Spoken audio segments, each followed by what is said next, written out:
Okay, let's get this started. Welcome back to KOS only, RP-1, and happy Wednesday. I think I have nothing of interest to talk about at the start of the stream, so we can dive right in. I had some thoughts about, at the end of last stream, double-checking my advanced bio payload to make sure that I actually hit the contracts correctly. This has a minimum sounding payload that I don't remember if I actually put on. And also, looking, is it under suborbital research? Yeah. 2200 for this one. This one will go to 2800 meters a second for the stage 2. So if I can design it in a way that it can hit the stage 2 contract, then I can just build 2 of them right away.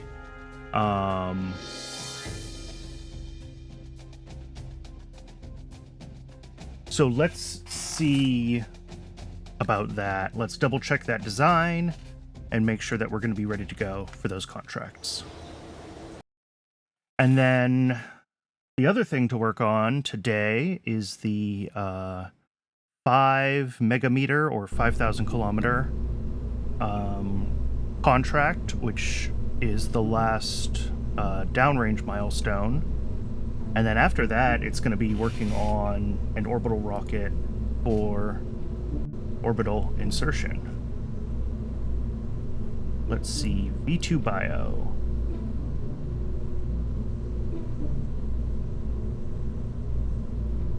I see. I don't see payload on this. Okay.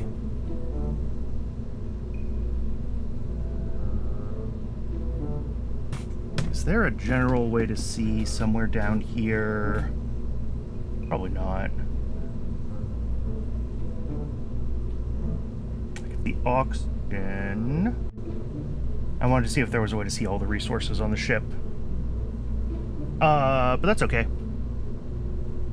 We will look at adding those 200 units of sounding payload to this design then.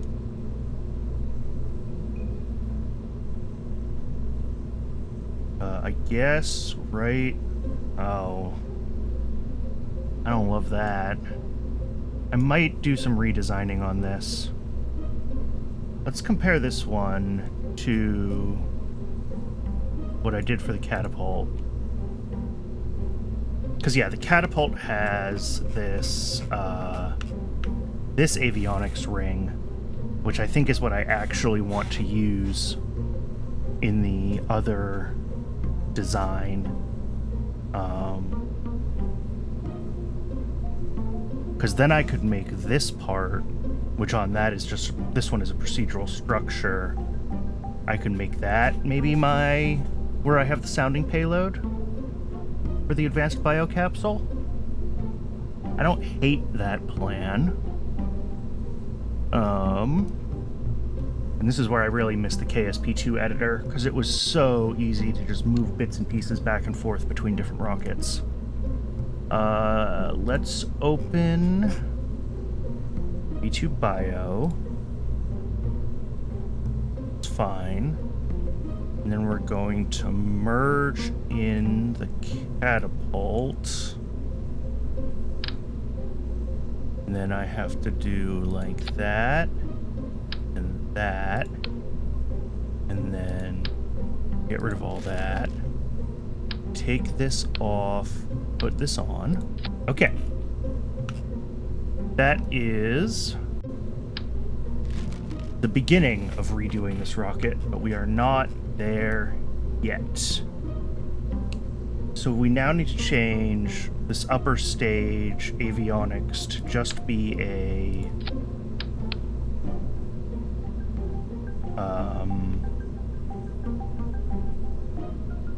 what am I trying to say? To just be a science core. because we're now using this tooled avionics ring that we've designed for other for using this booster sort of longer term. So we're going to do that. Avionics prototypes. I don't really care.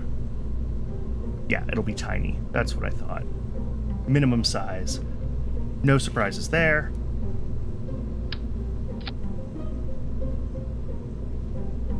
Procedural fairing. Off. What is this?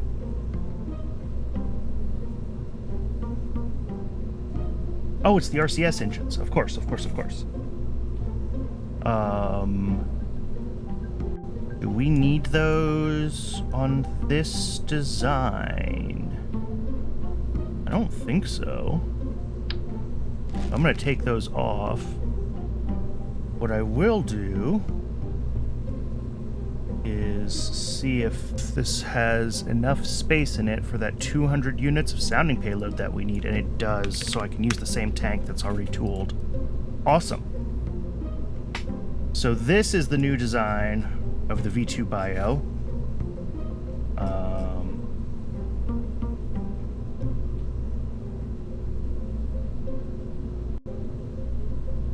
It should be using, yeah, the V2 boot file. That's fine.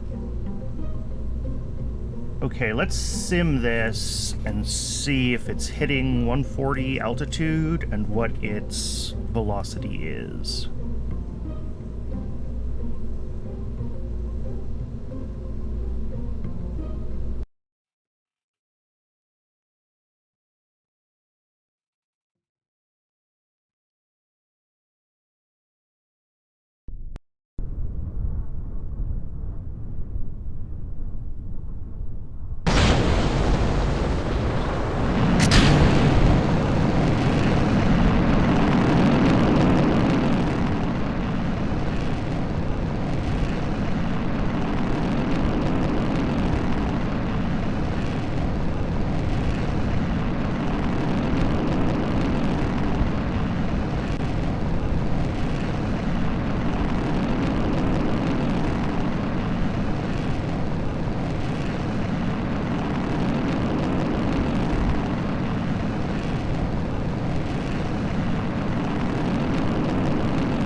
So, Apoapsis is looking fine. Yeah, we might even be able to tilt a little more horizontally. Other concern is our surface speed.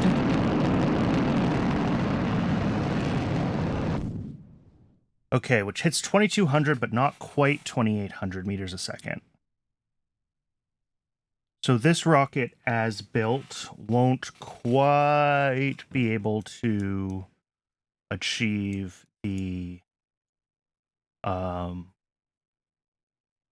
second contract. We'll need I guess just an engine upgrade would do it, or a tank upgrade to give us lighter tankage. That would also do it.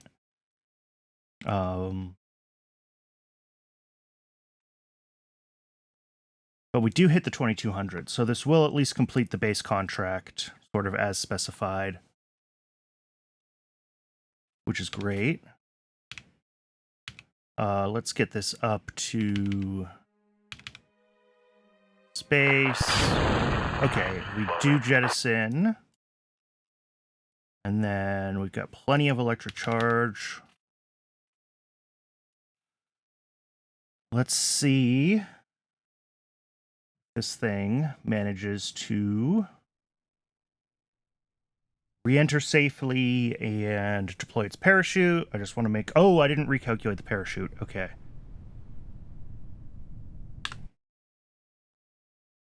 Go back to the VAB and recalculate the parachute. That's important.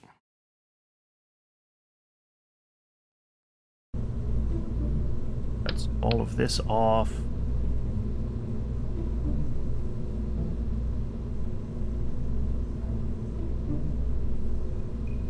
It's a little bit lighter, not a lot lighter.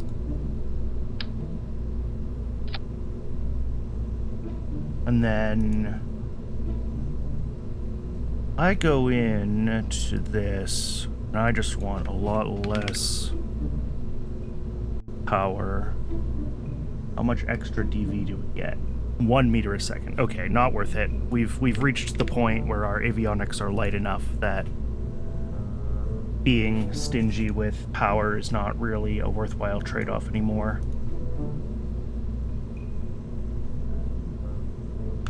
And I only need a few more meters a second of DV out of this thing to be able to hit. Well, I guess I need a few hundred more. Yeah, it's probably an engine upgrade is what we're gonna need. A6 is probably enough. Yeah, I mean, the rated burn time goes way up at that point.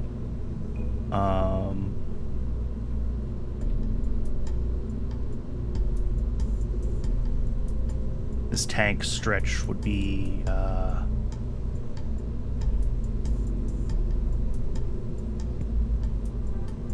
yeah. That's the next version. That's a significantly larger rocket there.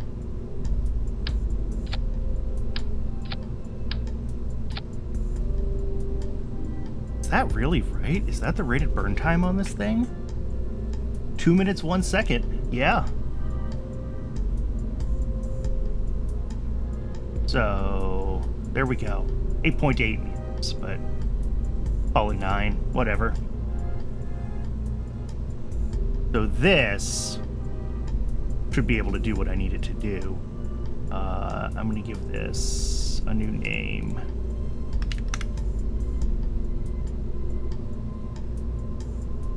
This probably won't even fly right with the V2 flight profile.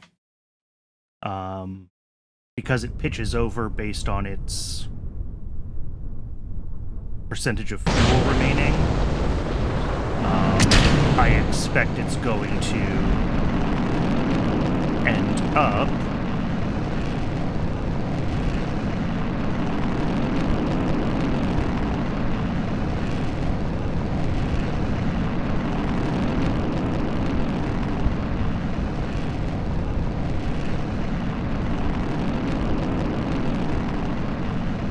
why are we pitching?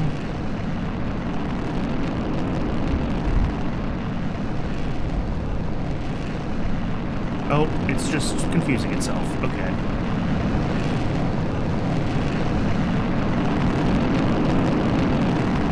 It still really likes that roll maneuver at launch, but we are pitching the right direction. I was just confused.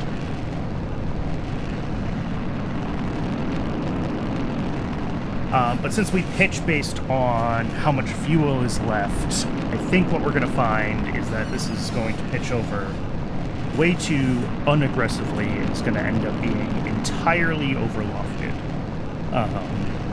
So we're going to want to change to a pitch based on altitude, probably, when we get to rockets this big. But I'm still curious how well the, the really stupid design is going to work.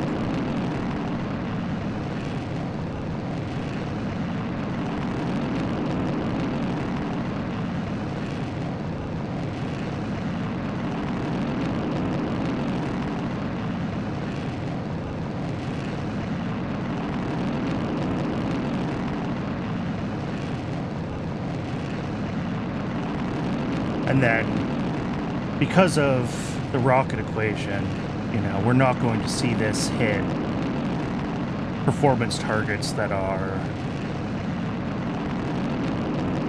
I mean, it does hit the 2800, which is what matters. And yeah, it is pretty heavily overlofted. That's not a surprise.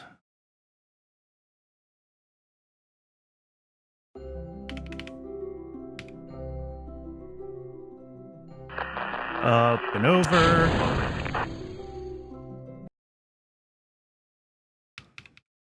But that will be one of the upgrades we need to make on the way to our 5 megameter rocket anyway.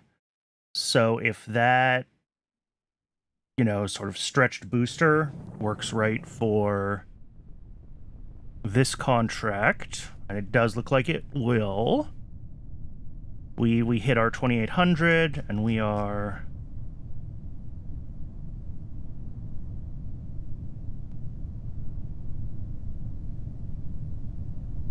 coming in fine.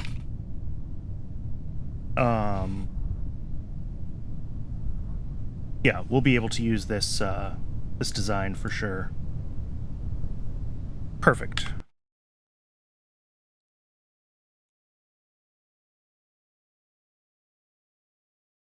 But for the first version of this that can only do the basic contract, we are just waiting on one tech, I think, to be able to launch that.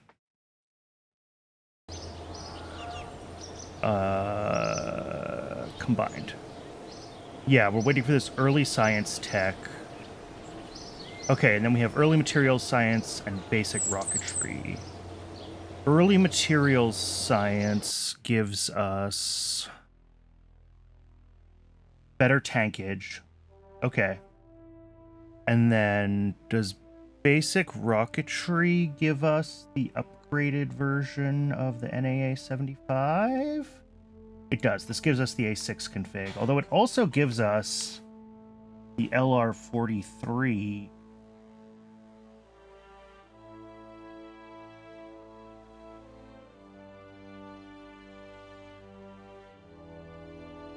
So that 135 seconds at 750 kilonewtons with an ISP of 280 versus... Oh, I can't see it from here. I have to see it from here. Yeah. The A6 config, 383. Hey, Starfighter.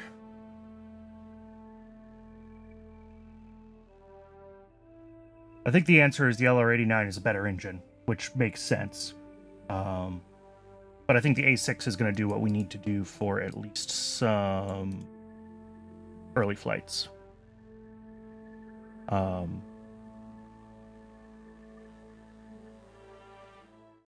Let's see what happens with the...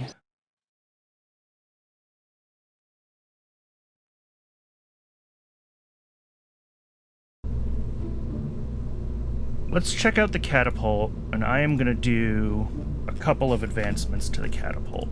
One is this tank is going to go up to aluminum stringers. And two, the engine's going up to the next gen engine.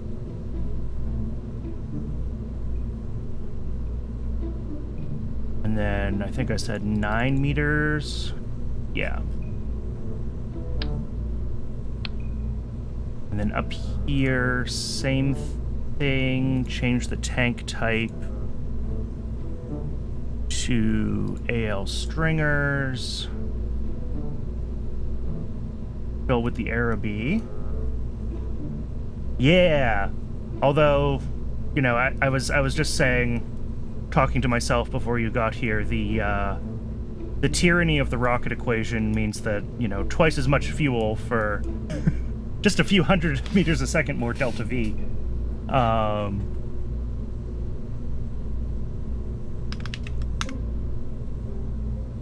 I want to see...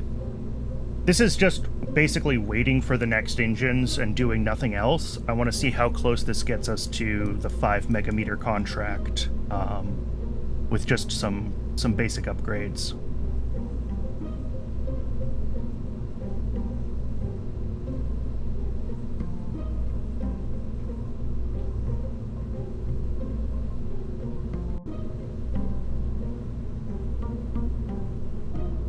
So let's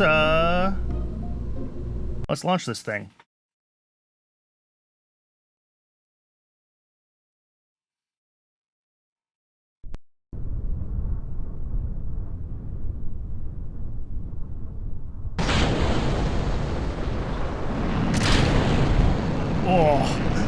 heaving itself off the launch pad there. That is a very realistic to real life TWR for an early rocket.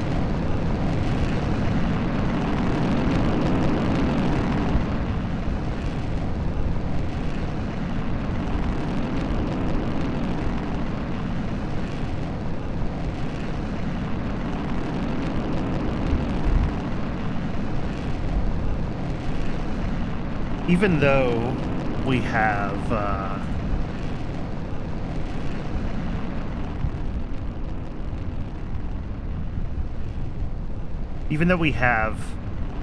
a lot more fuel and a more powerful engine and lighter tanks, I'm still not sure how much extra Delta V we're going to get. Ooh, and this thing's having trouble keeping itself pointed in the direction I want it to go. That's interesting. It is off course.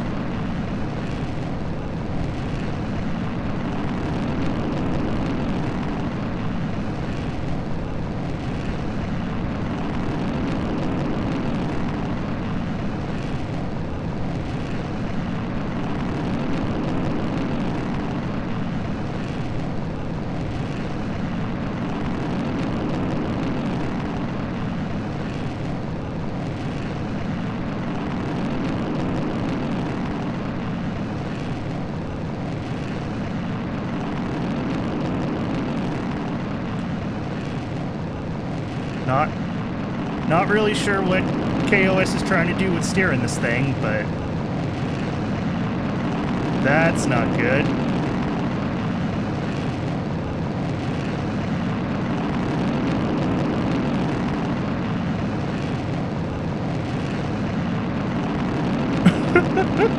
I'm impressed it stabilized itself, but it wasted so much fuel doing it. And now it has no roll control.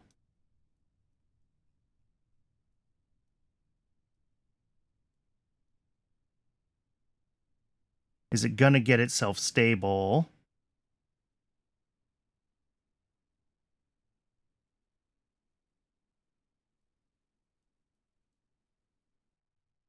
We run out of RCS juice?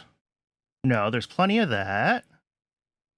Why aren't we launching the next stage?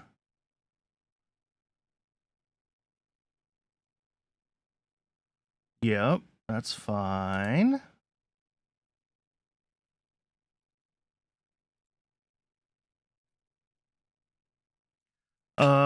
Do I remember what I need to get? Ship dot...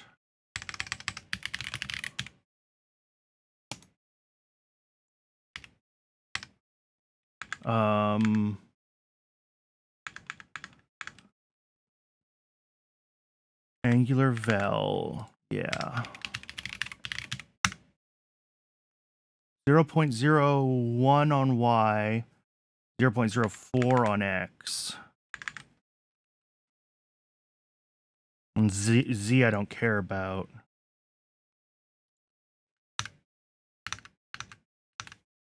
Interesting. It's just not nulling out that last drift.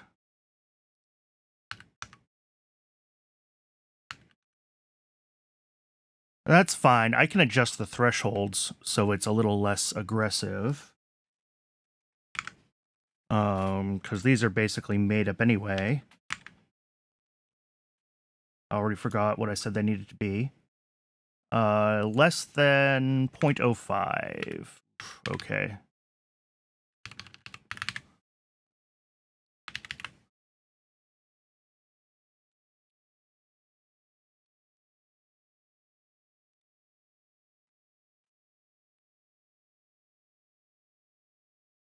All right, let's try this again.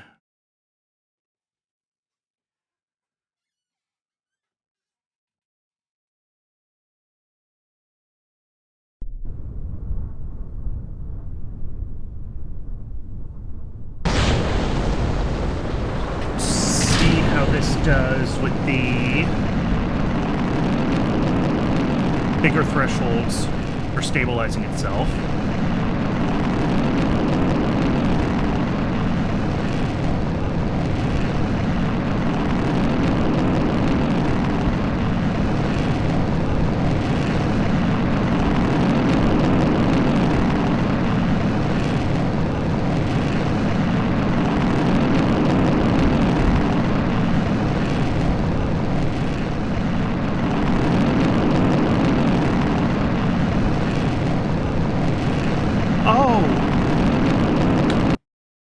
I'm an idiot, aren't I?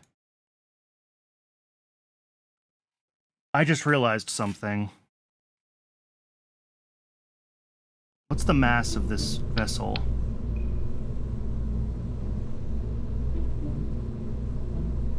Yeah, 30 tons. Uh-huh. What's the control authority of these avionics? That's why it goes wildly off course.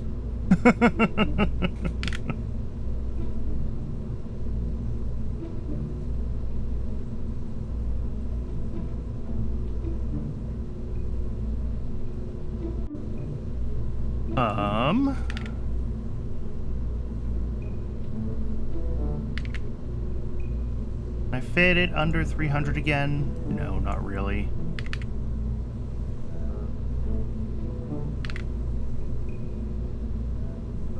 Look, 30. All right.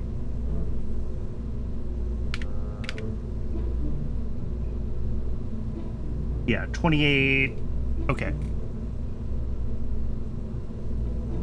So I can keep the avionics the same size, and that just keeps the tooling costs a little bit cheaper. I didn't even think about that when I was simming this. Okay, let's try this again, this time with control authority from launch, and see how we do.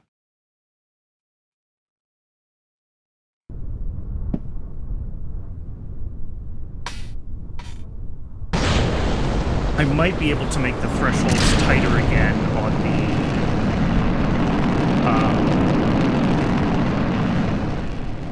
I might be able to make the thresholds tighter again for the angular velocity cutoff for it trying to stabilize itself now that I've fixed this early control authority, because it'll be in a better flight pattern the whole time.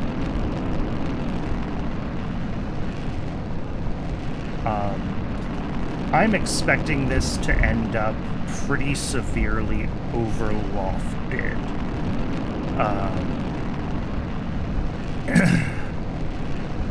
So we might need to play with the pitch program a little bit again, just to get this dialed in where we need it to hit. I'm not sure if this will hit 5 megameters with just these upgrades. We might need to add a third stage or some other shenanigans. But hopefully that third stage can just be like literally a kick motor, a solid of some sort. We'll see how close we get with just what we have now, though.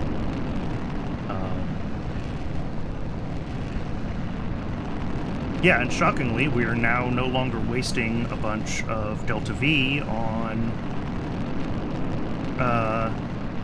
course corrections, because we're no longer going wildly off course.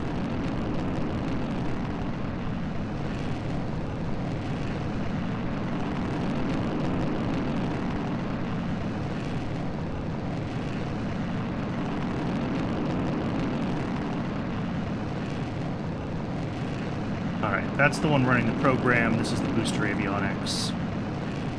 So this is the one I want to watch for our log.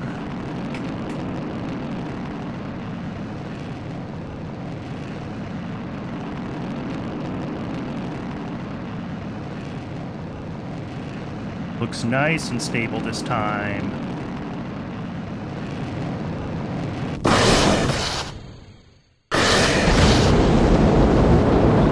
Beautiful.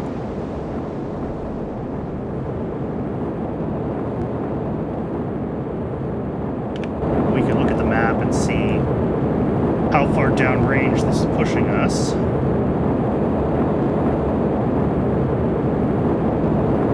We might just need to set the target pitch a little bit lower with the larger engine.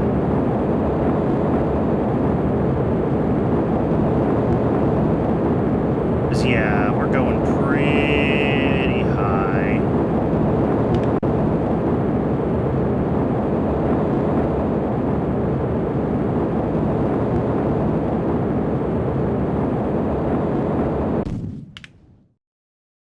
I mean, that's a long shot, but I'm not sure if it's enough of a long shot.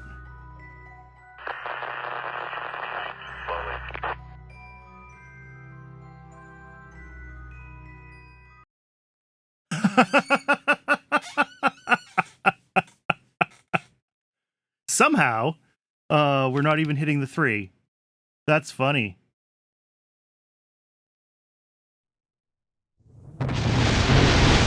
Okay, yep. We're definitely going to need to... we're going to revert to launch, but let's go back to our program for a second.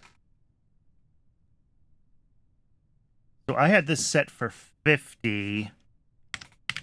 Let's be more aggressive.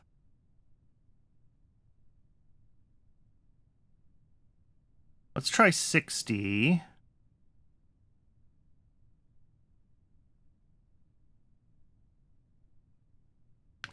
And then I'm going to switch this over as well. You know what? Maybe we actually want to make that larger so that we stabilize at a lower pitch sooner. That's 60 degrees below vertical because I'm... think that way. That's what the 90 minus makes it into, because 90 is vertical.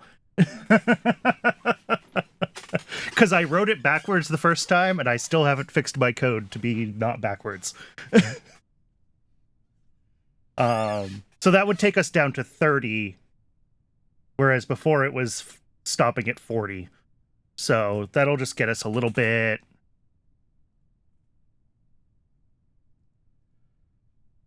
closer to the horizon when we release the second stage, because I think right now we're just overlofting, right? We don't need to be going so high up.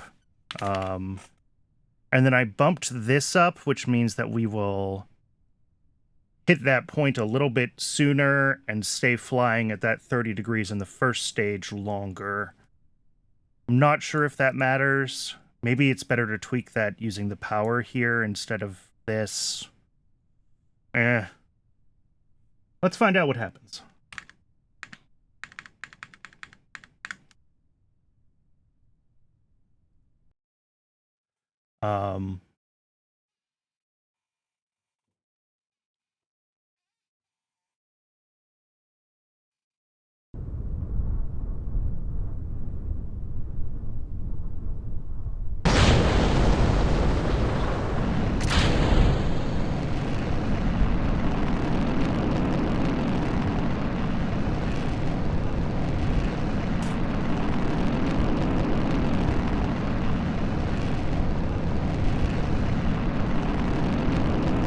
One thing... what was I thinking? Don't remember.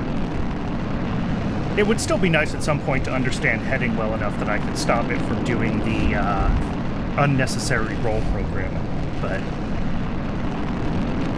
And the other thing we could try for this is, instead of using this NAA 75 upgrade, is we could drop in the LR89. Like, that's straight up you know, an option. Or the LR-43, I guess it is, early on. Because that is more of an orbital rocket engine than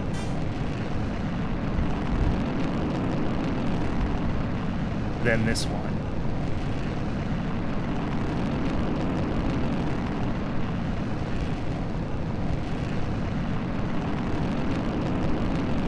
Oh, these burns are just going to get longer and longer. Ugh.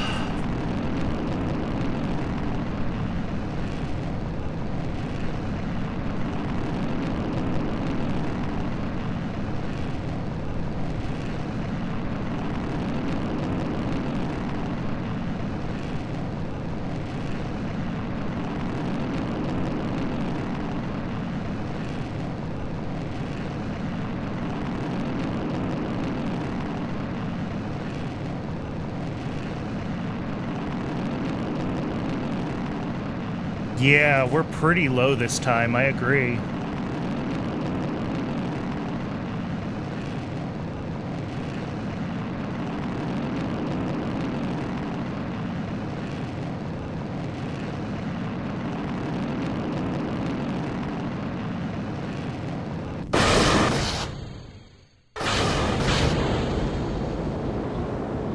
Oh.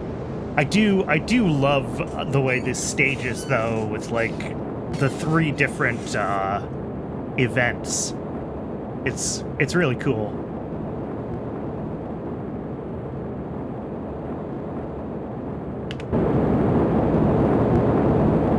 definitely pushing down range better than we did last time. At least as far as a ratio of our apoapsis.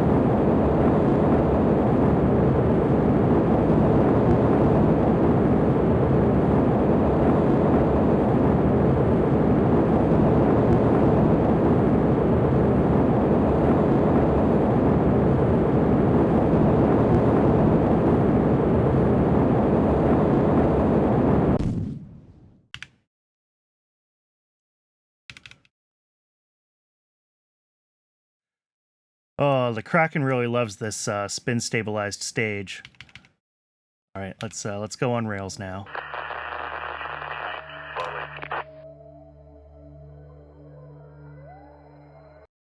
Yeah, that's even worse.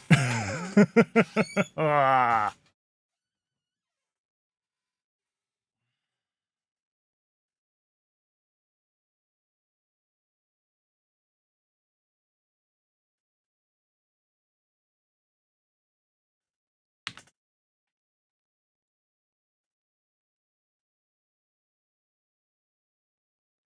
Just to compare this, like our total delta V, 5822, the original catapult, 6219. It's actually worse. Okay, well, there's your problem.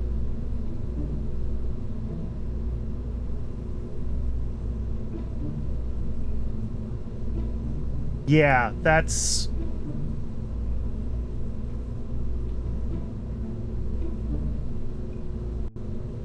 I mean...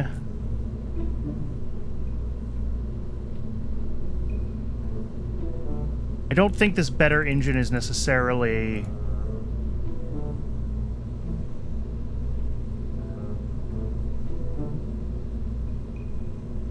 These are... Yeah, HP aluminum stringers.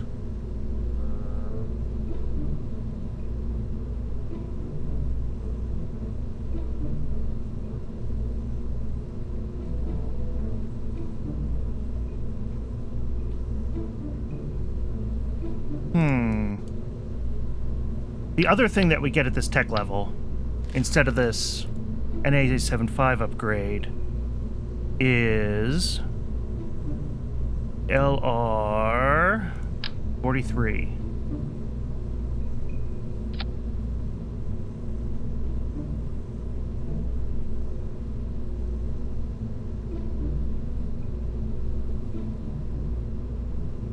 Which has a rated burn of 65 seconds.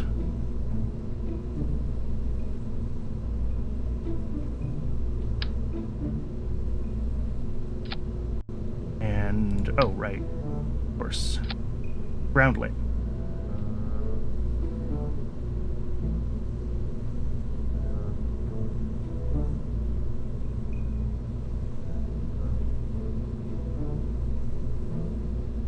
So this is the LR-43, 6,000 meters a second.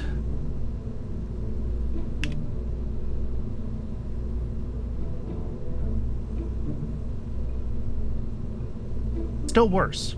It's still worse.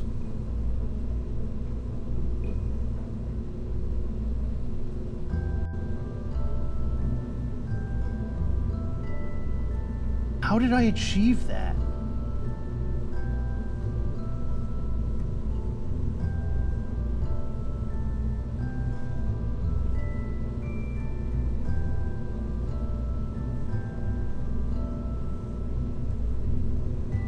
I mean, I know some of it is the heavier avionics, right? I guess I can bring this down to like 24 tons. That's only a few meters a second.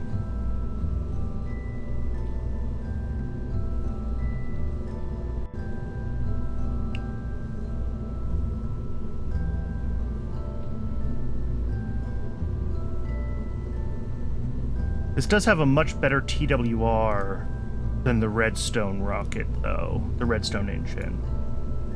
Right, because if we look at the Redstone, our TWR is getting dangerously close to 1 at sea level. So if we, even if we wanted to add another stage to this, we're in diminishing returns in that regard.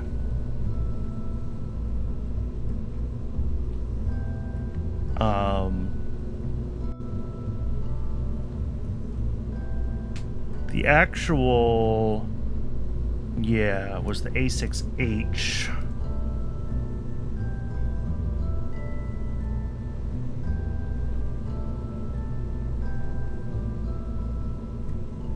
Rated burn time 2 minutes 35.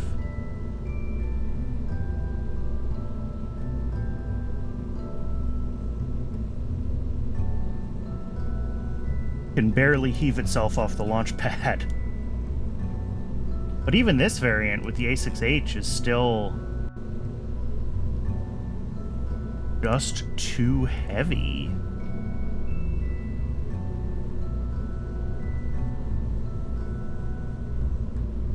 And we're not getting early avionics until... We're not. It's not even on our list yet.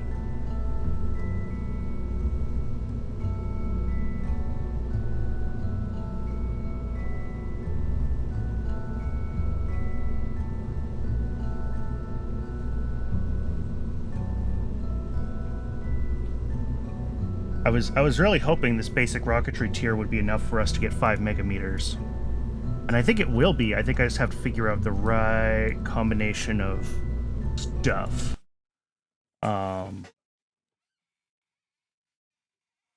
Let's take a look. I just want to look in the research view. It's easier for me to see what's being unlocked when from this view.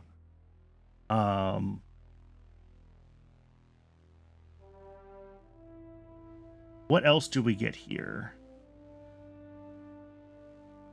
Nothing really for the engines we're using. Unfortunately.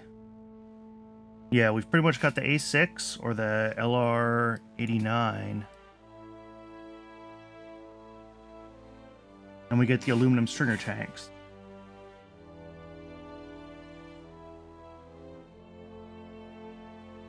Yeah, which are 35% lighter.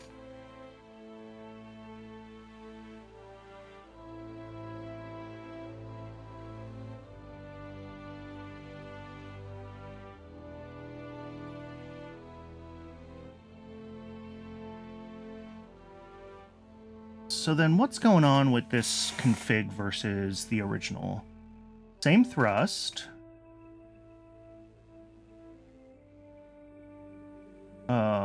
ISP 248. Longer burn time.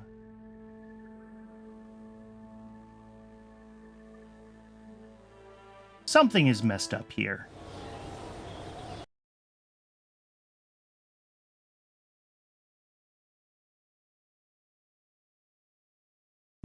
Let's go back to the original catapult. From this design, all I'm going to do is change the engine config. Because they should be identical.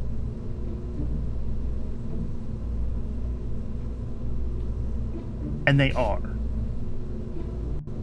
So then if I make this bigger, we get more delta V. Okay. So where did this go wrong the first time? Still more delta V.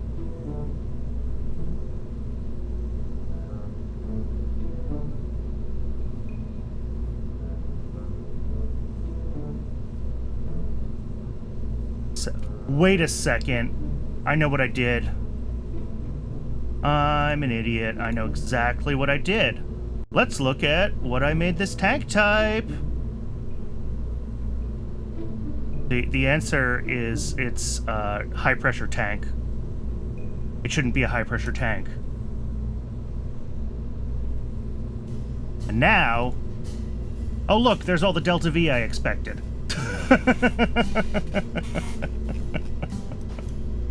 Oh.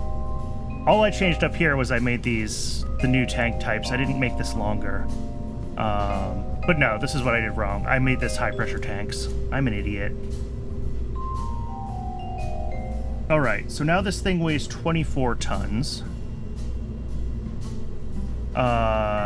So so let's spec our avionics. Maybe we do want to spec it for 30, because then we don't have to rebuild it necessarily for our orbital rocket. If I'm going to retool this anyway, I might also change this to a 1.25 meter tank, right? So it matches the size of the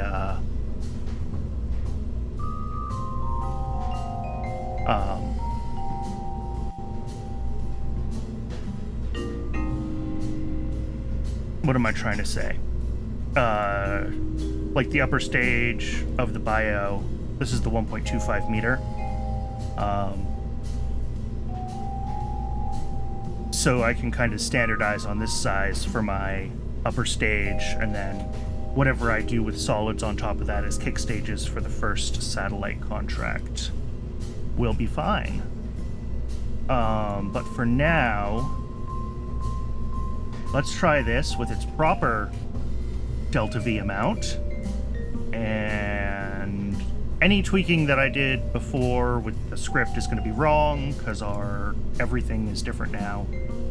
So let's just sim this and see what we get.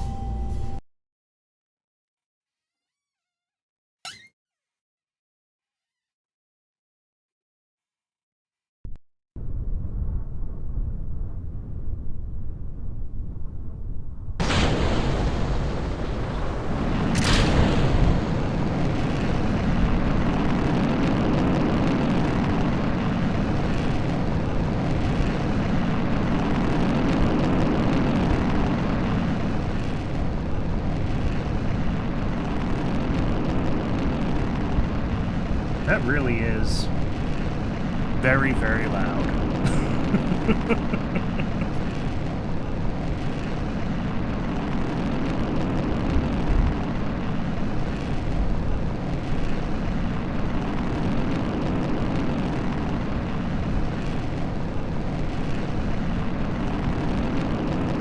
So the real question is going to be, and I think I made the same mistake with the LR89 based model, and I'll double check that one too. But the question is, do we go for this, redstone derived path, or do we start working more on like a Thor with the LR43 and the LR79? The nice thing about building a Thor is that I think we get potentially more commonality with an Atlas or something Atlas derived. I think the LR43, LR79, LR89 family shares more data units than like the NAA75 does with those. I'm not 100% on that though. I'd have to double check the actual game code. But that is something to think about. But this engine is a lot cheaper than going for an LR43 right now, so that's also certainly a reason to stay with the A6 family.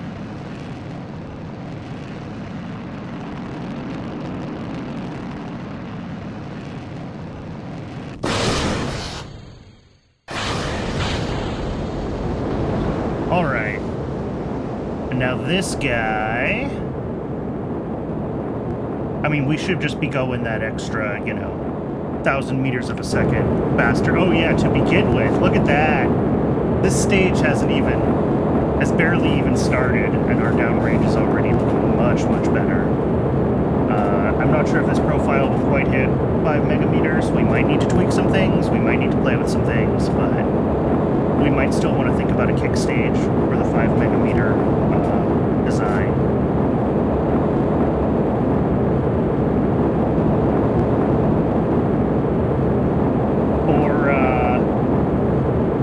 Arcadia is getting real excited about how close to orbit I am. It apparently hasn't realized that I'm going to hit the ground here. But look at that.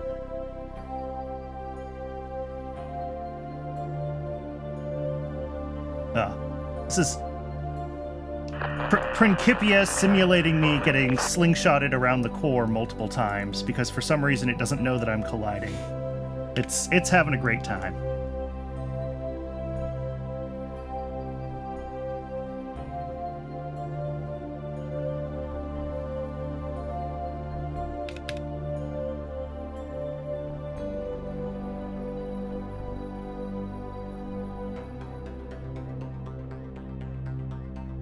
Four, five, oh, almost 6.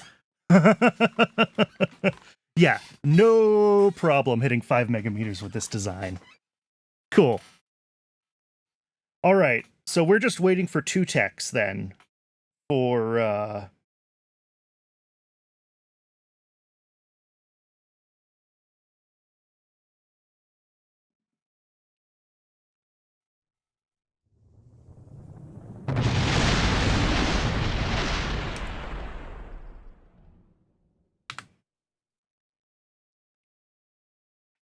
all right.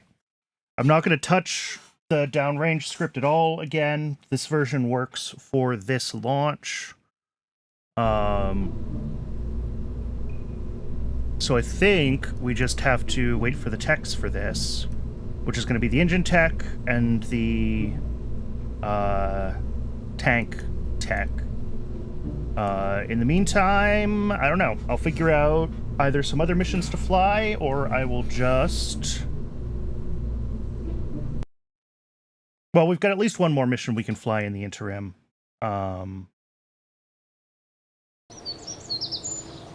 Which, once we get early science, is going to be that mission. Otherwise, I think it's going to be a matter of... Oh, the other thing. Use your brain, Brennan. Use your brain. I want to check the stretched bio one that I designed and see what its mass is. Because this one is probably also about 25 tons. Yeah, okay. So I'm going to need... And I guess I'll take the time to do it after I launch the first bio. Oh, and did I give this the right tankage as well? Probably not.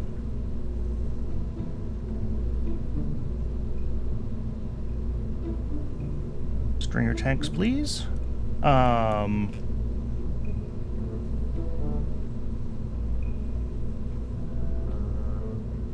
This one should be all correct, right? Yeah, avionics prototypes near Earth. 25 tons. And that fits within the same tooled capacity. All right. Let me just double check that I have the same avionics design on both of these rockets, because I designed them separately.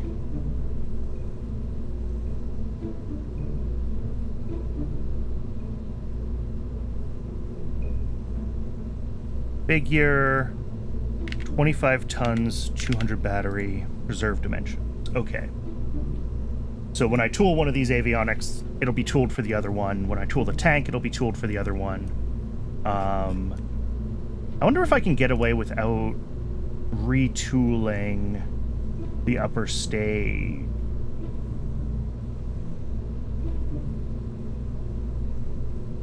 Let's sim this. Let's find out. Because if I can avoid having to tool...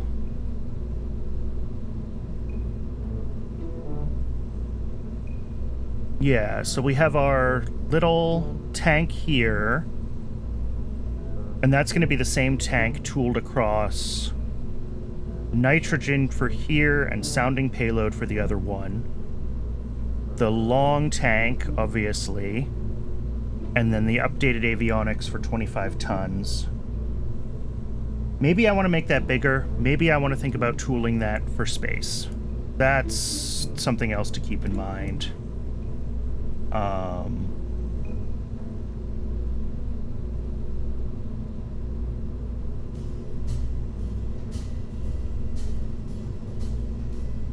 But I guess there's more intermediate contracts now, right? We have like a... I'm trying to remember.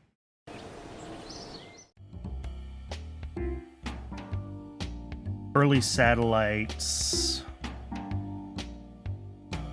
Oh, this isn't the right view. I want it in here. Early satellites. Yeah, we have a 6 megameter and a 7,500 megameter milestone. So both of these will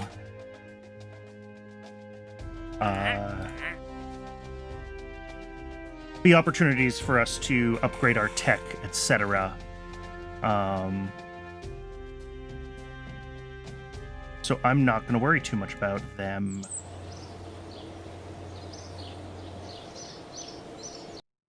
I'm not going to worry too much about tooling for too far ahead, I guess, because we're going to need different things anyway. So we're just going to tool this for 25 tons. What I do need to decide is how big of a launch pad do I want to make, because I think modifying Launch Complex 2? Yeah. I mean, technically, it's better than building it from scratch, I guess. If we go up to like a 35? Oh, 30 is the upgrade limit on this. Yeah, maybe we do want to make a new launch complex.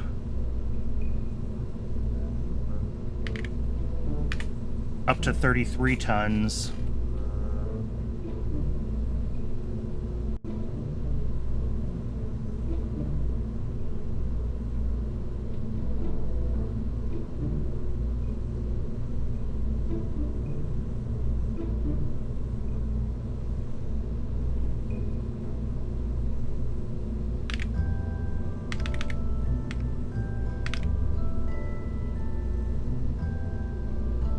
And then this would give us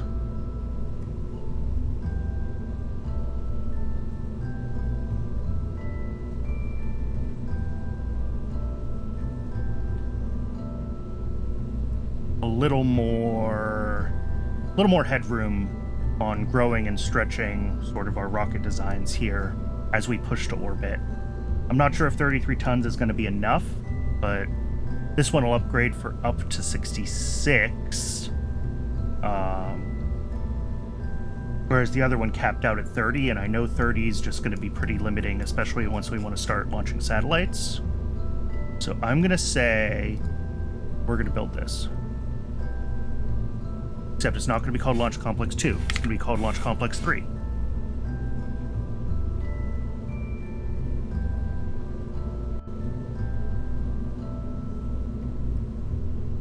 Did that go through? There it goes. Alright, yeah, and LC3 isn't going to be done until after early science anyway. So after early science, we'll launch the advanced bio rocket, and then we'll be able to decommission Launch Complex 2 after that, and we're going to move everything to Launch Complex 3 on the stretched rockets once we have material science and basic rocketry. And then with solid rocket engine tech, we should be able to push this thing all the way up to the orbit, just strapping different levels of what am I trying to say? Different amounts of solid kick stages on top, and I have the leader that gives me solid tech, and this is specifically why, because the early American orbital tech is just a cluster of solids on top. That's really the best way to do it. You know, I could do funky things with this AJ-10, but I'm not going to. Okay, so what I wanted to check was if this will work with this HP AL fuselage. And the reason I want to check that is because if so, I can launch this as is. If I do need to retool this, I want to retool it at that 1.25 meter width, and I'm going to do some other, you know, adjustments to this bigger rocket design in preparation for it being part of, you know, our first orbital rockets. So I'm going to go ahead and sim this. I mean, actually, I should be able to just tell, right? How much delta V do we lose?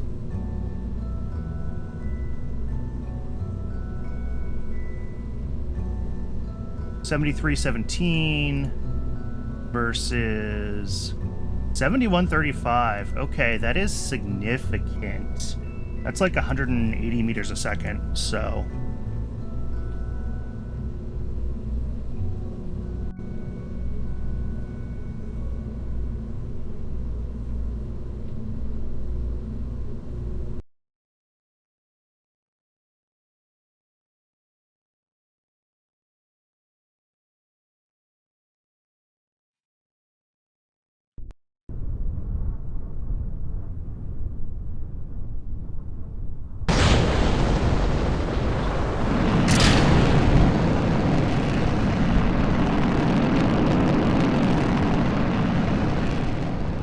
So if this can still hit 5 megameters, then we can avoid the tooling. I mean, it's just for one mission. Like, I'm going to have to retool it eventually anyway.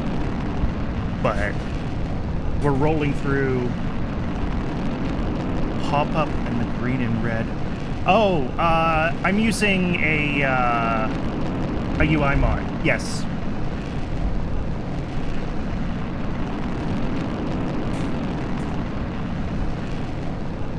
It's, what's it called?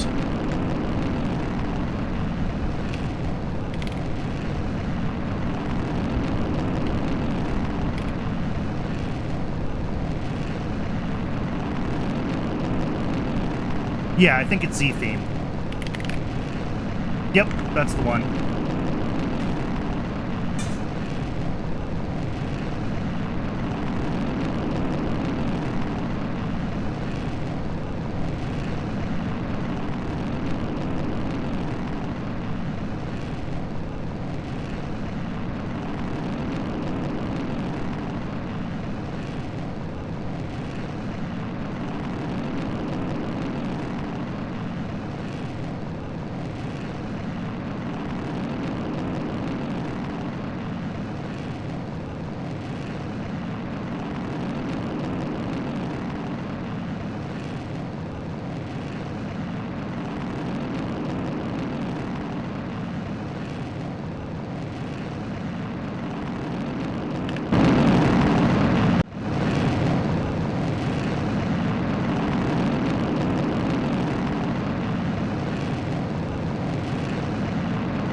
For it to be 5 megameters, we have to be pretty close to the coast of Africa. So we should be able to see pretty early on if we're there or not.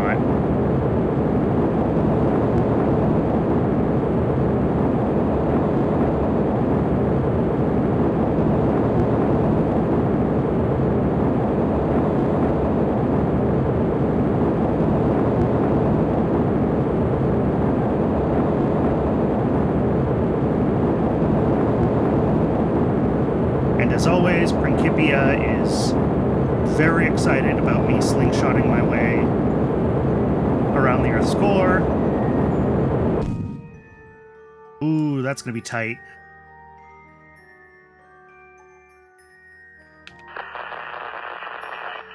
Oh, nope, we're still good. All right, cool. So I don't have to retool the upper stage yet.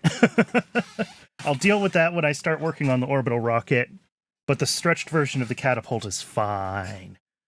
5 megameters, no problem.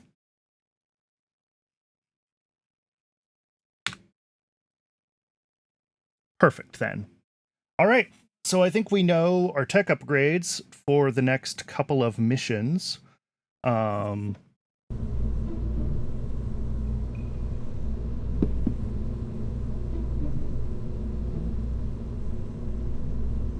double check the V2 bio. Yeah, I know you don't have biocapsule. That looks good. And then the bio X, it's just the stretched version, right? Good. Good. We have sounding payload. Ooh, does this not have the tank UI? Wrong one. Oh.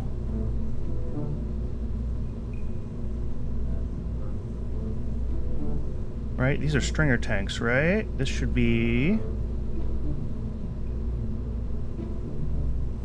Glad I double-checked this before I just blindly launched one of these later. This should be our 200 sounding payload.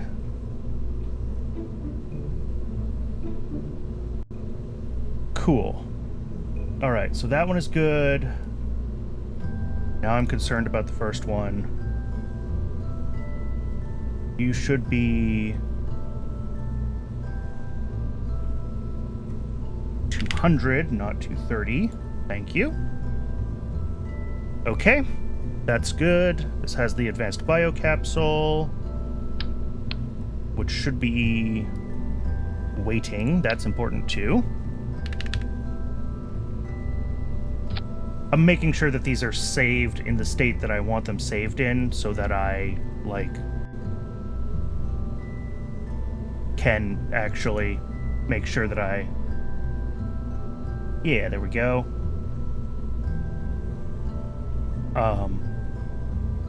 So that when I just open and launch them, I know that they are good to go, and I don't have to stop and think about anything.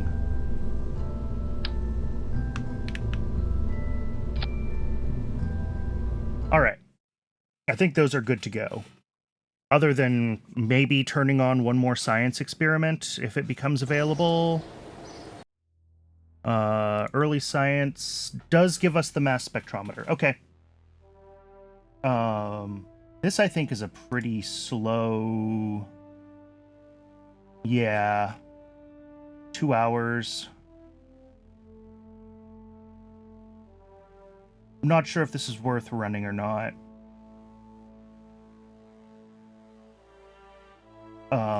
Until we're in orbit, rather, because it's just...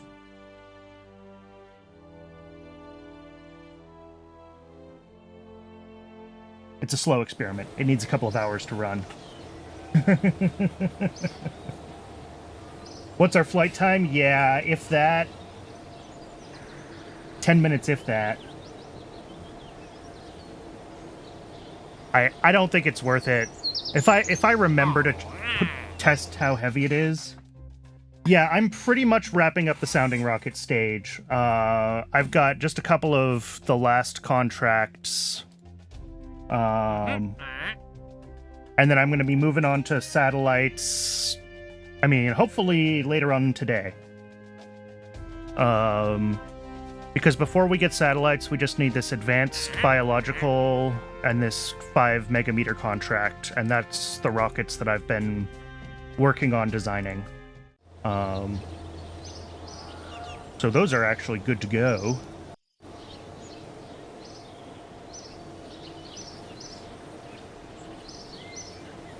And what do I want to do? 1 second. I want to... 13 days. 550309. Okay.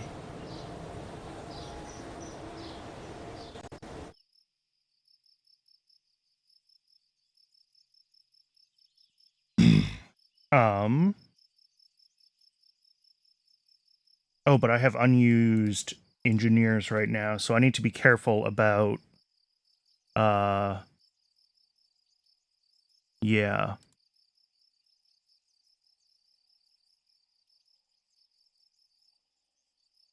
Total researchers 170.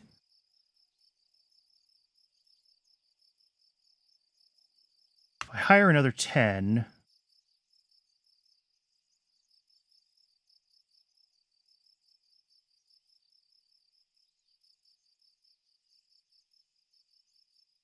Yeah, okay. 102,956. Got 70. Yeah, I can afford that.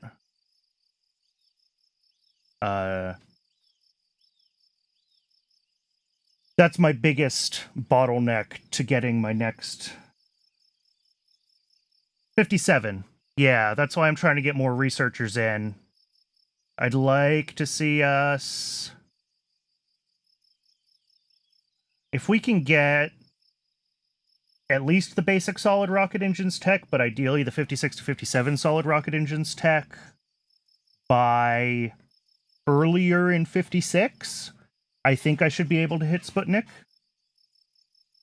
Oh, look, another of exactly the same thing that I had to report and ban someone for last time.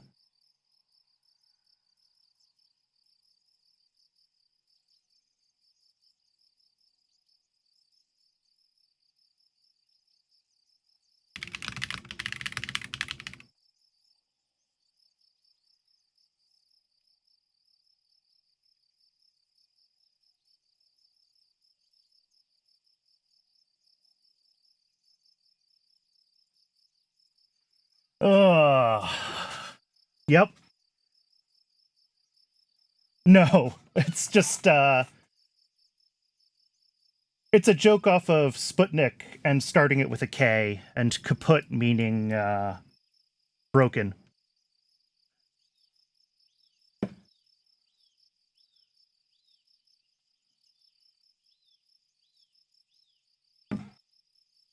Okay.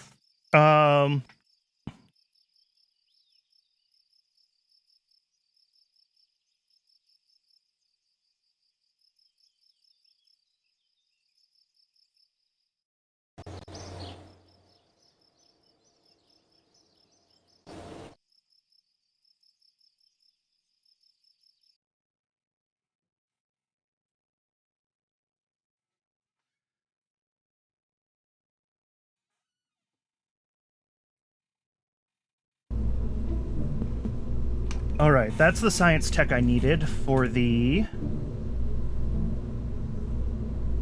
V2 Bio. What do I need to tool? A bunch of stuff. Is that the right procedural fairing?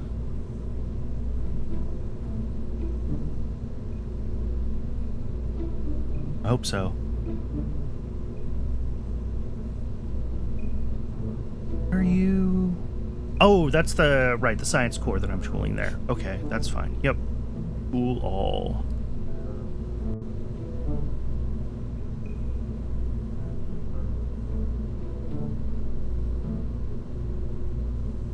And unlock all the parts. Excellent.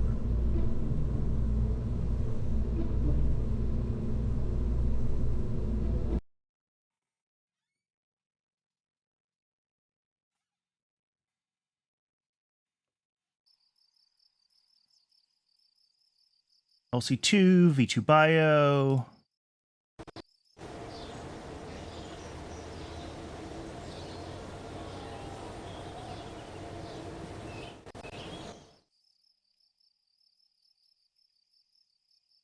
Start that rollout.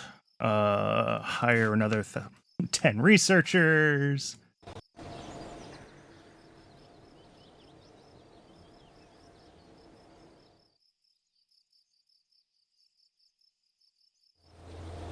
All right, another morning launch. Staff, that's fine.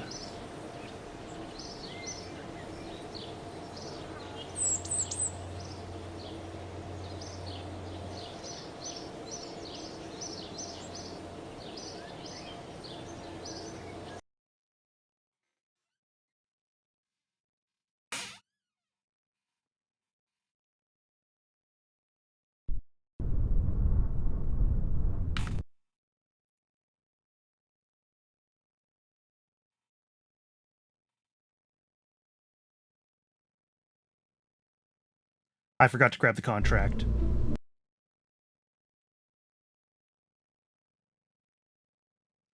I think I figured this out last time, is that reverting to vehicle assembly, yeah, it puts the game in the state right before you hit this launch button. So I could still grab the contract.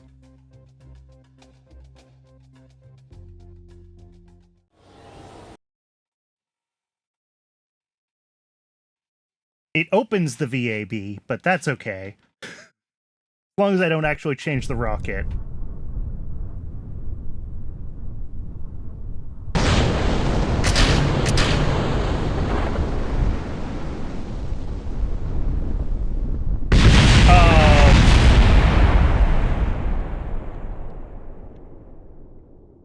Did that screw up my staging when I did that revert?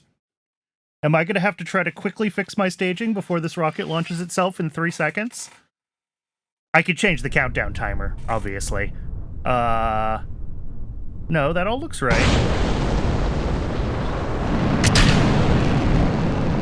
Okay.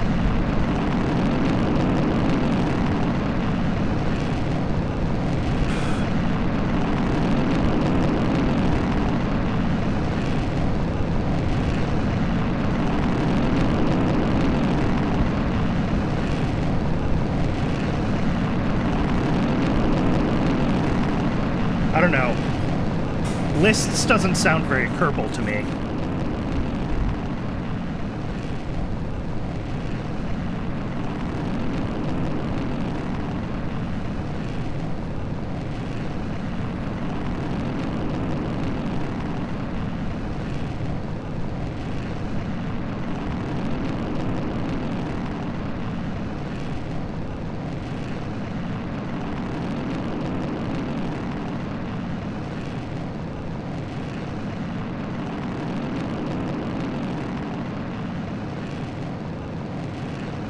All right, hopefully...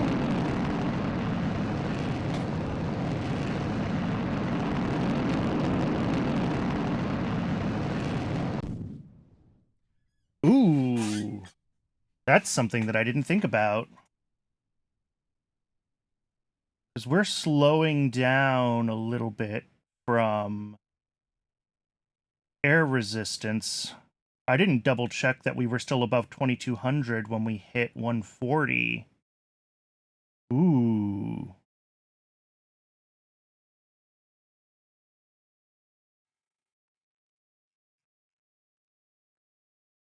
Well, we'll find out.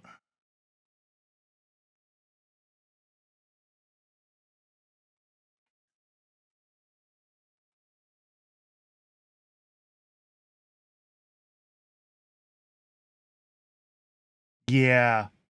Cutting it very close. Nope. Ah.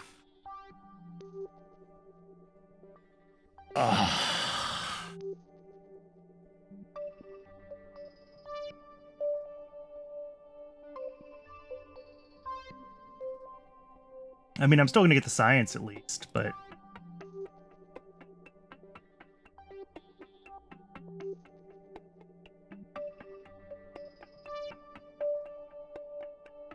But Bio 2 is a very slow...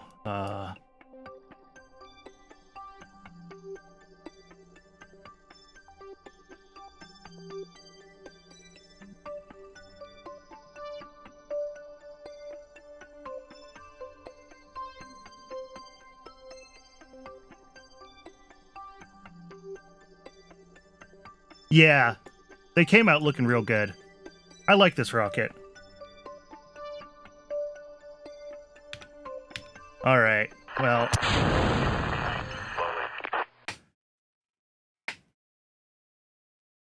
That's all right. The next one will hit this contract just fine, so I'm not all that worried about it. And it's good to get a, like I said, a little bit of the science a little bit sooner and get the... Oh no, we don't get any of, what's it called? Any reputation, because we didn't actually finish a contract.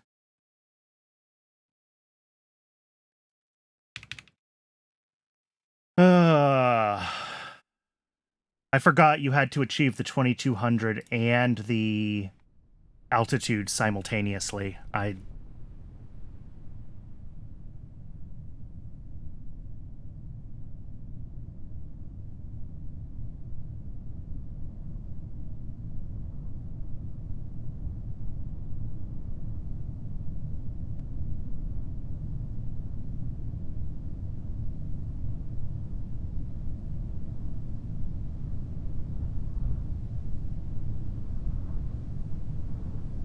Missing lens flare textures? I'm not sure.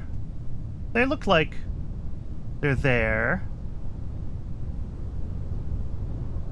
They pop in and out when the sun gets occluded. But...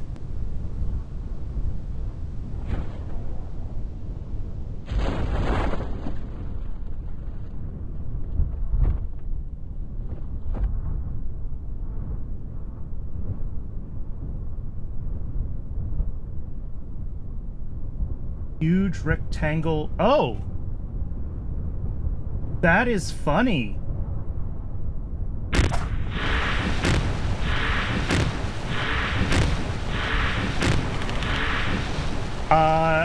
That looks different in my capture than it does on my screen. Yeah, maybe it's something doing something with HDR. That's possible.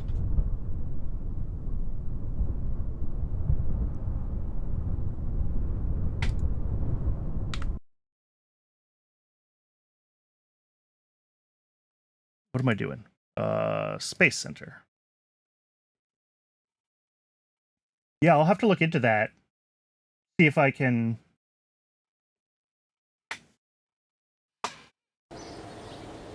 If nothing else, I can file a... Okay, so it's a new bug. Cool. Yeah, I don't think we had that before. I'm sure you would have commented on it before. So...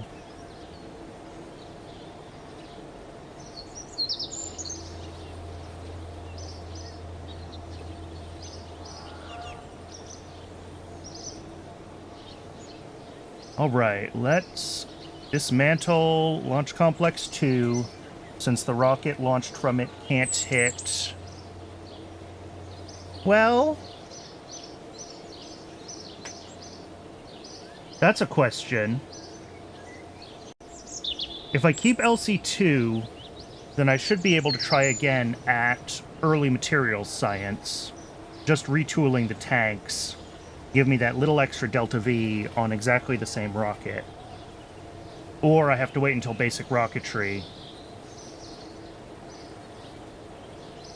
I think I'd rather keep LC2 and get that first advanced bio sooner.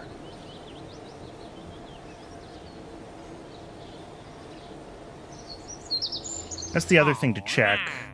Is that contract must have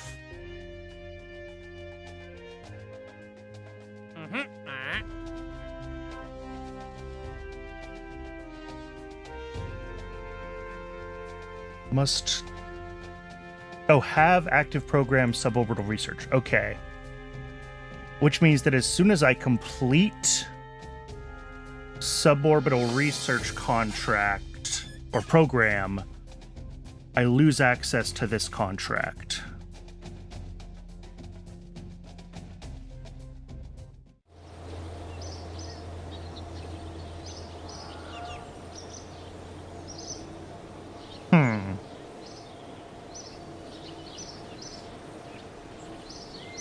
So that's the question then, is do I want to design an intermediate rocket that can finish that contract? Because if I finish that program out, then I'm in the wrong view. Oop. Resume. If I finish this program out, then I can grab early satellites, right? And that gives me a lot more funding than suborbital research. Just like right off the bat, I'm already going to be getting a lot more funding.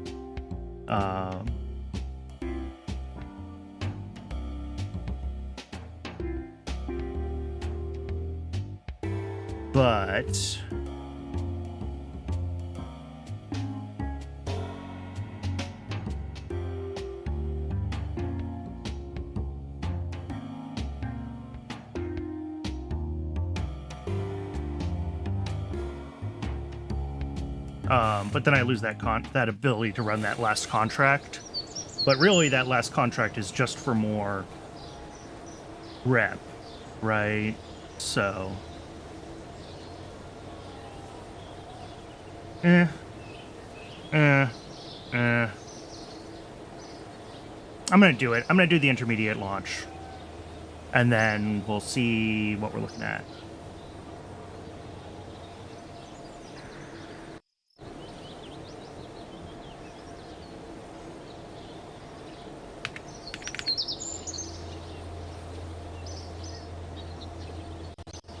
And of course, I've got to keep jumping forward and hiring more researchers. Every time we do, we're pulling in by 2 or 3 weeks our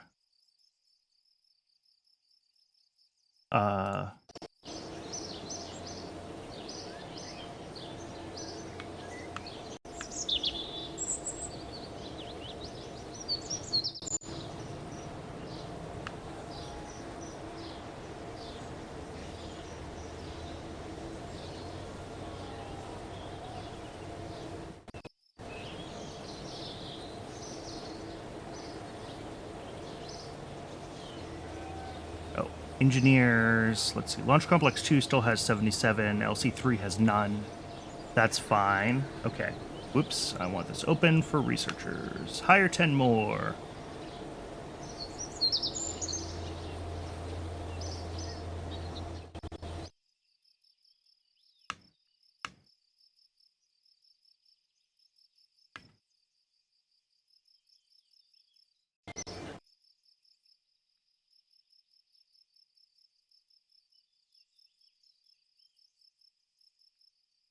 All right, we've pulled basic solids almost all the way into spring of 56 instead of like fall of 56. So that is fantastic.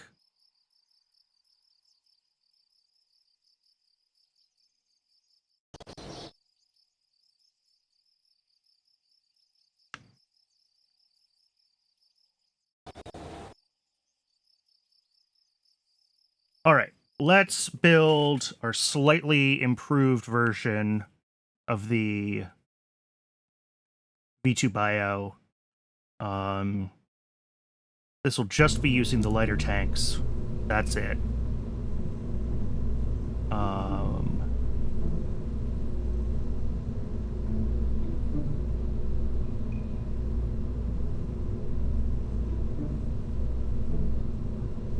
But we're not using the new engines yet, so no other major changes. This should still fit on our 15-ton launch pad, yes. And we should be able to tool all of these. Yes. All right, cool. And all that tooling came from unlock credit, which is awesome. So launch. And now we'll see if I bought way too many researchers and my... Yeah, minus 5,000 a year. Oh, that's funny. It's negative over the course of the year. Positive over the day of the month. Oh, because of reputation decay. That makes sense.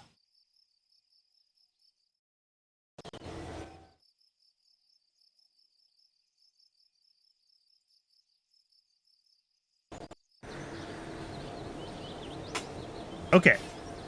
This one should hit the 2200. It just has to be a little bit lighter after all. And it is a little bit lighter. I didn't check if the contract expires. I don't think it does.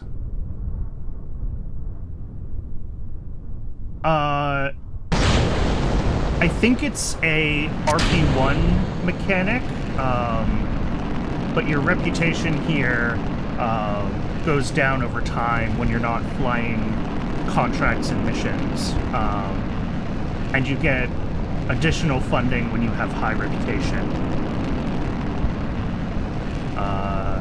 So yeah, I lose 0.2 per day, which is enough that I was, because I was just barely budget positive. I was budget positive over the short term, but budget negative over a whole year, which is interesting.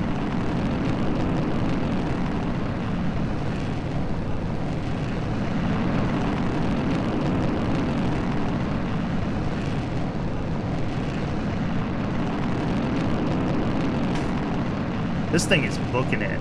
The TWR with that with these lighter tanks should be significantly better.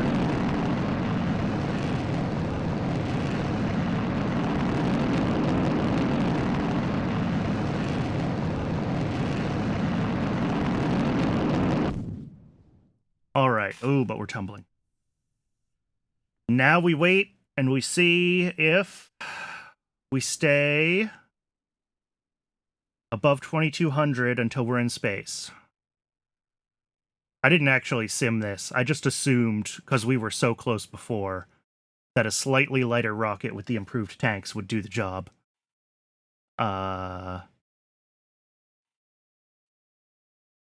Yeah.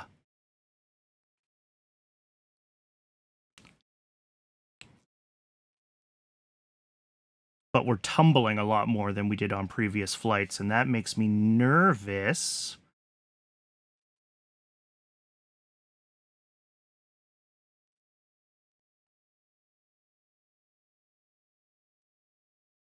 Nope, we're good. We did it. Perfect. Okay.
Oh, nice. Yeah, because we got material science upgrade.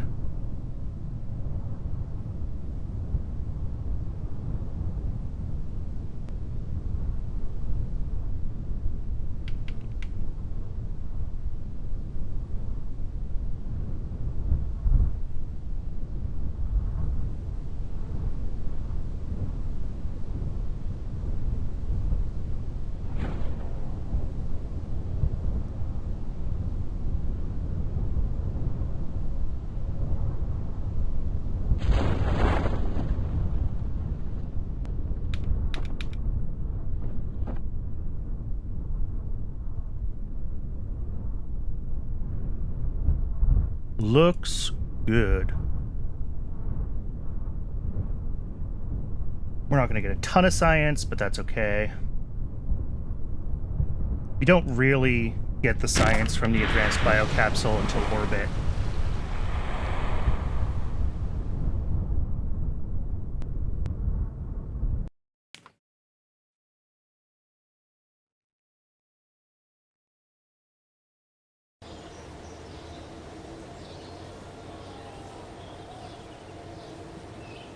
All right. So here's the question. I could finish this contract now. And actually, it's past its peak, so I really should. This one I just need to get done.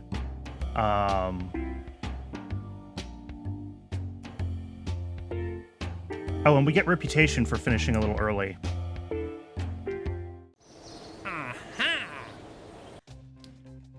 If I wait so that I can do this, I get 47. I don't think there's any reason to do this contract. I think I finish this program and I start getting paid for orbital rocketry.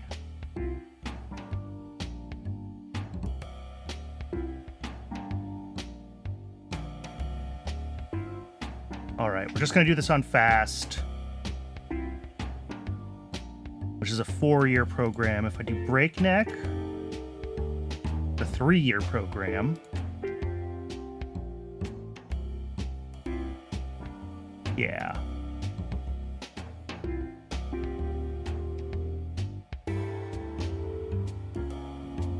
Let's do it. Okay.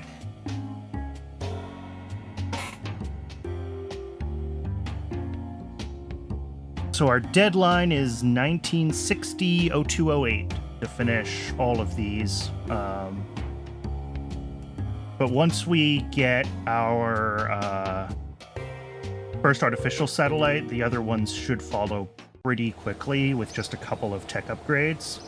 You know, honestly, these 3 techs should get me everything I need to be able to do most of the rest of those contracts.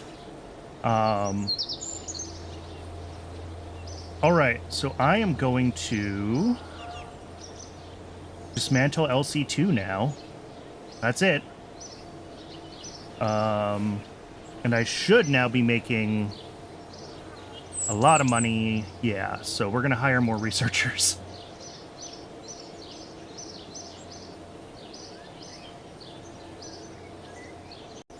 Okay. Because again, the more we bring in these techs, the better.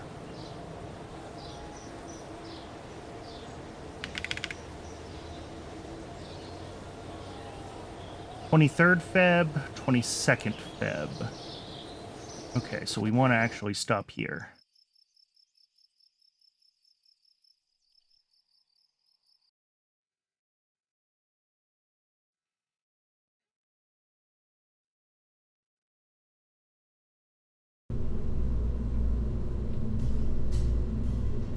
Now let's take a look at the Catapult X. If we look at our tooling,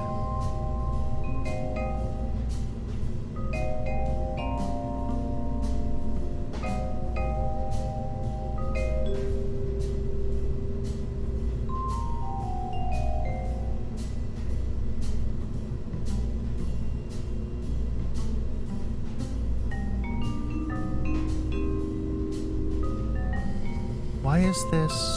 Oh, right. That's fine. Yeah, I didn't tool the bigger avionics because I didn't fly the longer biopod. Of course, that makes sense.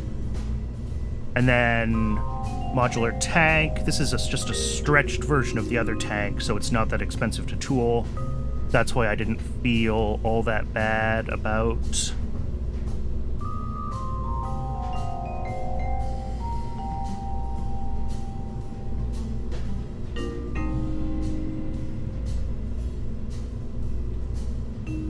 all right.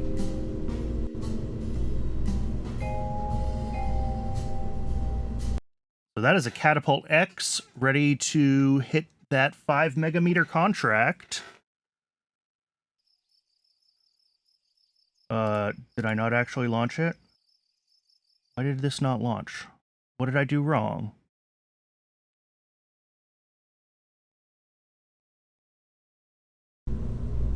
Launch. Oh, unlock. There we go.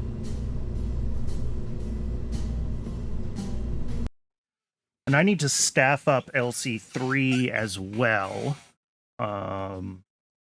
Because right now...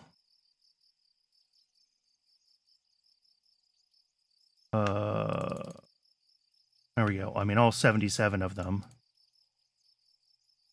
All right. 80 folks on LC3.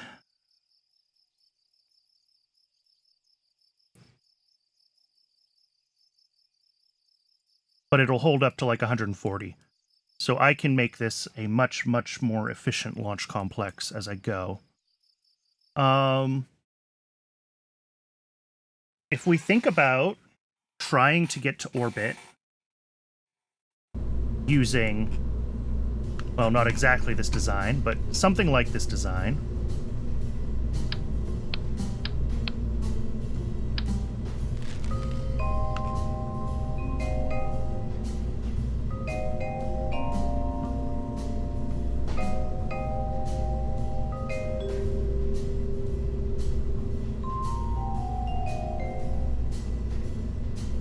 Let's see, we want a diameter of 1.25.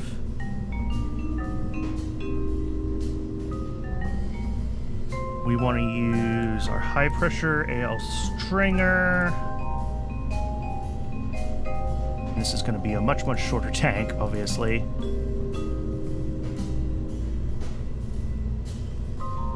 Oh, this doesn't even want to go short enough for this,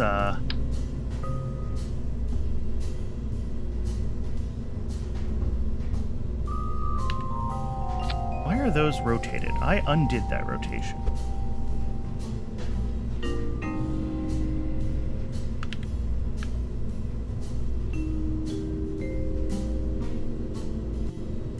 Okay.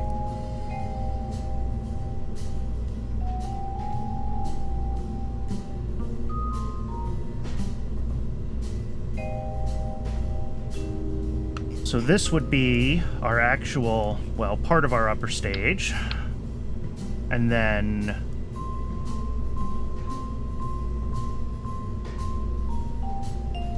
we have the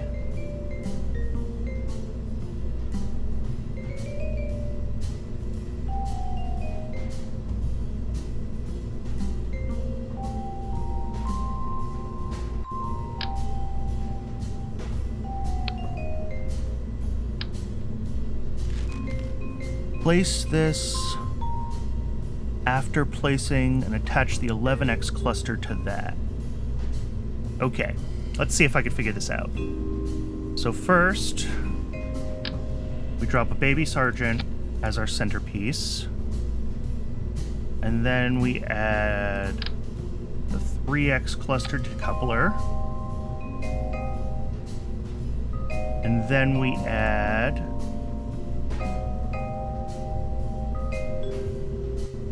x cluster, and then we add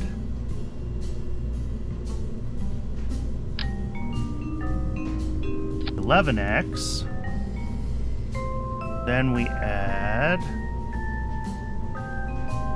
11x cluster.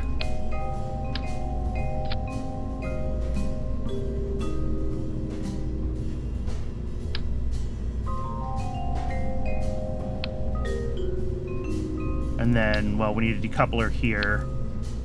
Let's just grab anything.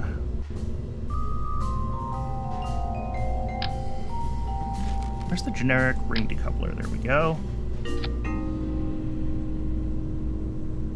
Then this goes on top of that. And then this needs a decoupler.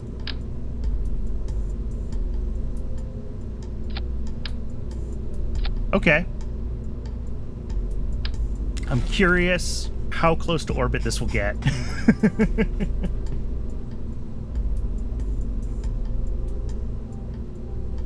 It seems not very happy, which is surprising.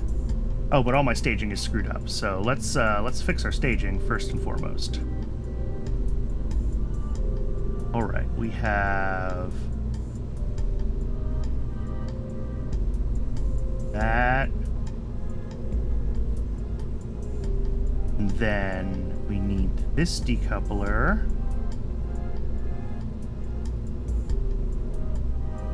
And the spin motor.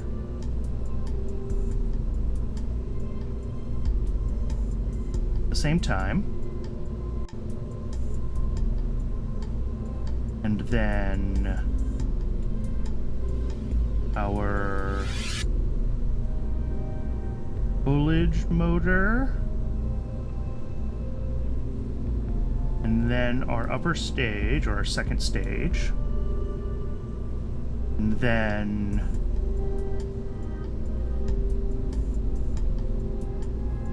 green decoupler. And the 11x cluster, 11 decoupler, 3x cluster, 3 decoupler. We can pull all of those down one.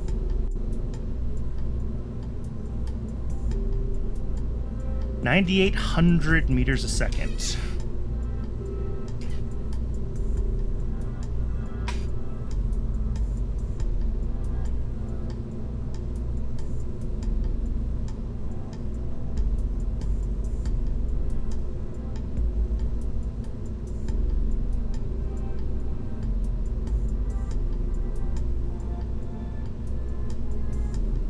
What if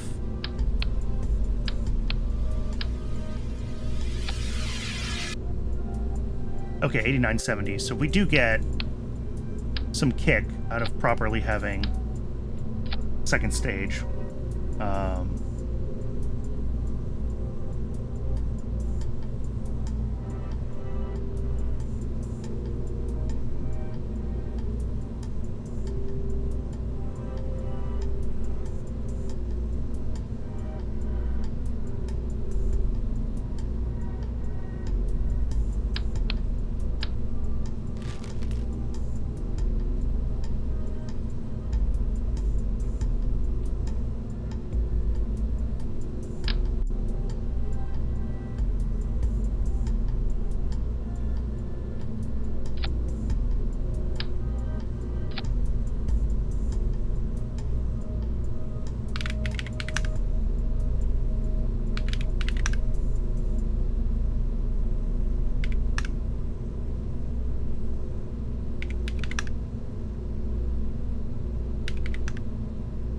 Oops. Oh, why did I just do that?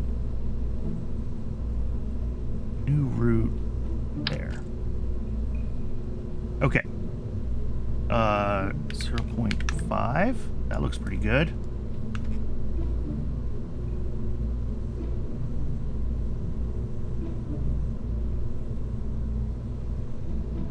Fairing auto shape, decoupling enabled. Fairing notes 4.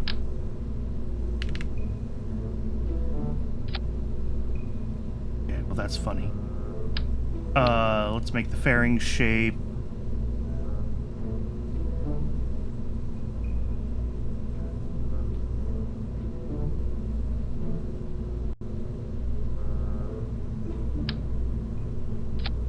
bearings where I have to do that. Here we go. Take preset conic. Okay, yeah, and I do want to make this a little bit higher then.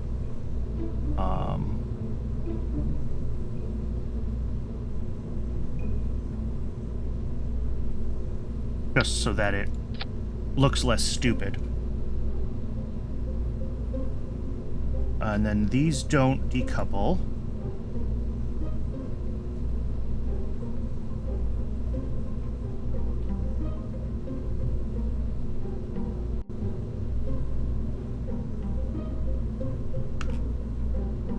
And then this decoupler can just be hollow interstage. Maybe.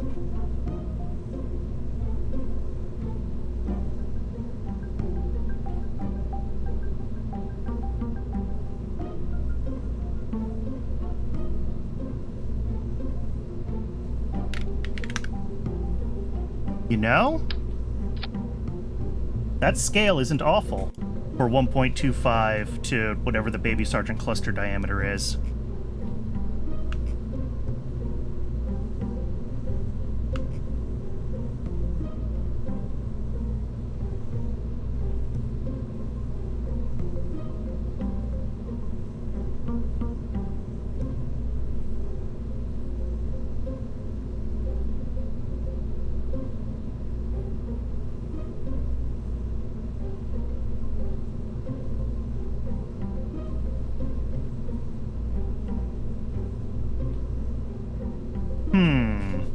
Okay.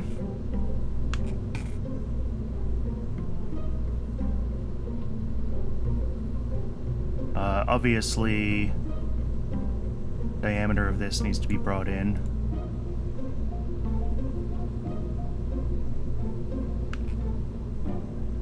Don't know what the baby sergeant's diameter actually is. Say... I might have to Google this, but... No.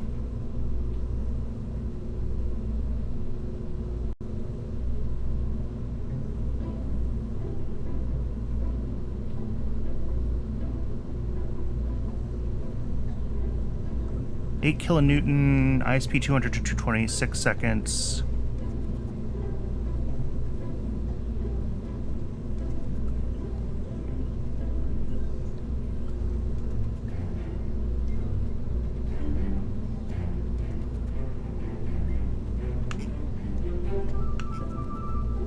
Well, this is...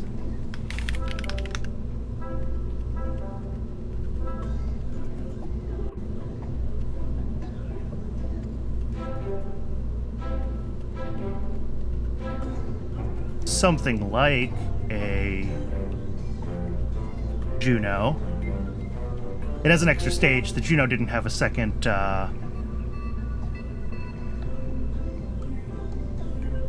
but if I go for the A7,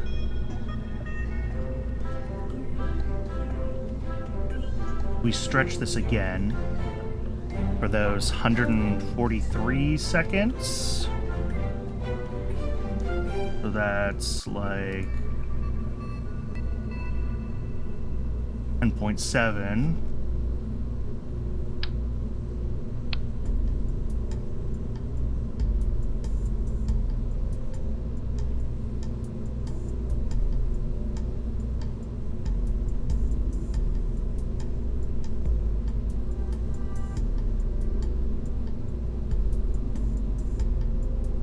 Oh, there we go. I was losing a chunk of my Delta V because my staging was wrong. So let's go back to the variant that we actually have available to us. Go back to the A6 and go back to our 9. Was it exactly 9 that I went with? Yeah. Check that.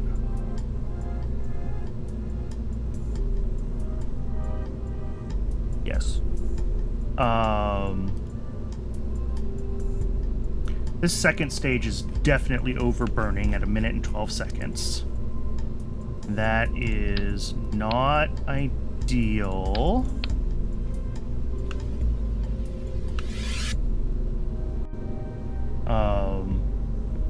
This length doesn't go any smaller.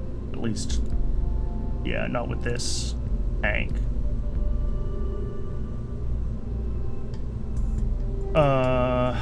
Okay, we're gonna have to do this.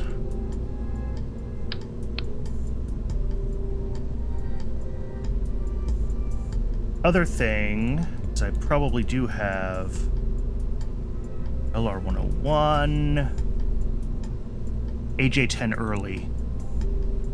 This is a little further in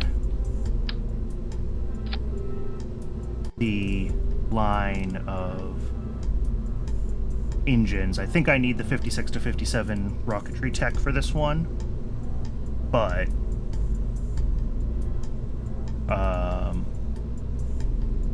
what's our burn time? 115 seconds? Okay.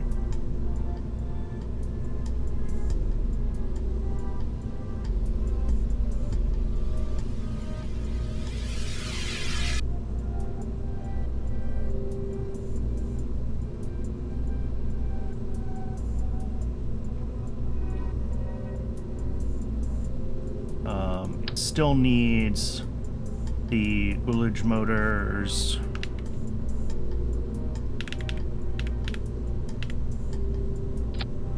And the spin motors.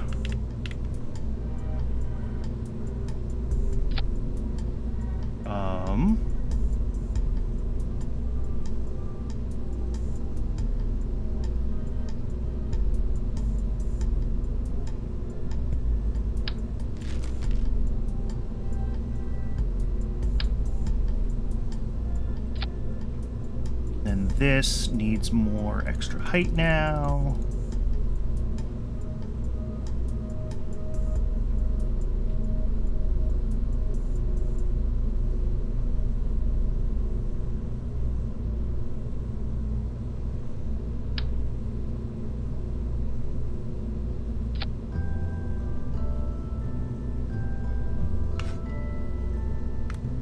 Yeah, that should be fine. That should be close enough that FAR won't get mad at me about it.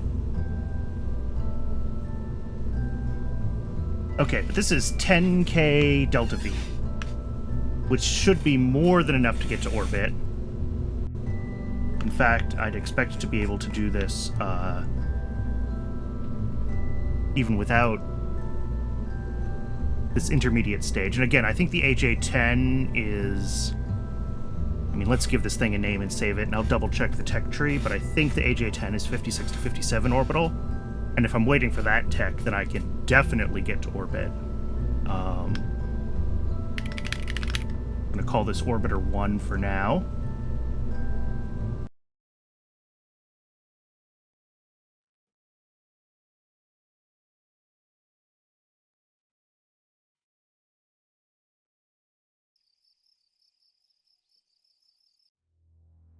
So, yeah, there's the AJ-10 early. So it is in the next rocketry node, which is what I thought.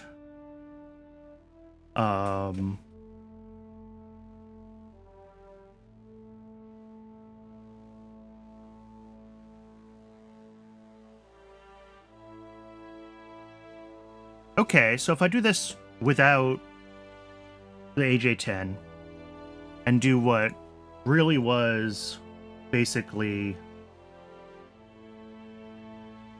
Problem is, in the real world, we would definitely have the A6H or the A7 configs available to us, which are also, like, we're trying to beat...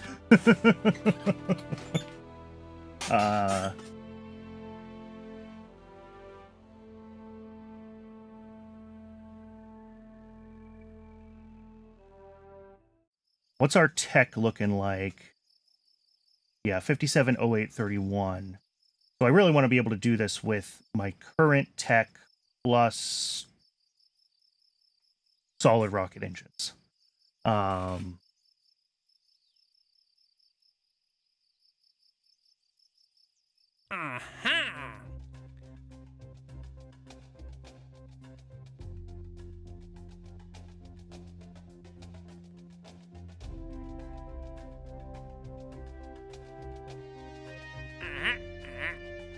Okay. I gotta do the 5,000 before I unlock these ones, even though these unlock as part of satellite. Okay. That's fine. I think... I don't know what I think. I'm trying to decide what I want to do. If I can take... Here, let's go back in here. Let's get rid of this AJ-10 version. Let's go back to the XASR, and I'm just going to have to change which tank I'm using so that we have...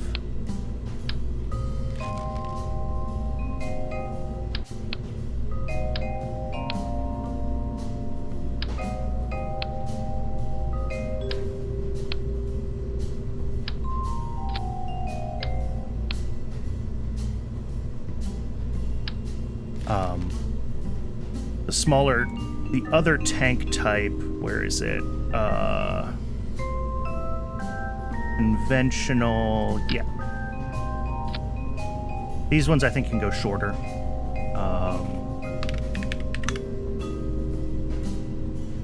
Oops, and that's the wrong diameter. Let's try that again. So if I go ahead and slap an Araby on that, in the XASR2 config, and we're going to use high pressure stringers. We're going to bring in the length for this hilarious pancake rocket. I know. It's a pancake. What's the burn time on this engine? 40? Okay.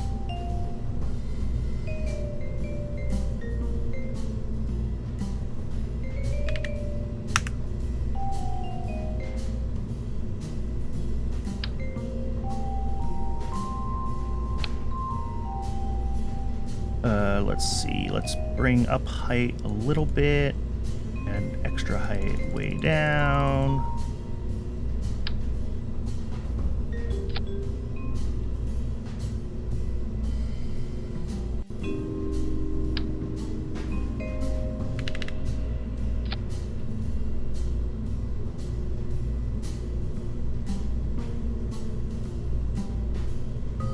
Yeah, something like that.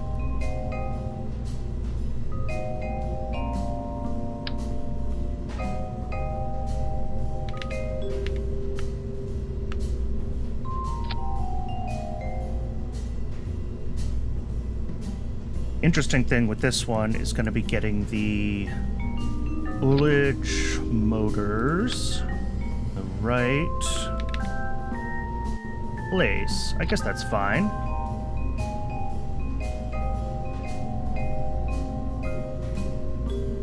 Okay, gotta fix staging again because it always gets messed up. But we have almost 10,000 meters a second of delta V. This should be able to hit orbit.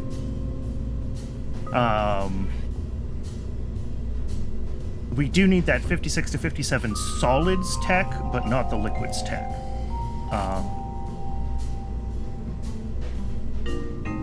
So, we ignite, we launch,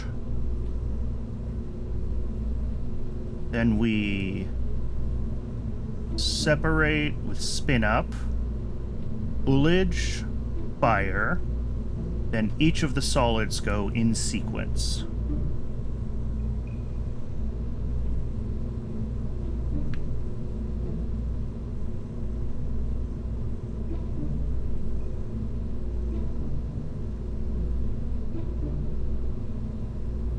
So that's pretty much it. Now it's just a matter of figuring out its flight profile and how we want it to tilt itself over, and add the extra staging steps for any propane-powered engines in RP-1. Ooh, that's a good question.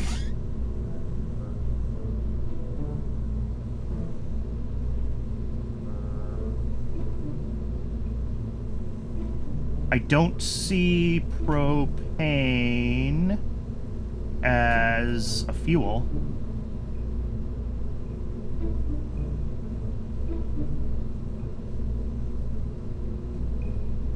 So I think not, unfortunately.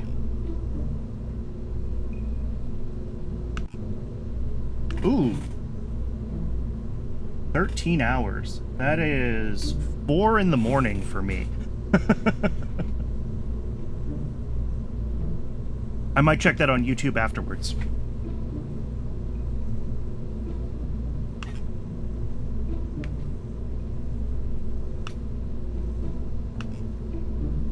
Okay.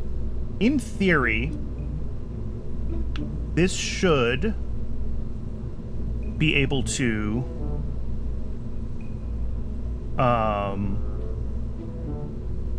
oh, that's actually something to look at as well. Is we now have a slot for the mass spectrometer, because this is going to be up in orbit. So as long as it has a couple hours of EC, we can finish the whole mass spectrometer experiment just with this orbiter. And how much EC do we have? How long does this think it'll last? 5 days.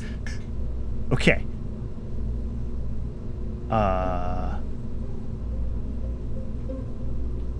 Why?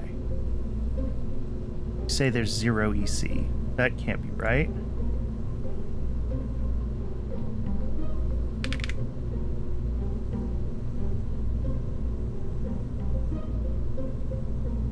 There we go, 4 hours.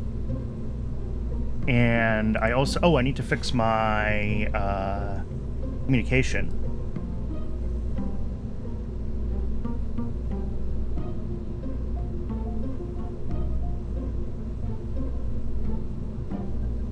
Yeah, launching out of Norway, that makes sense.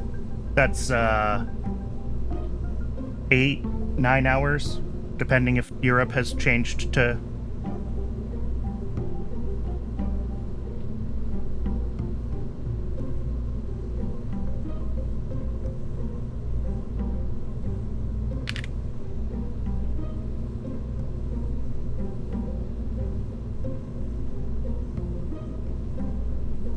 Okay, this says... Well, I should do more like this, shouldn't I?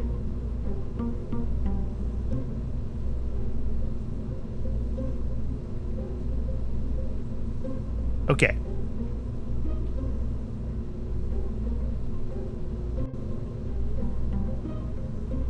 Ha.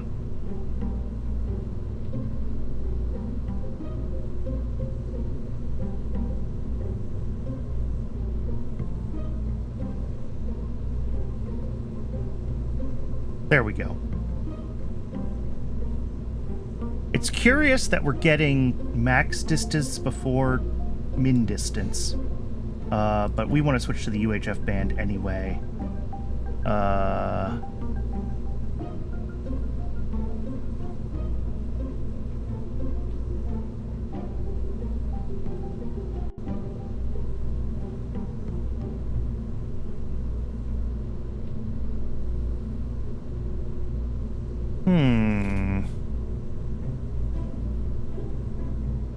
Oh, because I have my distances backwards. I'm an idiot.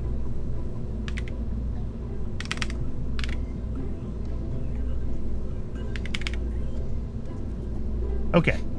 Now we can plan for, like,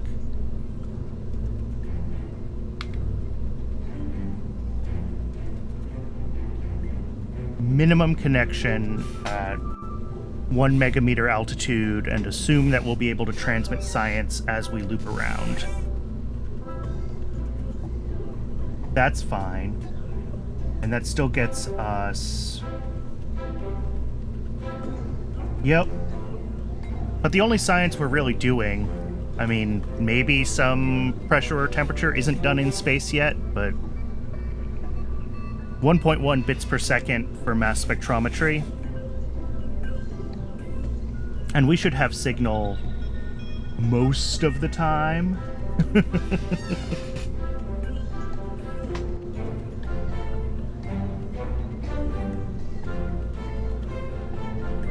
All right, let's hook this up.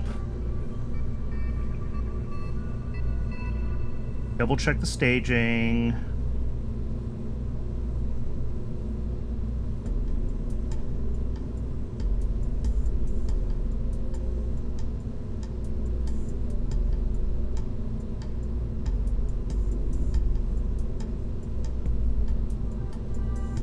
So in theory,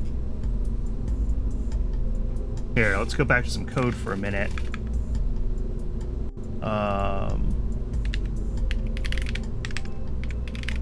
Nope.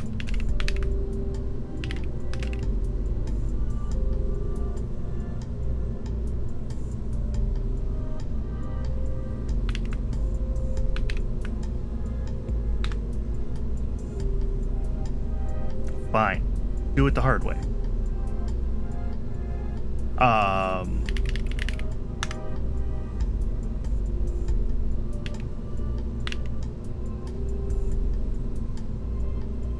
Grab this one and paste it in.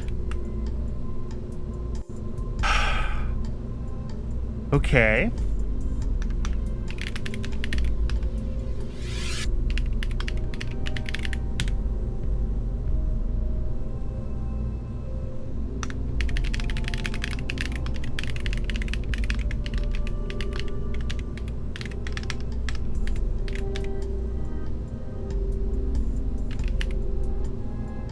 So we wait until that engine flames out.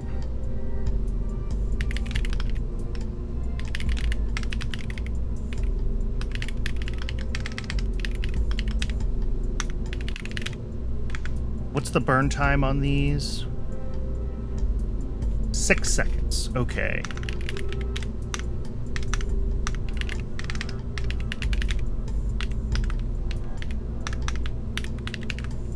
That's our cluster of 11, and then our cluster of 3. No, sorry. 11, 3, 1. So in theory, we just have to tweak these parameters so that we get ourselves pitched over and we fire the Zasser stage at the right time.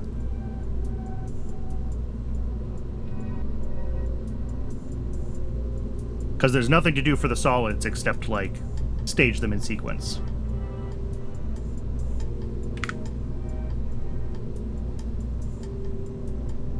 Let's see. This has KOS engine good.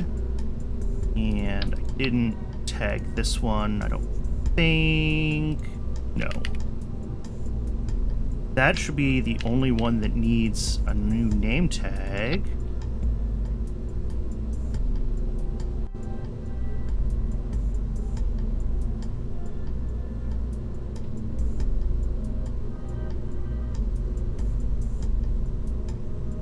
Yeah, let's see if this can do it. So the first stage is not as capable as an actual Juno one, but I added the second stage.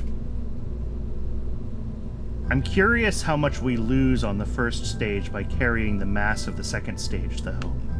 Like...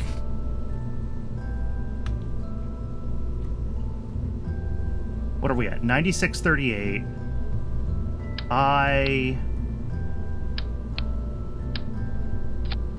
Okay, it is... we do gain a few hundred meters a second of delta V for this. That's...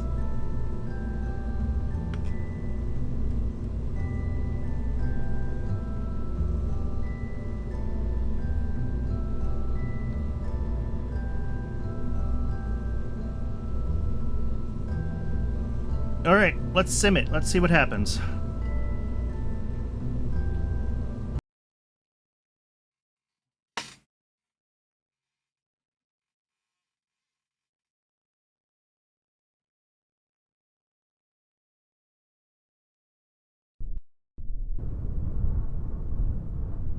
Oh, and it's nighttime. Of course it is.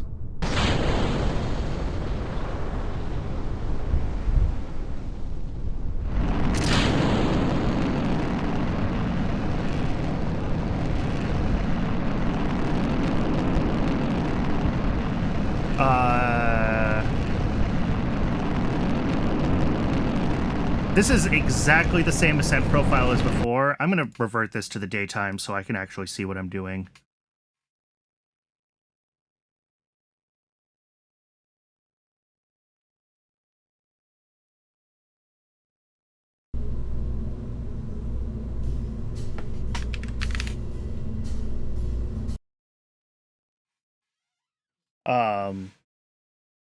So I suspect we're going to be way overlofted.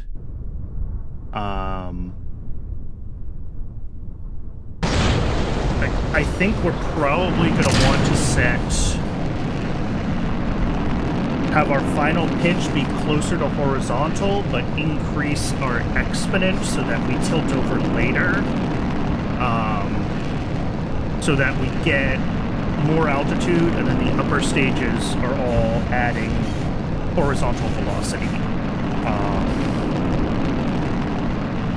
Because we're not going to have control on those stages, so you sort of have to do the old school up and over.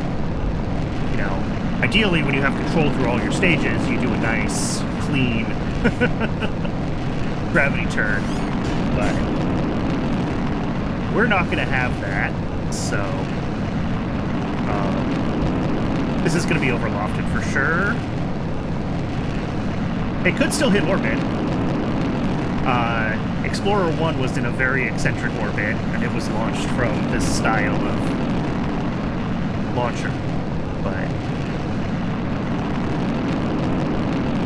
I don't even think this quite has enough delta V at you know 9700 or whatever. And double check what the RP-1 wiki says you need for orbit.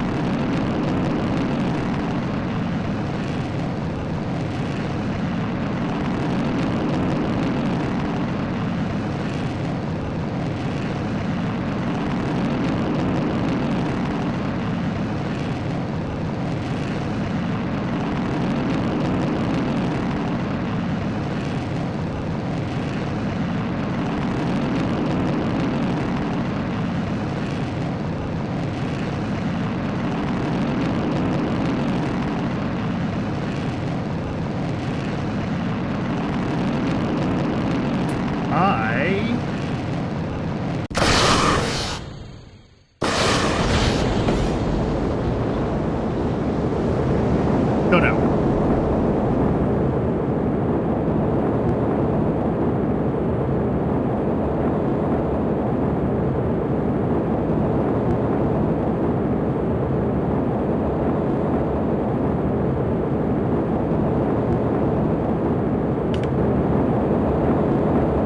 So I'm expecting when this stage burns out, we're going to be, you know, not as far because we're pushing a lot more mass on top, but then the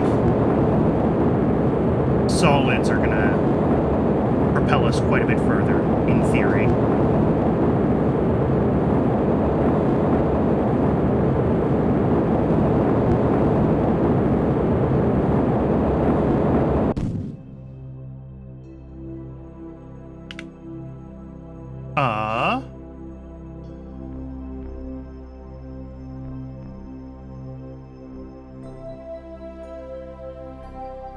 What happened? Firing XASR, okay.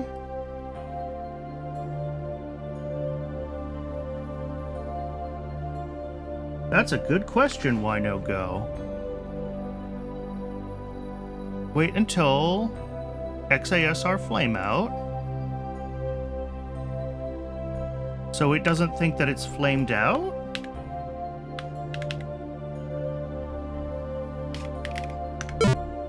Okay. Oh, this is still running downrange. I didn't change the boot script.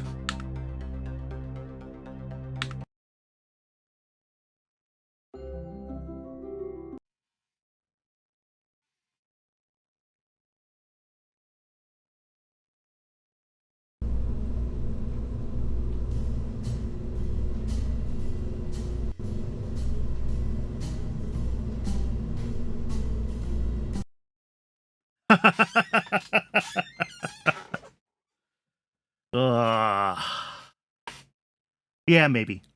Maybe.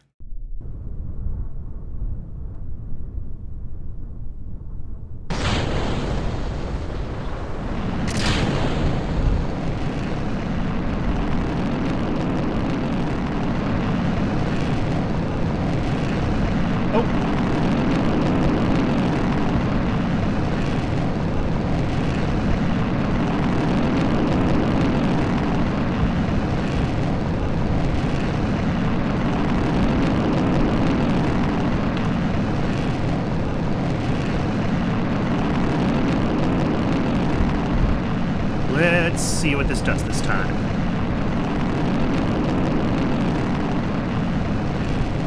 At least we confirmed that I got all the staging correct for the,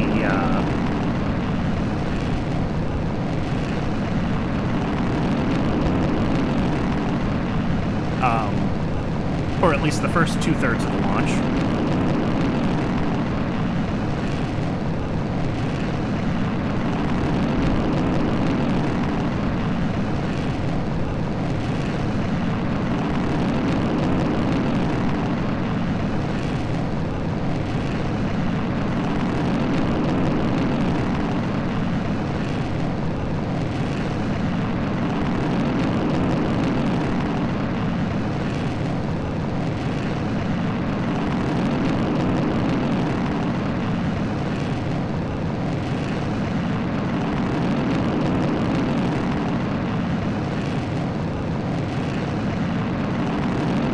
think I noticed on the previous launch that by the time the solids should have fired, we were very close to space, which is also good.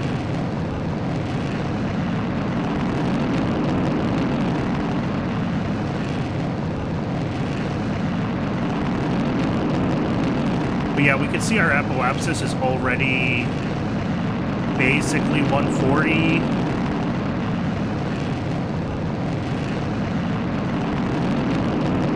Yeah, 200. So we could be a lot more horizontal.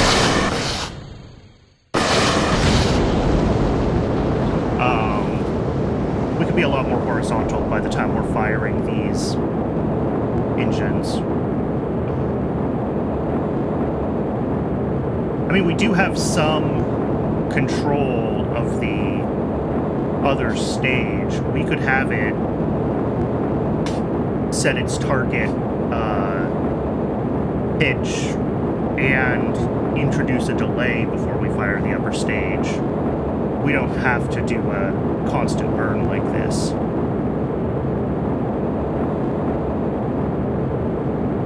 Which I'm sure must be how the original Juno 1 worked.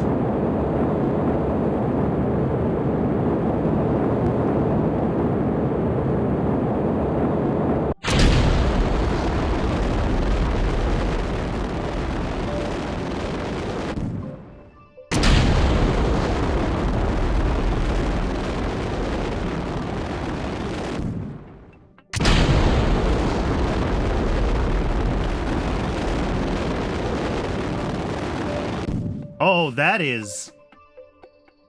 I mean, not in orbit, but...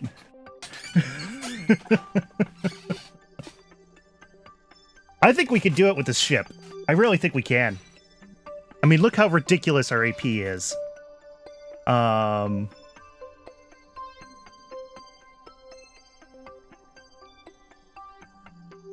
right, let's... So there's two options, right? One is maintaining basically this script. Well, you know, I can set this to like, 2.5 and this to like 80, right? And then we're going to go up, up, up, pitch over hard, and then start firing all of our upper stage stuff.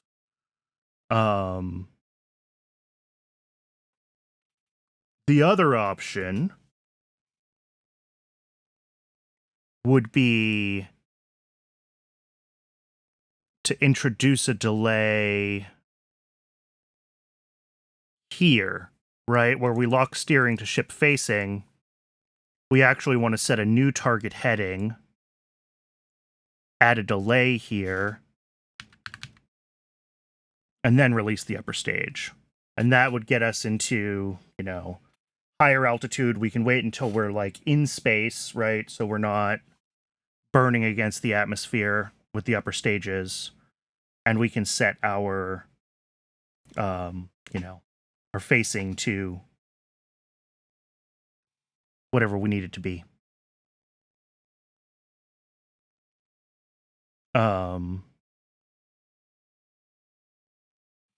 We'd probably want to lock it to something like...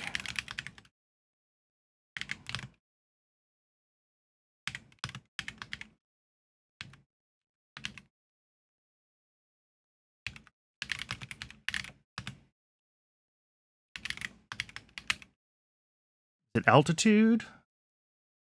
What do I want?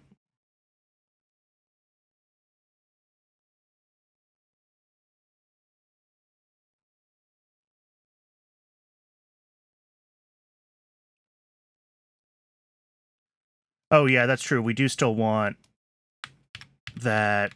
There we go.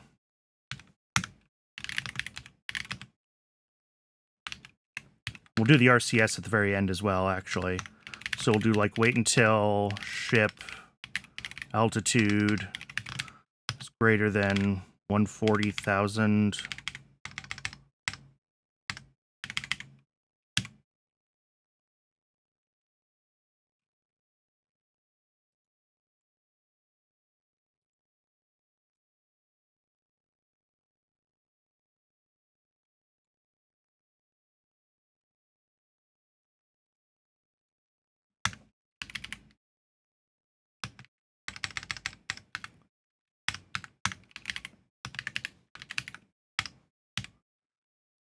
You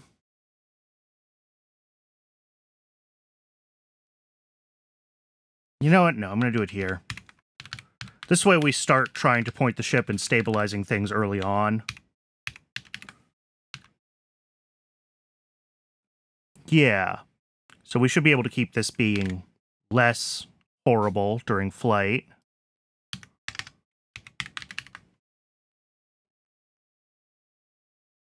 Check for steering alignment with...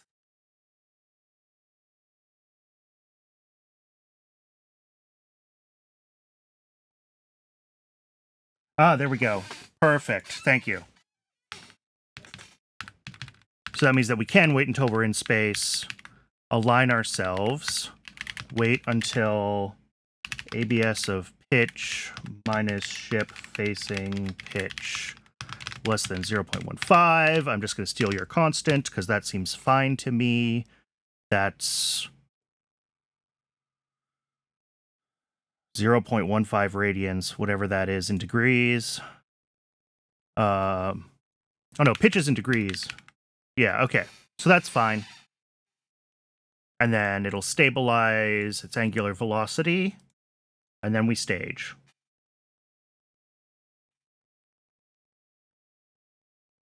I don't know. Let's find out. Where's pitch?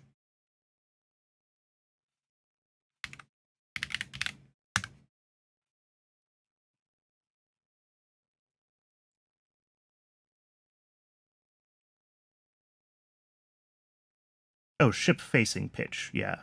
And of course our pitch is 0 here. Oh, so this is actually easy. It's just ABS of ship-facing pitch.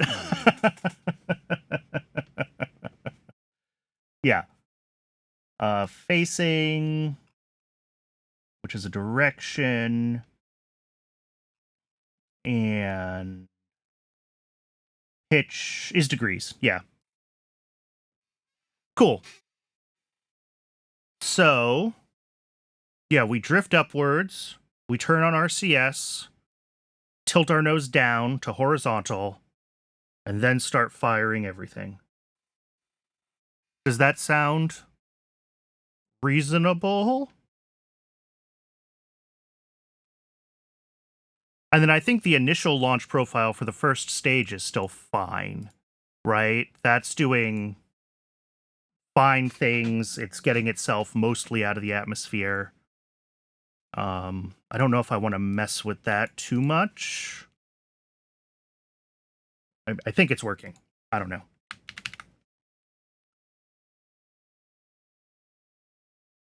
Wait until ship angular val X. I'm just double checking that I didn't typo anything. Ship does have an altitude, right? That's...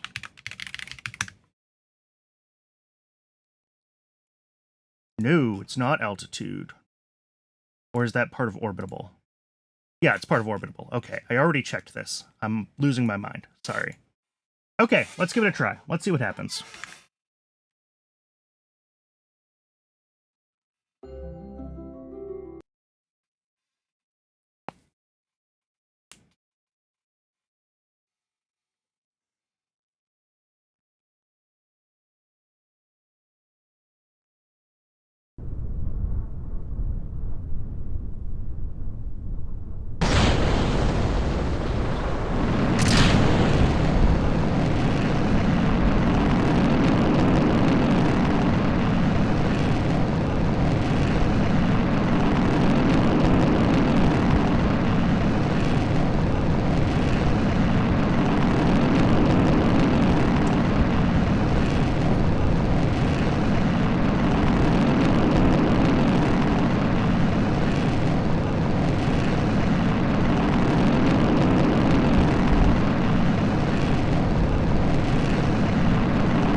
There you go. That's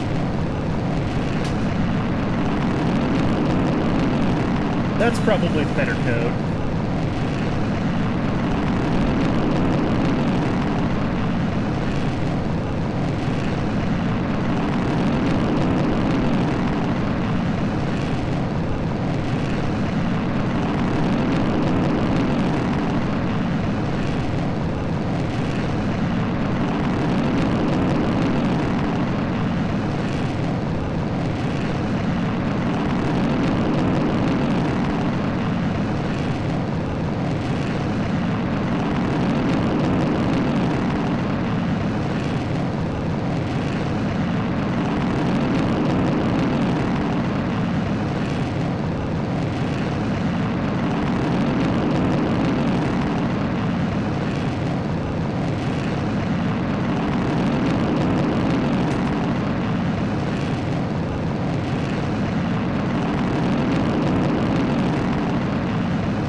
Oops, and we errored.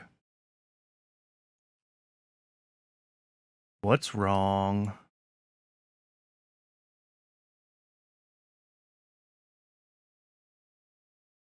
Oh, I typoed altitude. Darn it.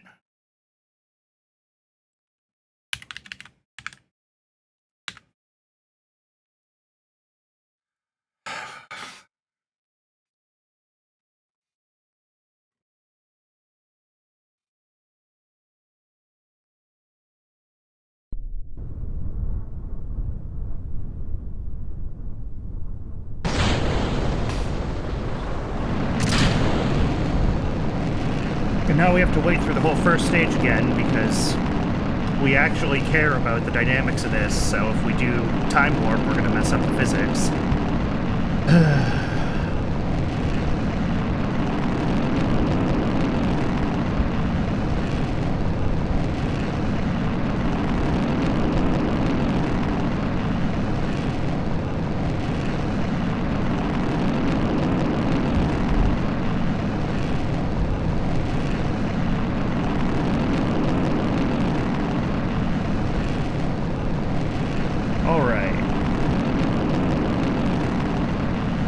Curious to see how close to orbit this gets with just this one change so that it, like, you know, fires the upper stages in space.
At least we only have to sit through a 2.5-minute launch, and we're not up to, like, 10-minute launches yet.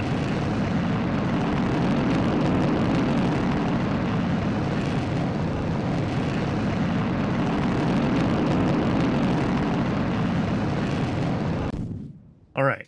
RCS is on.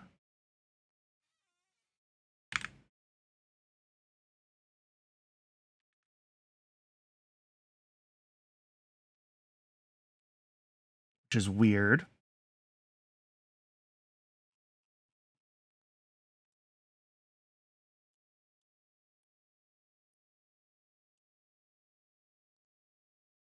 All right, we hit Miko. Yeah, we're waiting for altitude. Yeah.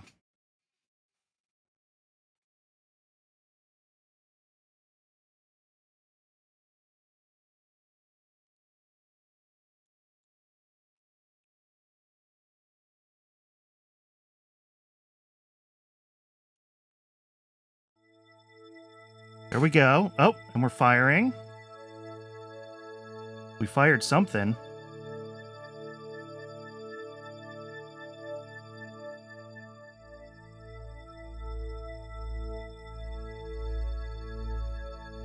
Ever so briefly. They're not firing continuously, which I worry about.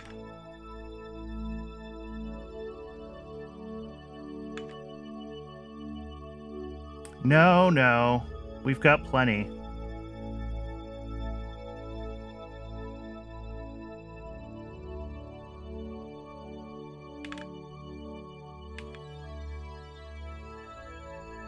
Either it thinks it's aligned, which is possible.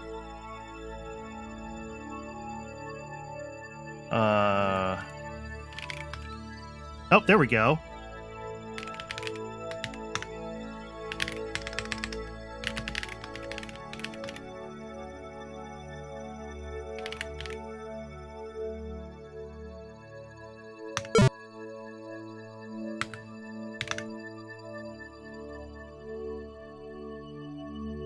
Yeah.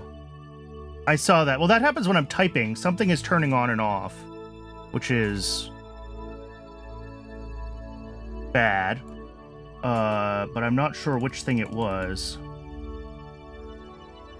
As long as it's off now. Was it atmospheric autopilot that was turning on?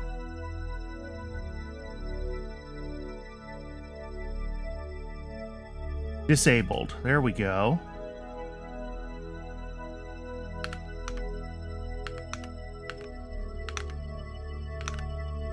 Alright, well, it's pitching itself over very slowly.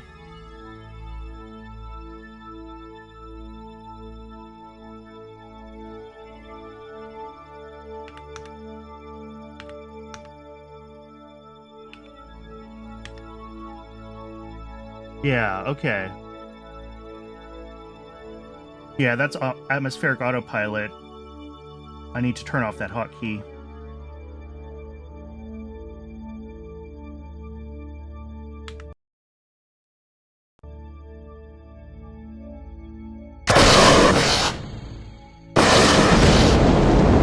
All right, it worked.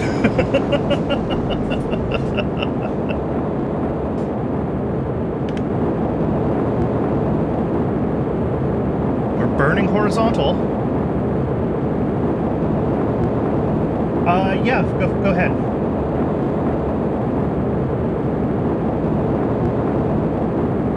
Oh, sorry, I probably have to fix it so you can do it.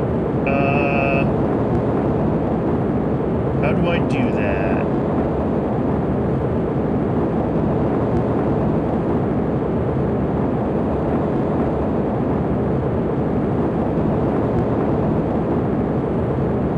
One second, it's probably deep in the moderation settings.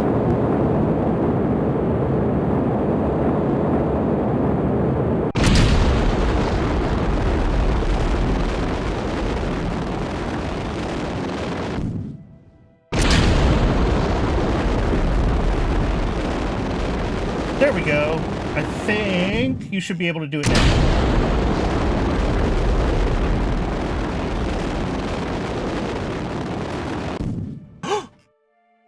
Are we in orbit? Or are we just not quite there? Periapsis height, 85 kilometers. Not quite there.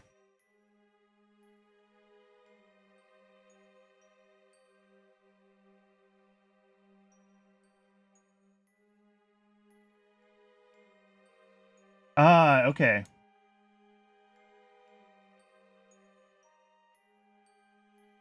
So it's probably the low torque that we have, so I have to set the epsilon.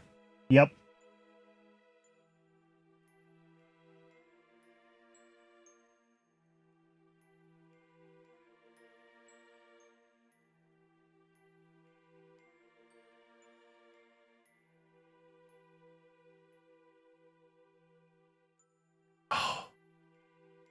It really is so close, though.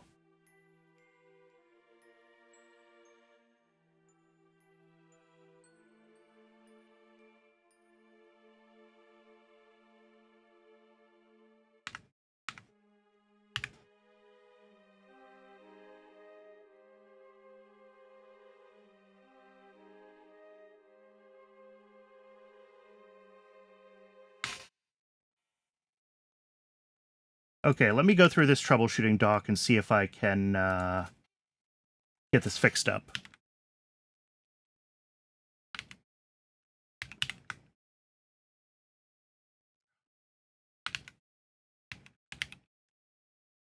Nope.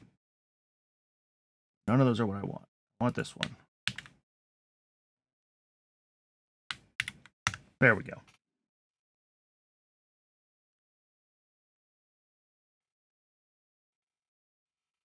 Yeah, maybe a smaller exponent or a tweak to the target pitch could do it.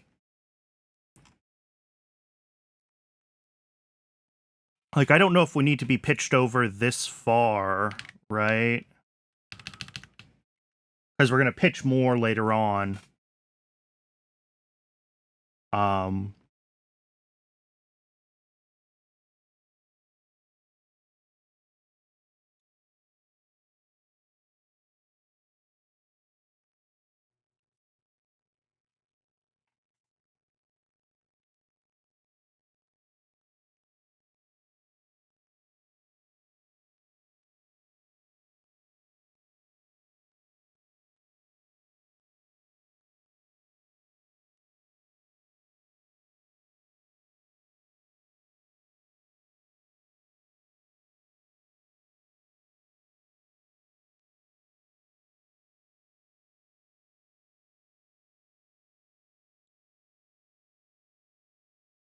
Yeah, because I could set max stopping time pretty long.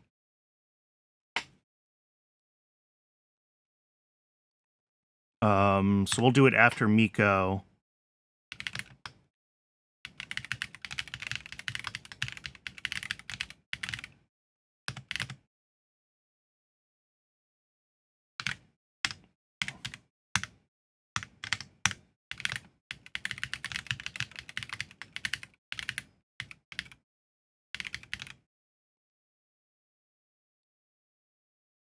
Yeah. Okay.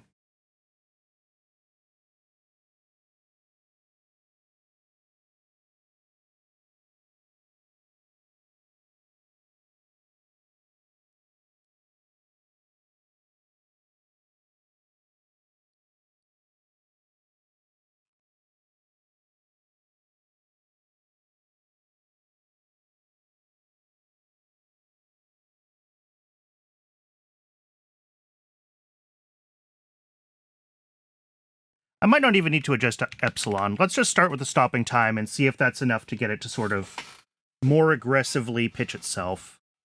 Because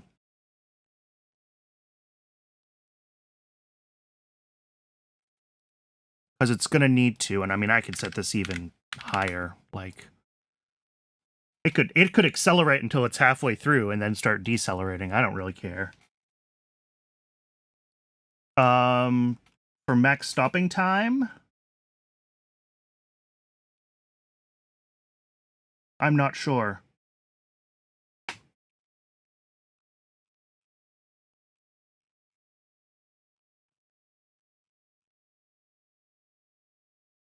The torque epsilon values are pretty small, and I don't think that our torque is that low. I think it was max stopping time that was stopping it from accelerating further. And that led to it. I mean, really, the only issue is that it drifted for so long that we were, like, way, way, way up in orbit, right? So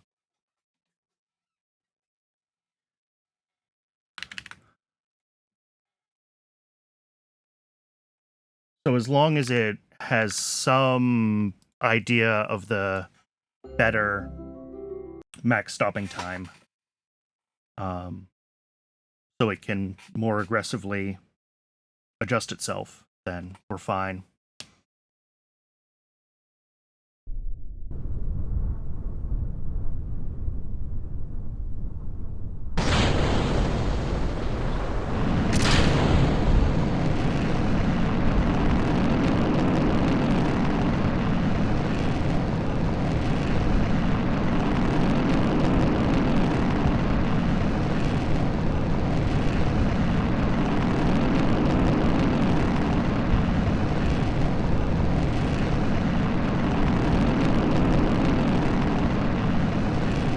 Yep, yeah, for sure. Which would be normal for a rocket of this design.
All right, 140. Here we go. Yeah, it's pitching itself a little more aggressively now. That's what I wanted to see.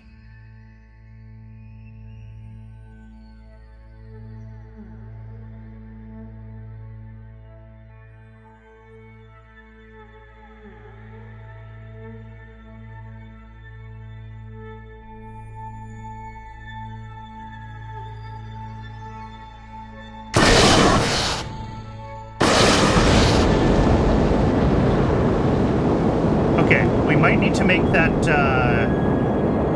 epsilon a little bigger for waiting until we're stabilized.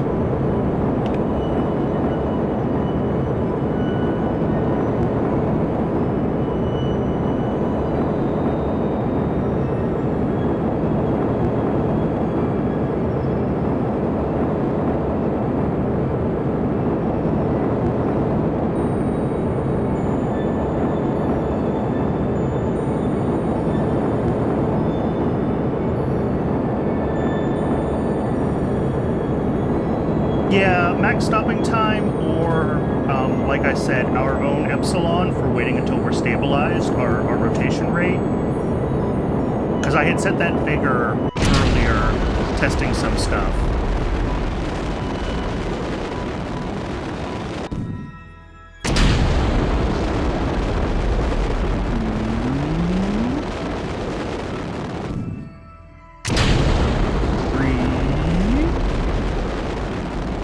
Yeah, I do think we need to pitch down a little bit. Yeah, not surprising that our periapsis ended up negative this time because we are... what do I want to say? I adjusted it so that it lofts itself a little higher earlier on. So we want this to be something like, I don't know, -15. Let's undercook max stopping time a little further. And let's give these another order of magnitude so that it has a little more time to stabilize itself.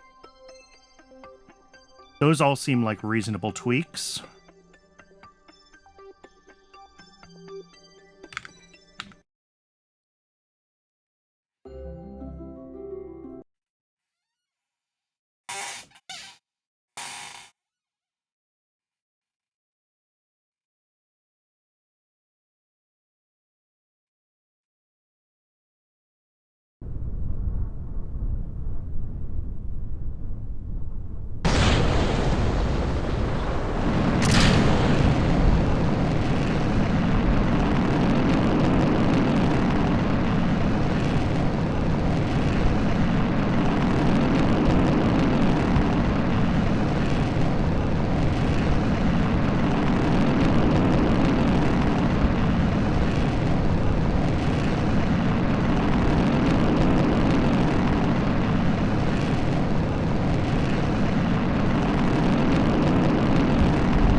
A little bit of flickering just happens.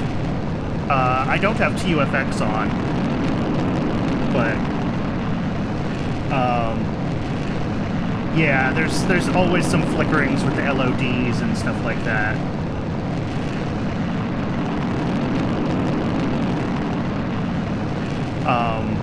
Especially around the Cape, because there's a detailed Cape pack that adds 3D terrain for a bunch of stuff, and as that goes in and out with the logs, it gets weird.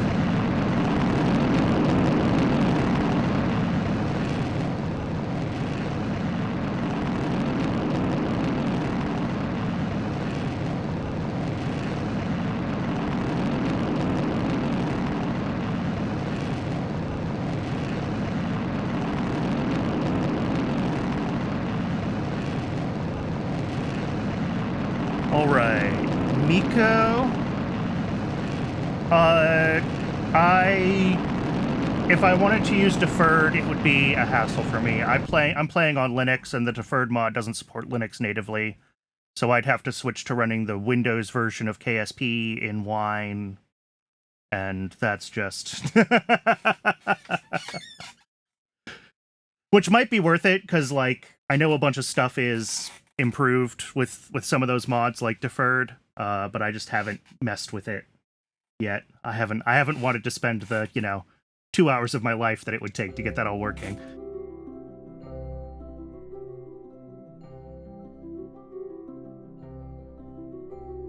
All right, we're pitching over.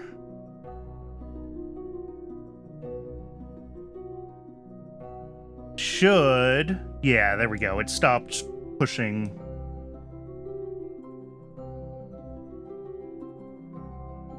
A little sooner. But we should see more stabilization before we fire. And I told it to pitch a little negative this time. So we...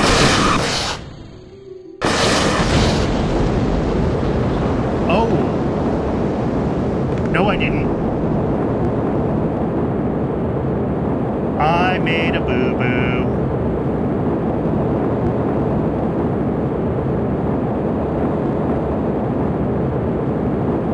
All right, well, this isn't going to do what I wanted.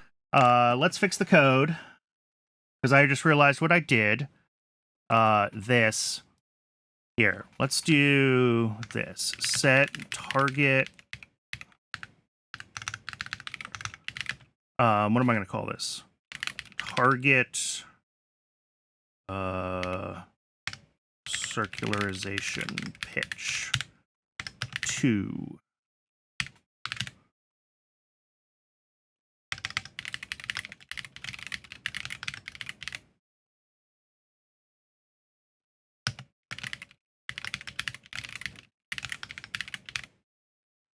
There we go.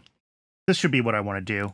I was like, oh yeah, I don't have to write my target pitch in here because my target pitch is 0. I could just check if the absolute value of the ship's pitch is within range. That's not helpful when I actually have a non-zero target pitch.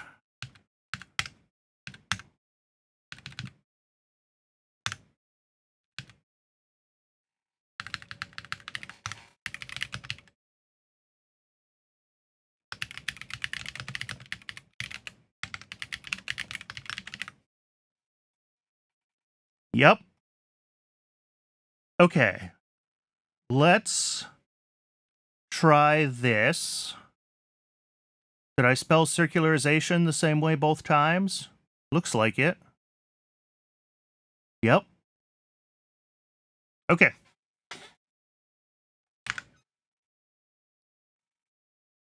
Oop. Line 40. What did I do? Oh. Syntax error. Missing period. Good catch. Thank you.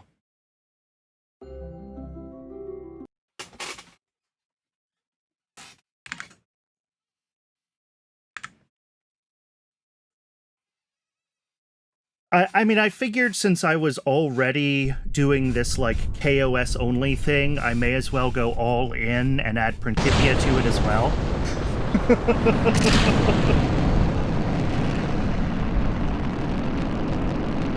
I figure if I can manage to get a fully KOS-controlled lunar impactor in Principia, then I should be able to apply for a job at NASA.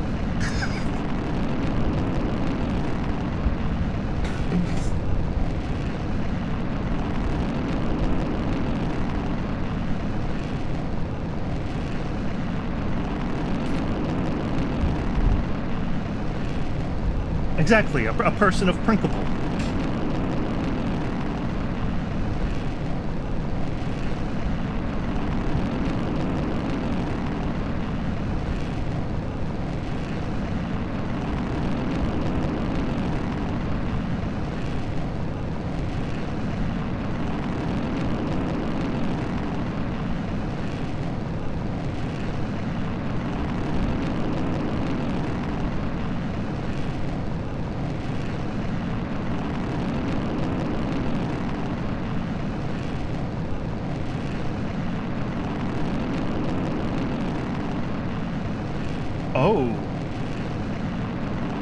Well, I'll find out.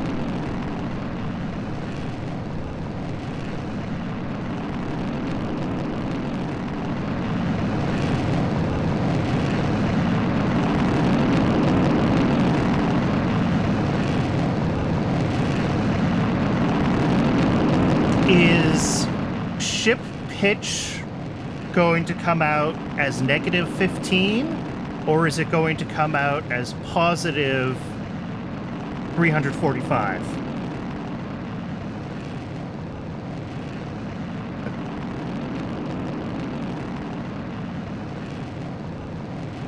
I know I set my heading to negative 15, but I don't know how it actually handles that.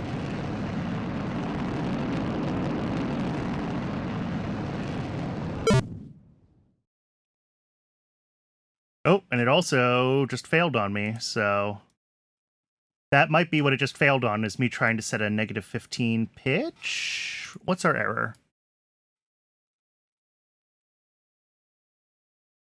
Undefined. Oh, I forgot to add local to that. That was my bad. All right, let's also make it all positive while I'm in here changing the... Yeah, local is... That's how I'm going to do it.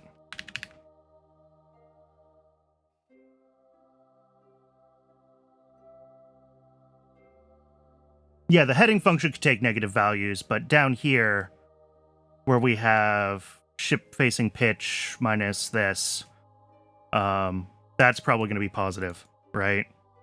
So...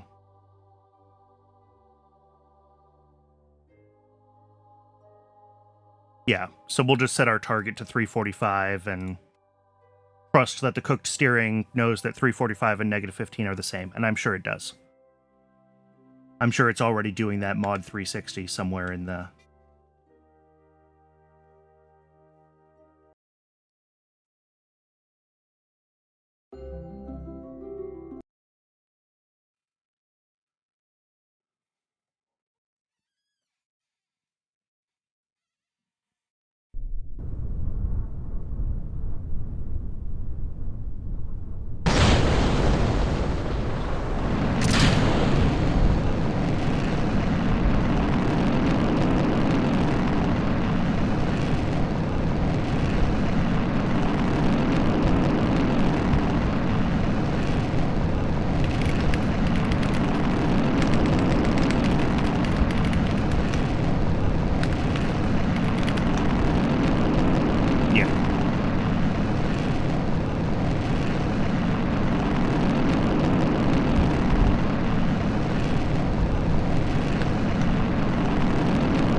That's weird.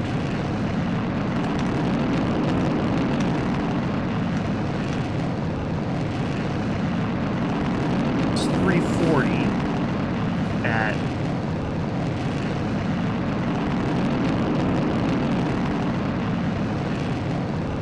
Right, zero's on the horizon. So shouldn't we be at either 45 or...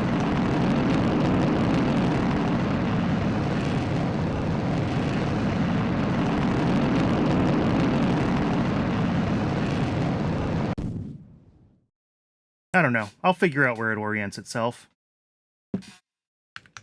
But 340 doesn't feel right for here.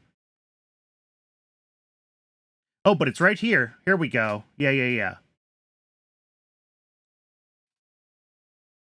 So it's relative to...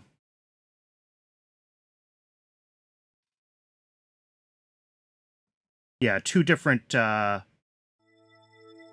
coordinate systems.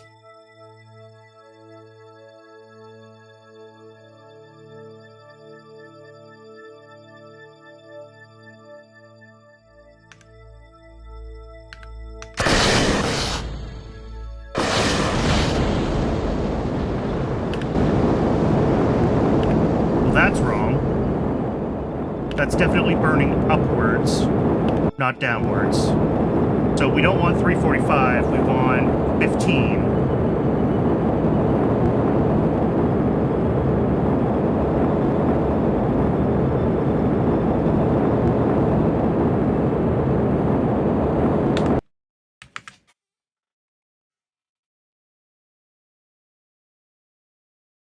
Okay.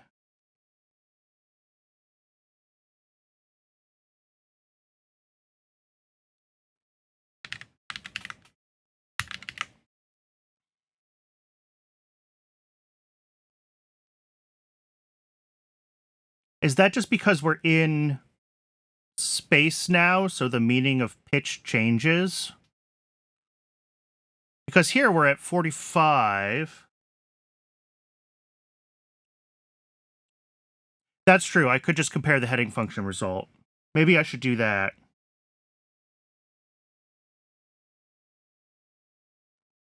Yeah, local target heading is...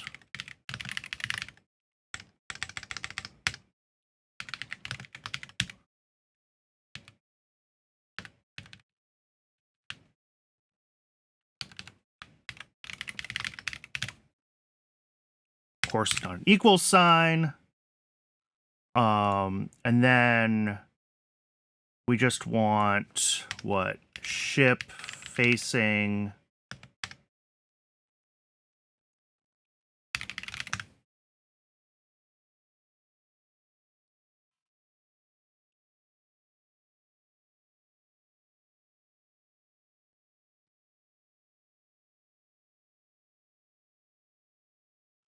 Can I get a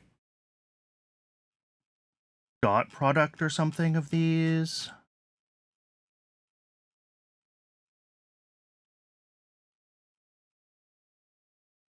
Bian, okay. Oh, vector angle. Yep.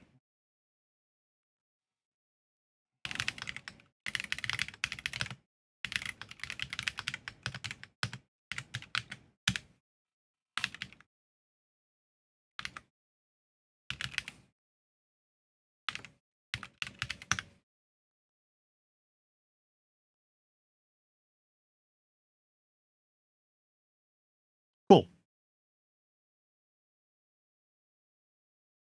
Yeah. Vector angle... Yeah. I think almost everything is in degrees except for, like, angular velocity, because angular velocity is used internally in some other funky ways that needs radians. But everything else is degrees in KerbeScript, which is mildly annoying that they didn't just make it consistent in the UI, but so be it. Yeah, that should work.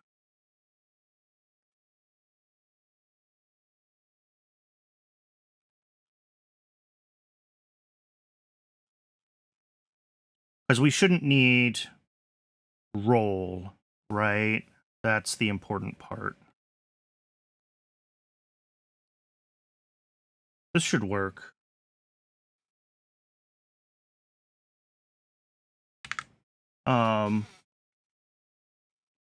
Right? Let's just, like...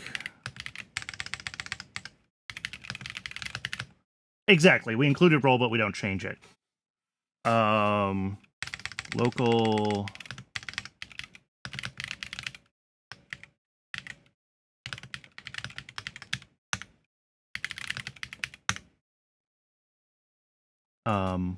hello? Oh.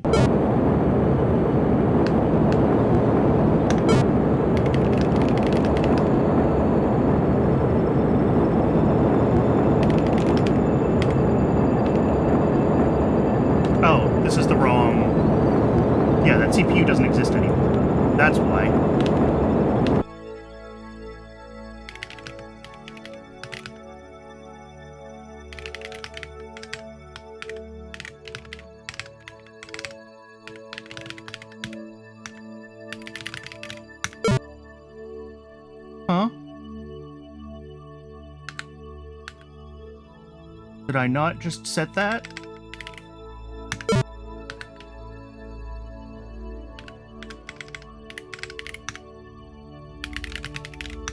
There it goes.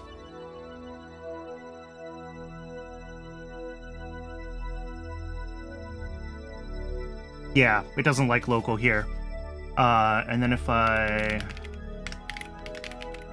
print ship facing... Oh, well, yeah, the role is constantly changing here. But the important thing is the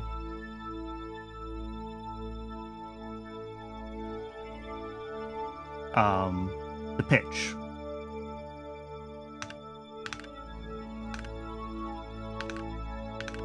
Cool. All right, I think this should work.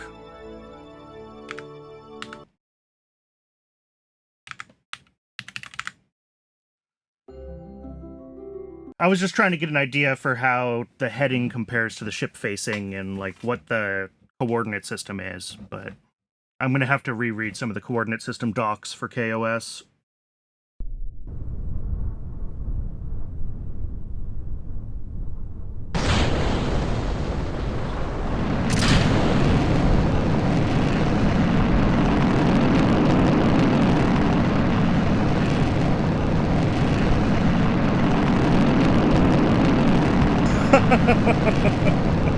Exactly. That's how it works. Ugh.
Okay, and this should... Yep.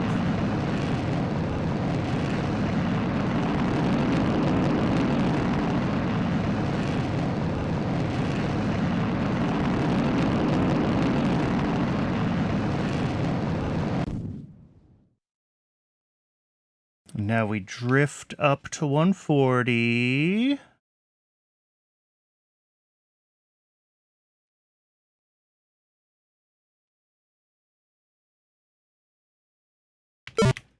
And it failed.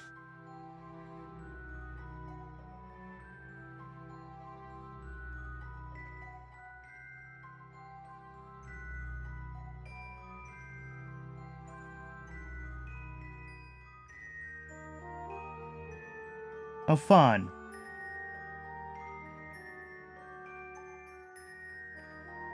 Oh, ship-facing Vec. Yep.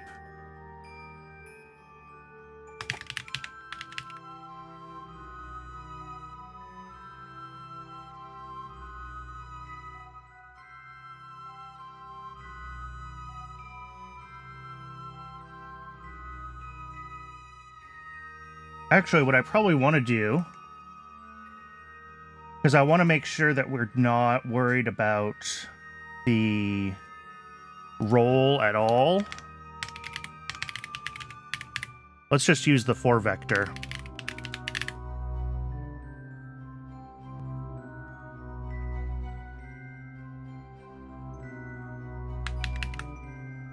I think this is probably more accurate to what we want this code to do.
All right, there we go. Pitching over. Pitching over in the direction I want, which is even more important.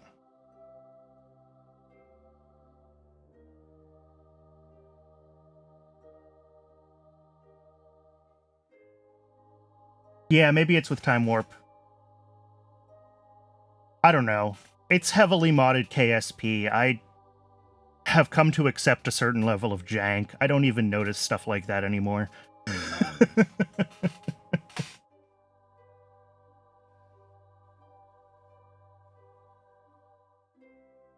All right, there we go. We're pitched down a little bit.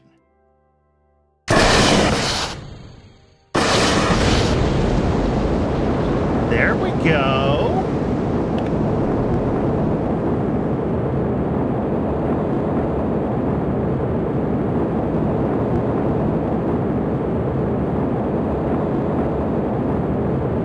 We are definitely stealing from the AP, just a touch.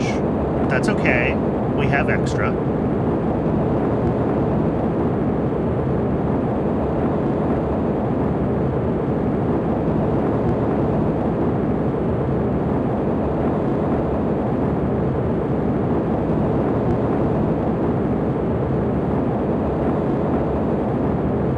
This ship still might not have the Delta V to do this without, you know, waiting for that 56 to 57 orbital rocketry tech. That is totally possible.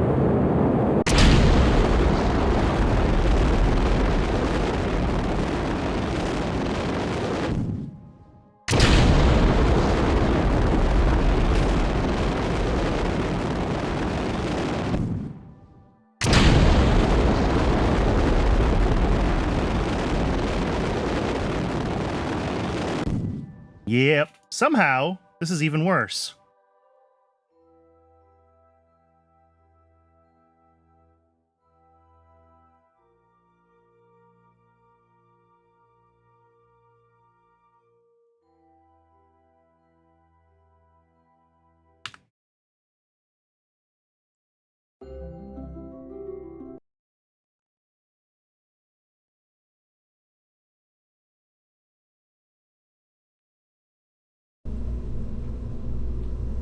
Yeah, I mean, 9,700 meters a second is just probably insufficient. If I upgrade this to the A7,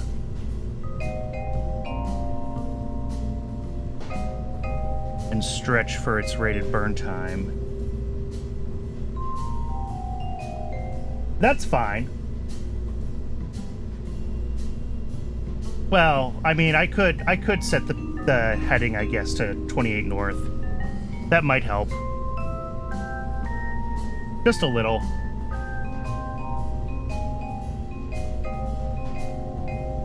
Rate of burn time on this? 2 minutes 23. Okay.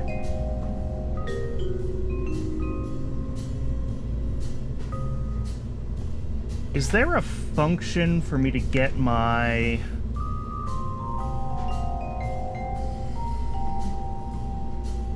I mean, I guess my heading here, right, where I'm setting it to 90, I would want to set this to what?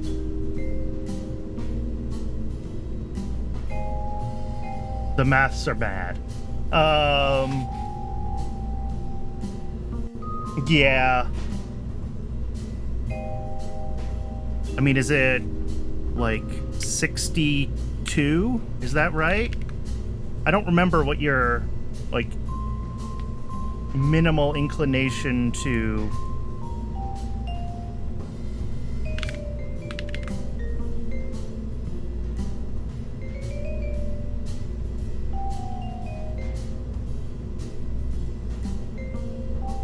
Yeah, I mean, it shouldn't really end up mattering in the grand scheme of things, but...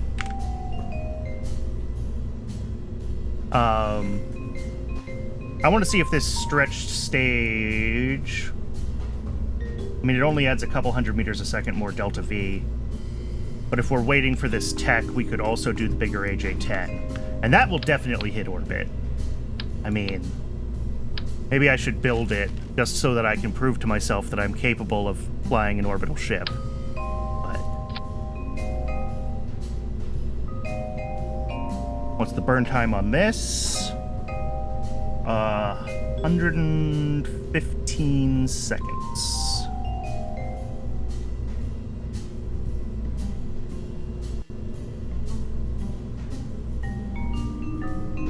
Cool.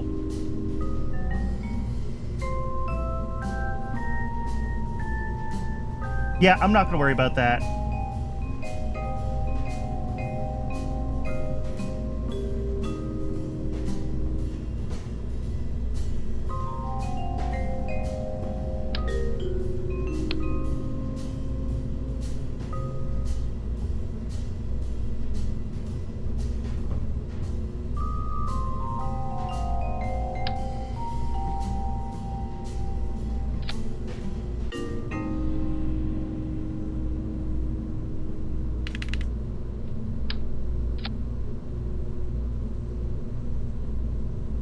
Oops, that was the wrong one.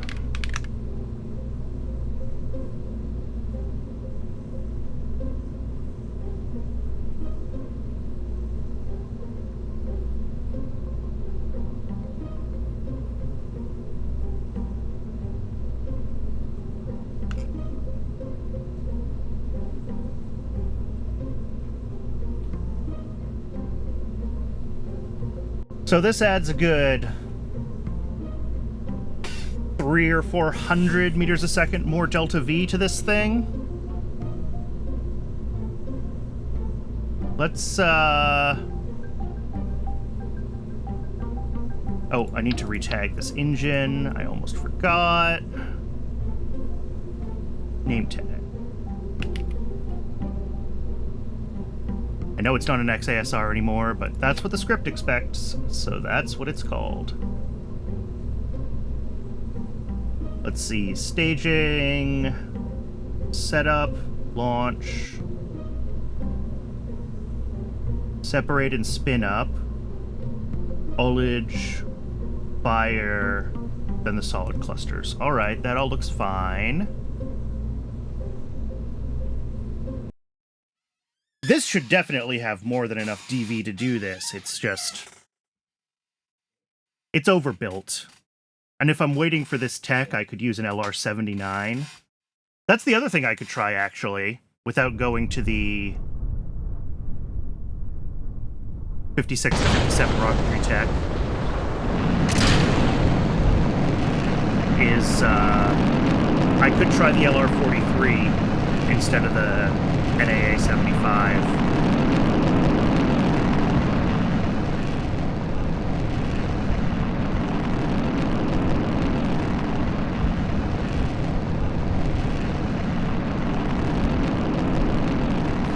Oh, did I forget to check my mass again? Because I stretched this tank a little bit. And I don't think the avionics had much headroom. Yep, we're up to 30 tons.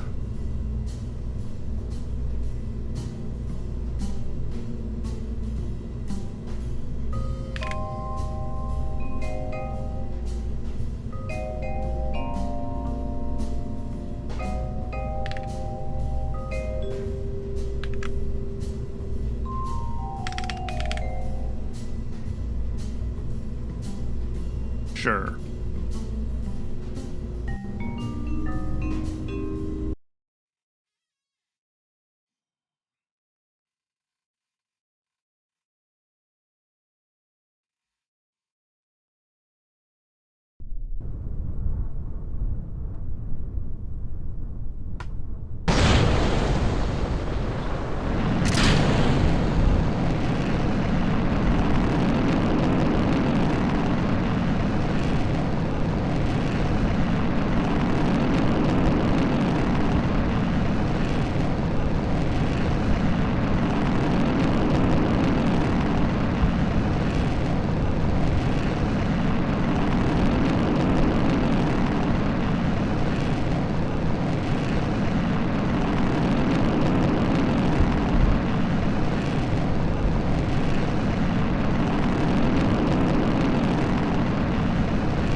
Almost worth with this super low thrust to weight ratio at the beginning, just to save gravity losses. It's almost worth putting solid boosters on this thing.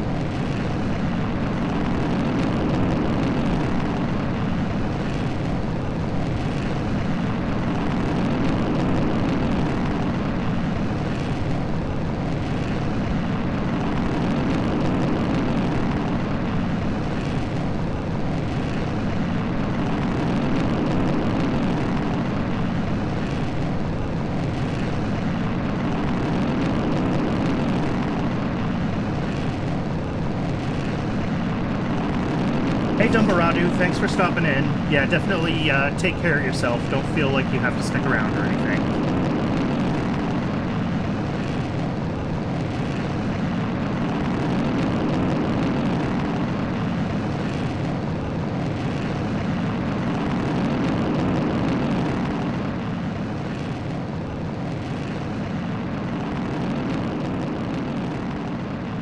And I know the rocket sounds in RP-1 are not the most soothing sounds in the whole wide world.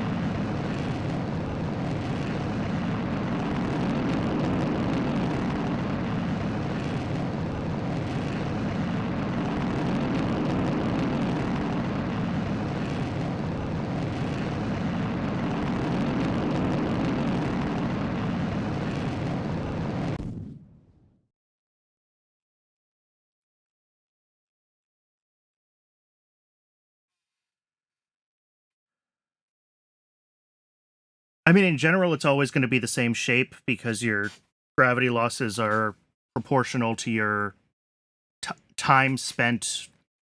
They're generally proportional to your time spent accelerating vertically. So if you're accelerating more quickly, you're going to lose less to gravity. The plot is always going to be kind of the same shape because it's always going to be exponential because it's an acceleration. But you know, if you were accelerating at exactly 10 meters a second per second up, or 9.8 whatever, your gravity losses would be 100% of your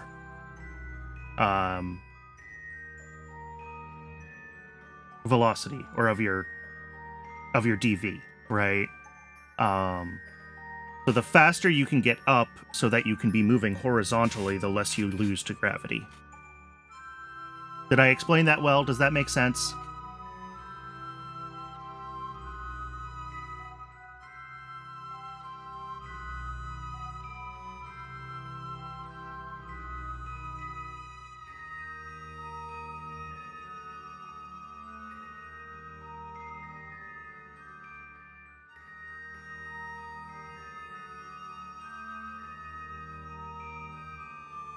I'm not sure what percentage of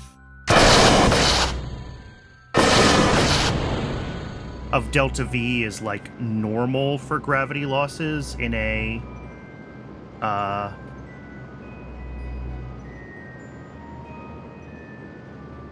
in an actual rocket. But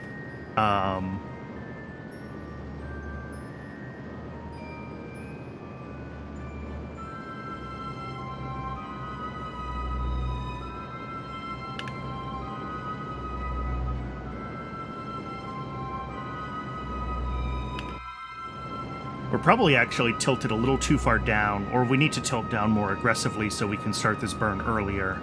Because we are coming up on AP well before this stage is going to be burned out.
Come on! 60. Ah! Yeah, we're pointing down too far. I agree.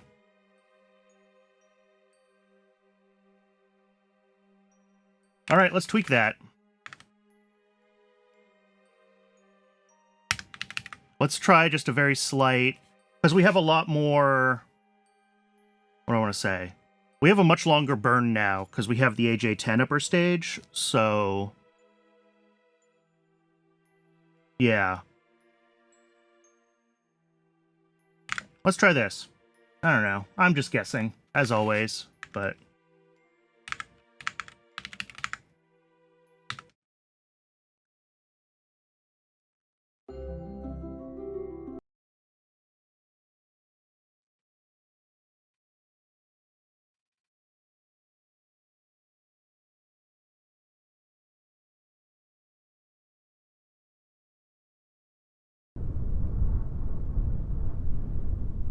There you go.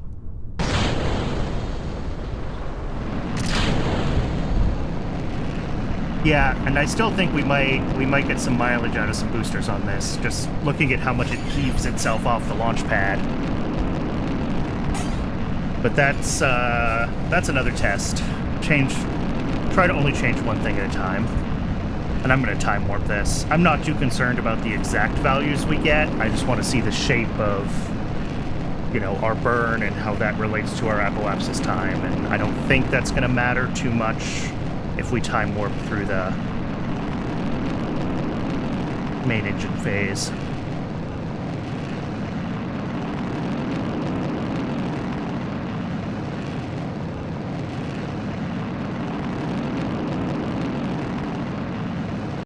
Yeah, burnout is right around 75 kilometers, so...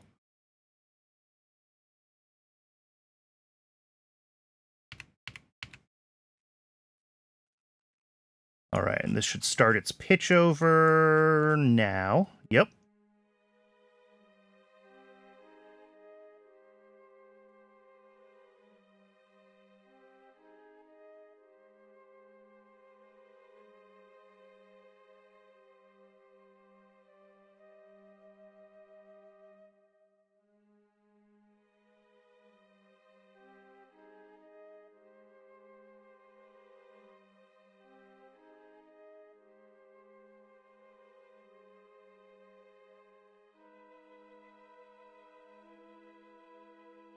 Okay.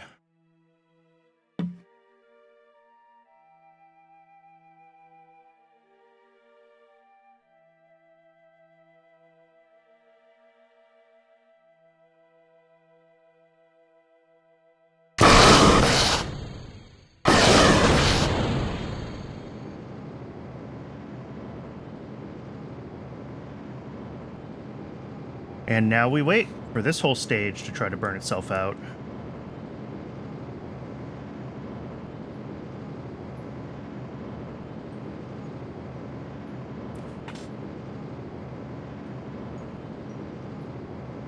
We might be able to up the max stopping time a little. Yeah, probably. That should get it aligned a little bit sooner, right?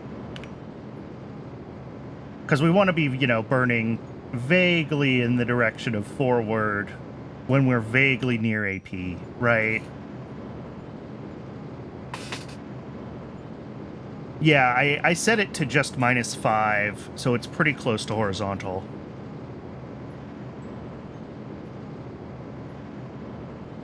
Yeah, that's pretty close to horizontal.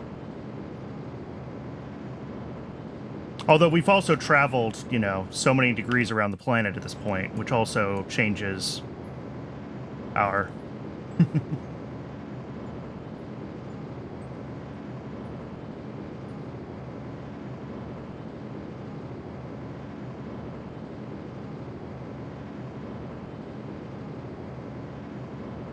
But this is good. The apoapsis is staying pretty much the same. It's fluctuating a little bit, but the PE is coming up pretty steadily. Looks like this is going to burn out pretty much right at AP. I'm okay with that.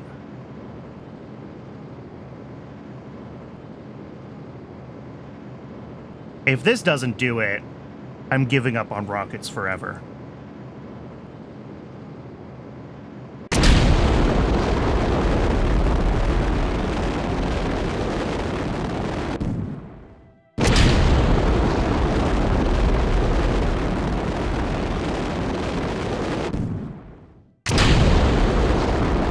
Yes!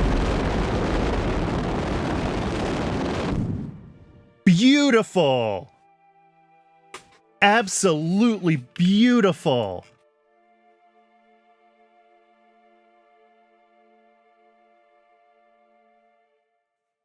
That is a 230 by 6,000 orbit.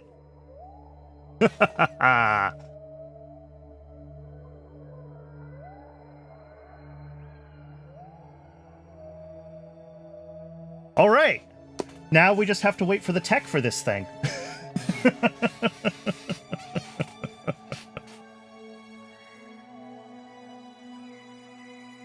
But, that's not bad at all. I'll take that.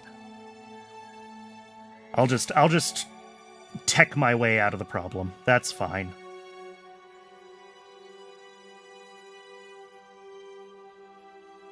Cool.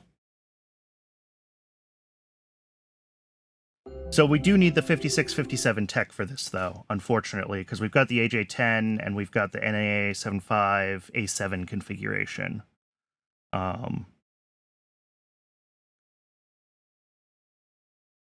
Which I guess is fine. Let's just look at, I mean... Yeah, right now that's in 570831. Oh, right, I forgot we still have the 5 megameter rocket to launch. All right. Well, we should be able to afford to hire a lot more researchers as time moves forward here, because our budget is a lot higher. So we're going to want to, you know, be doing that. Sputnik was in the real world... October 4th, 57.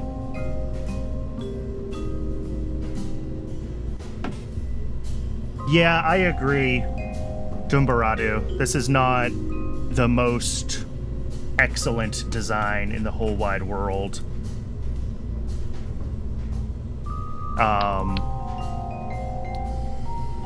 And I don't have a ton of DU for it.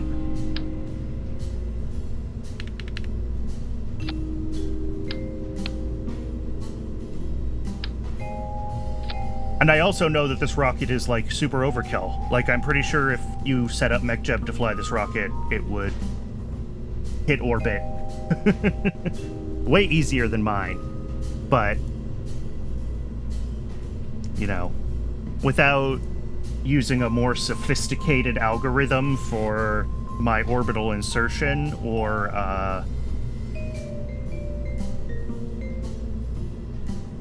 spending a bunch of time tweaking values, I think I really just need to brute force it right now.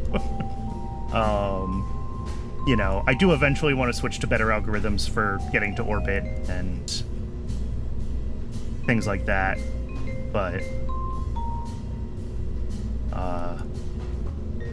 that involves reading the NASA page on white paper on primer vectors, which I've been putting off for the past couple of weeks now. That might have to be my reading this weekend, though, for coming into next week, being ready to advance this thing. I guess the other option instead of the AJ-10 is we have the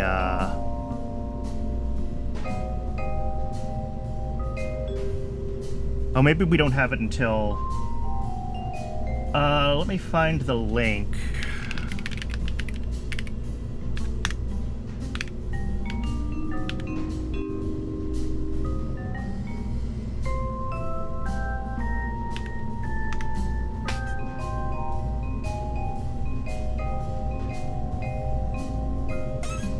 So that's the main paper, and there's some related ones, but that's the main paper on, like, primer vectors and how you use them to steer rockets. There's a bunch of other stuff related to it, like primer vectors will just get you from one inertial frame to another, but, like, you kind of need to decide some other parameters of your inertial frames for them to work.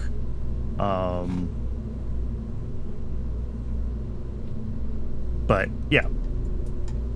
I guess I don't have the Agena engine yet. Is that in the 58 orbital rocketry? It must be.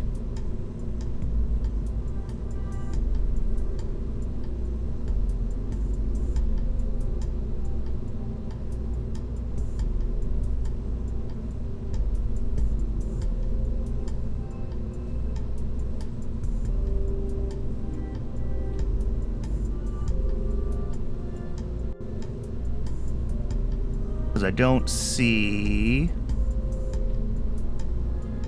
anything else.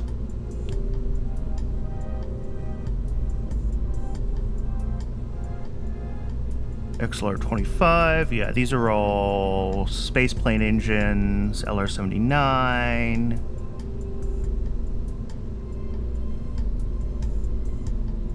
Yeah. Oh, I wanted to see if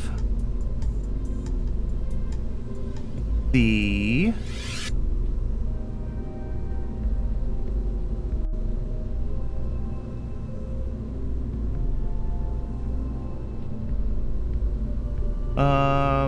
do we not have it yet? Oh, maybe that's also in the next tech. I was looking for the casters, but I don't see them. I might not have those researched yet either.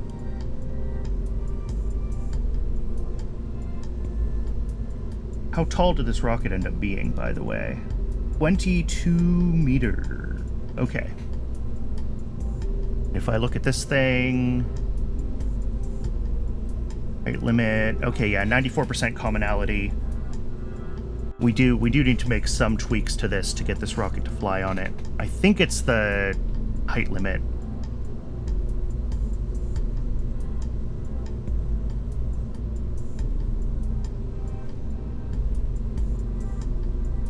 Nope, not the height limit. Now I'm not sure. 33, 444, 22. Oh, it's got to be resourcers. Yeah. Cool, so this just needs more fuel. That's fine.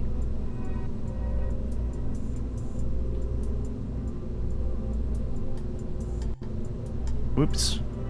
That's fine. I was just trying to save it anyway. All right, so all we can do at this point is hire as many researchers as we can over the course of the next couple of techs so that we can get this thing up to... Oh, if we're doing 56, 57 orbital rocketry, we also have satellite era materials science. I wonder if I could do it with just satellite era materials science.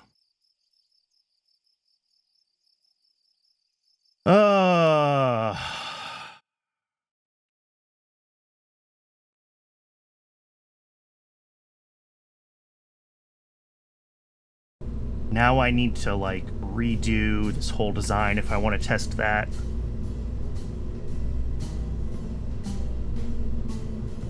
And I didn't save an alternate. Cool. So if I take this engine and we go back to the A6.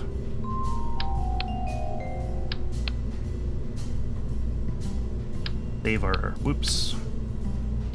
Save the fins too. If we just grab the isogrid tank.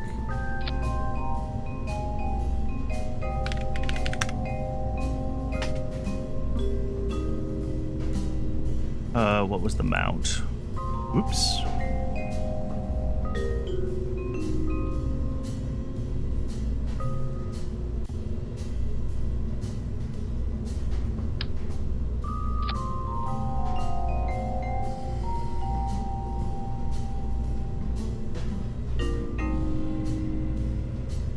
What's the burn time on this? 2 minutes, 1 second. Okay.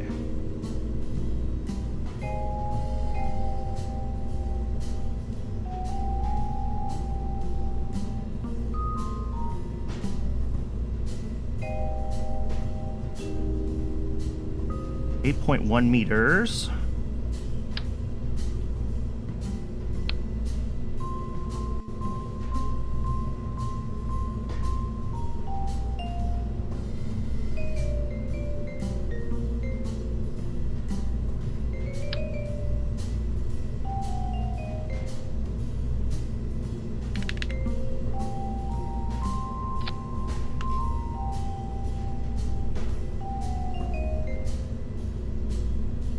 Let's see. Fine adjust.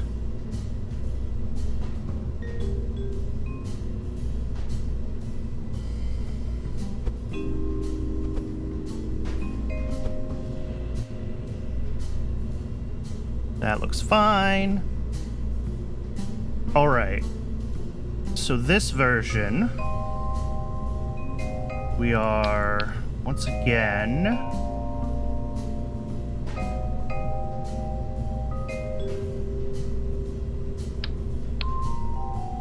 I mean, honestly,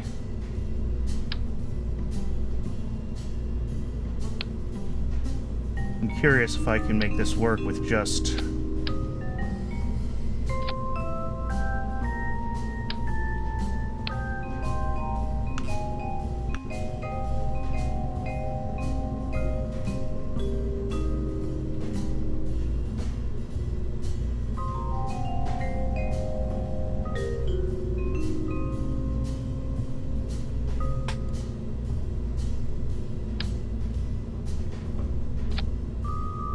right, and I need to adjust that target diameter for this thing.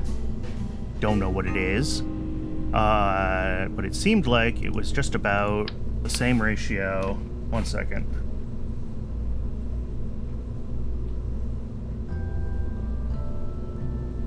Yeah, so 2/3 of like 1.25. So 0.8. All right, let's try that.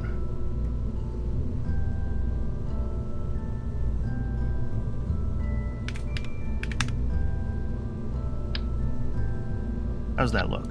That looks right. Okay. Could use a little more height, but...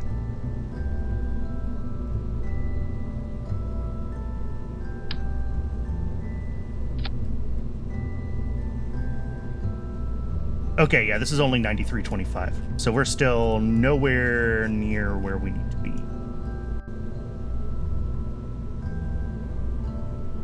And then if we do put back the... Well, we wouldn't be using this stage, we'd be using an Aero B stage. I don't think it's gonna have enough oomph. Did I lose my tank? Darn it! Even if I use the ISO grid for the upper stage...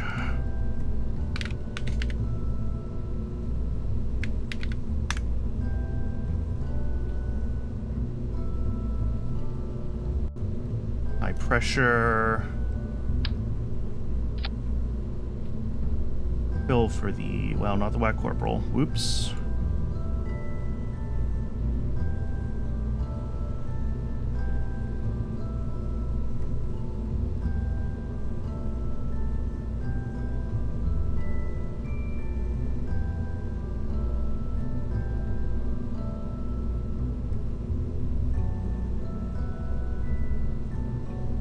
And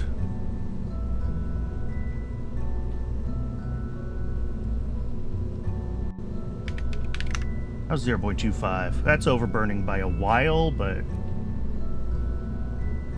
not enough for me to care. And then we'll set the top diameter of this thing. Come on. Oh, right, I have to connect it.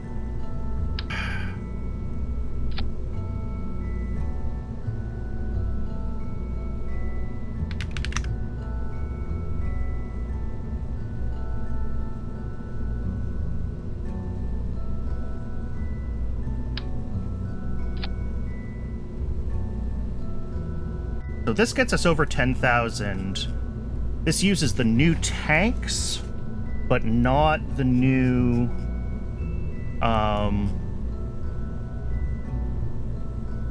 engine. So I can do this a little bit sooner. So hopefully I can still beat Sputnik to orbit with this one.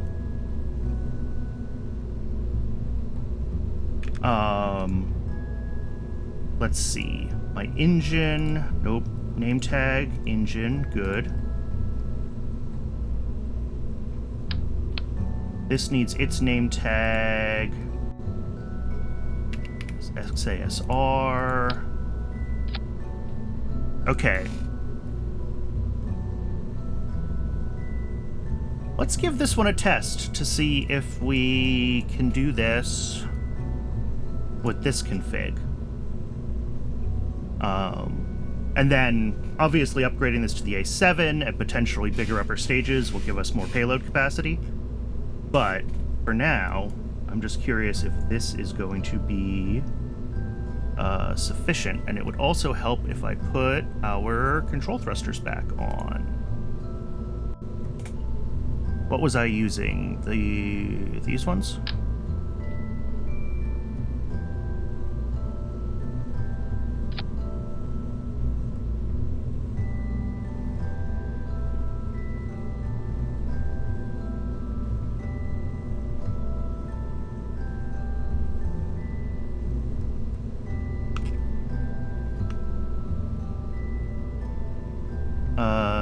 Nitrogen configuration, good.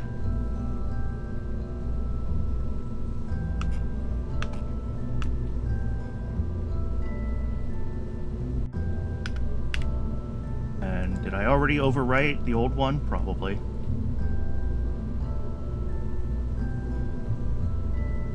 Of course I did. Yay. Well, I needed to switch to the ISO grid tanks anyway for that one. Like, I really should have remembered that that was a thing. So, let's try this.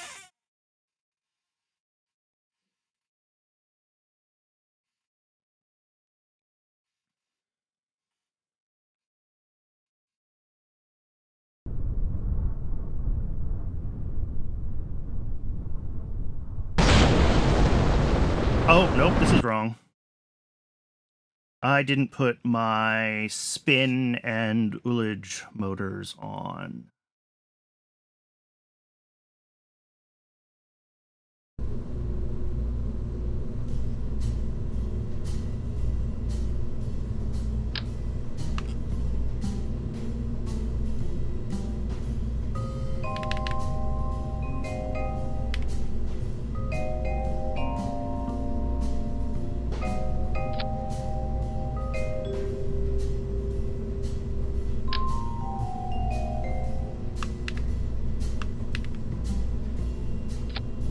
Okay.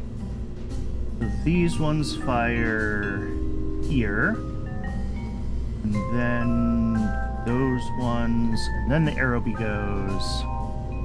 And then each of the upper stages in sequence. Okay.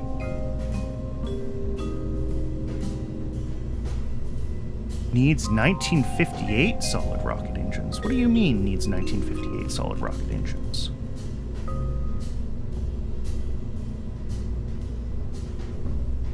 Oh. There we go.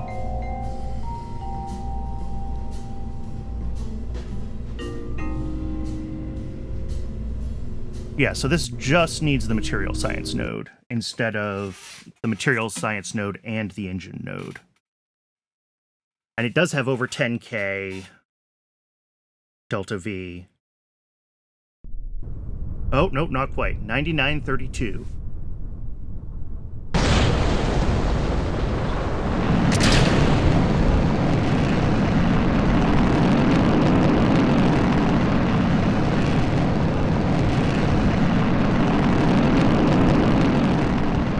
Marketing will round that up for us, yeah.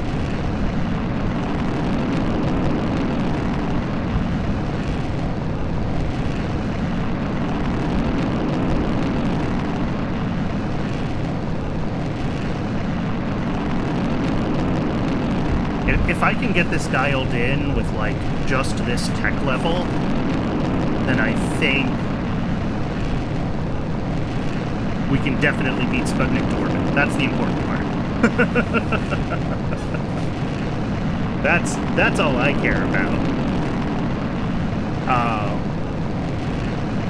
And then we'll be able to stretch this and put a bigger payload on top and do all that stuff later. Eventually, we'll want to switch to the LR-7989 family, because that's basically Thor and Atlas, which are a good pair of launchers. With pretty different capabilities.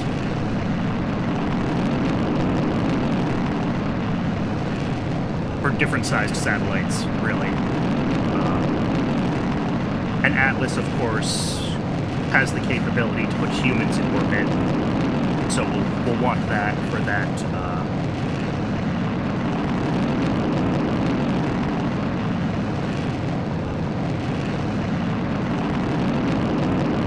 Moving forward, anyway.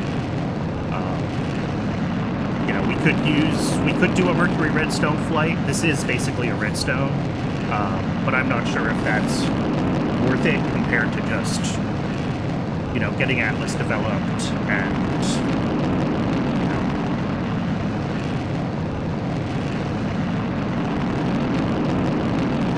know. Okay, well, the first stage definitely has a lot more capability with the lighter tanks.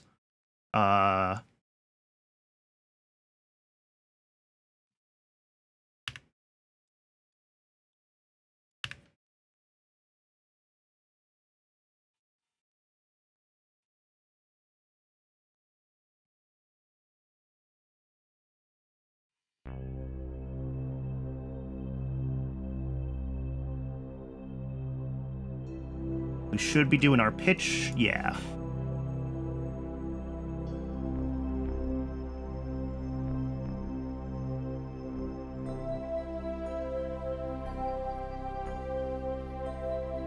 And we might need to set our pitch a little more negative again, because we're so early relative to our apoapsis. Maybe not, though. We'll see what it looks like.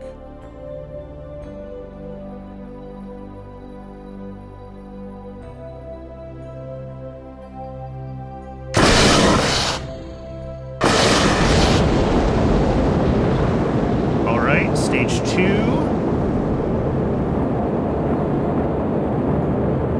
The Pancake XASR.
I think we could do it. We just have to tweak our profile just a little bit. I mean, this is where I'm just like, do we set this to -15 again and see what that does? Let's split the difference. Let's try -10.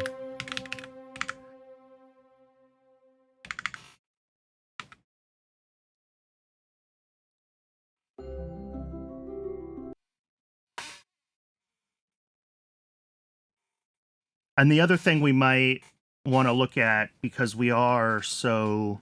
Well, maybe not. Maybe we let the first stage overloft us and then we correct for that.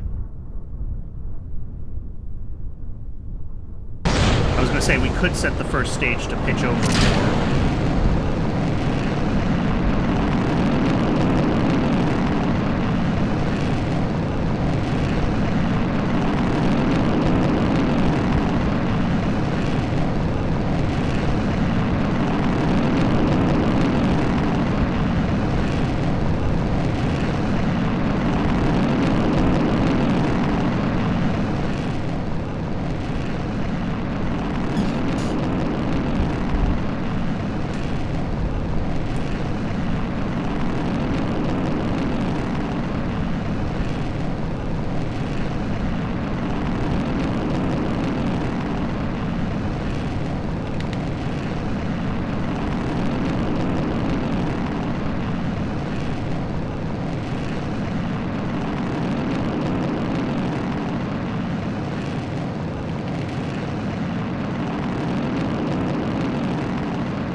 Up to 140. Pitch over.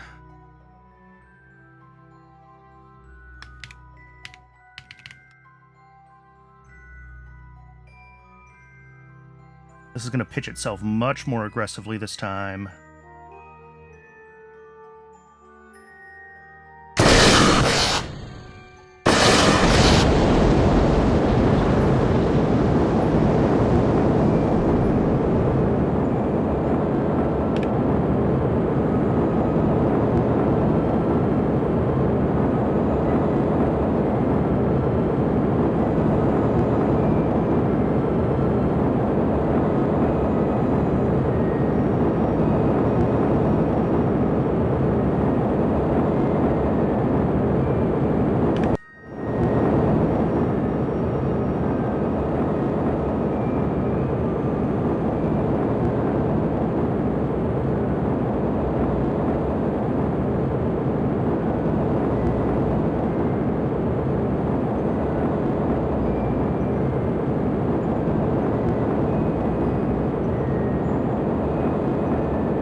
Oh, we do!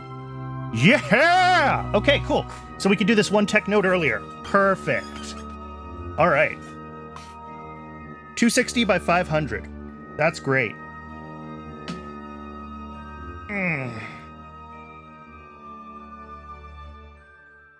Yeah, RSS Wiki says 9.4 should be enough, and we've got 9.9 and a very inefficient launch profile. So I'll take that.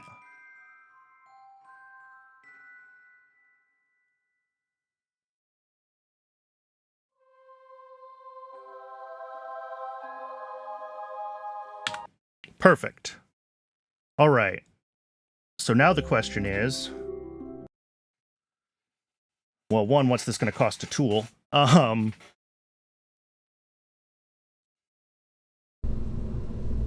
right, let's double check. Yeah, so we need these two solid techs and then satellite era material science.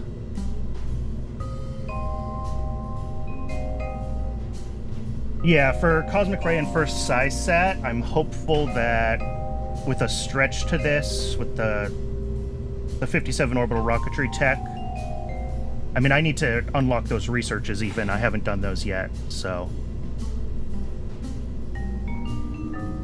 This won't quite get eccentric enough, but with a little extra delta V it will.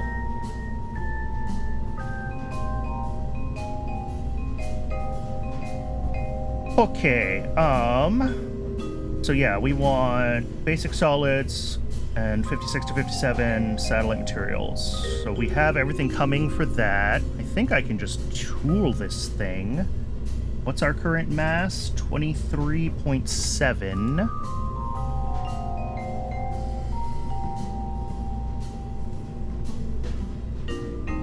Do I have... One second. Let me check my avionics N1. Okay, I do have a 25-ton version of this avionics tooled.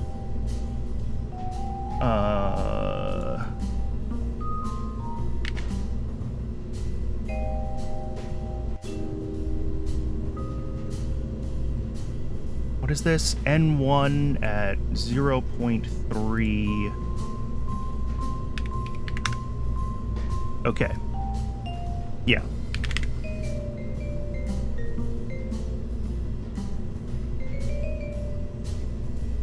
So that should be... Oh, that's S2?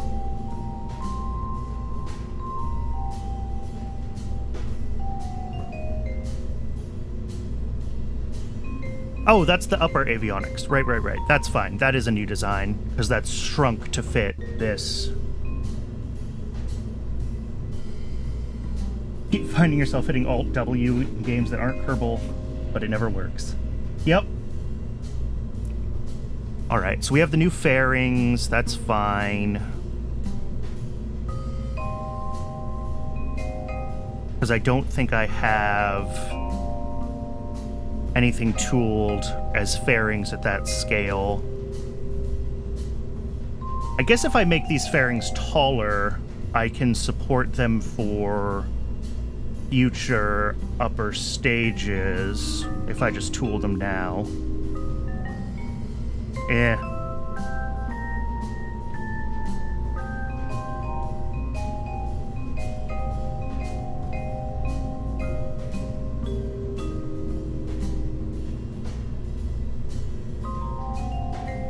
There. Tooled.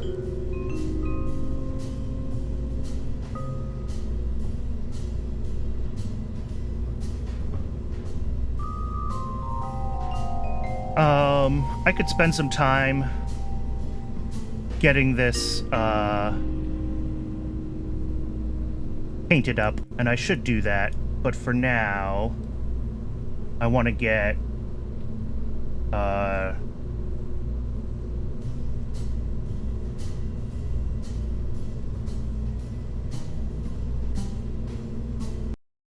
let's get that 5 megameter contract finally done that I prepped for like 3 hours ago.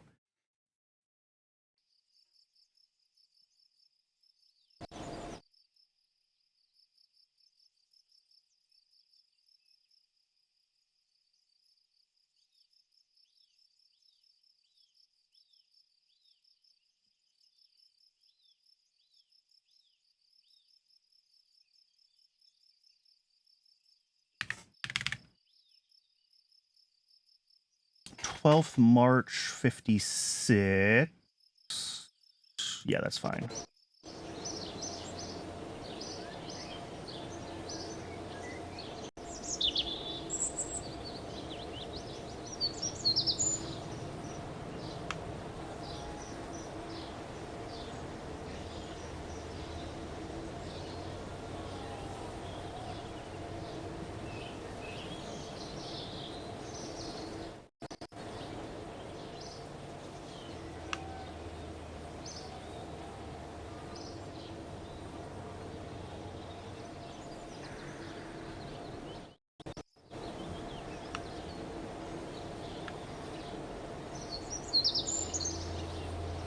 14th June versus May 50th. Okay, so we want to finish this one first. Roll out. Ooh, a late evening launch. We don't get many of these. Let's get that 5 megameter contract.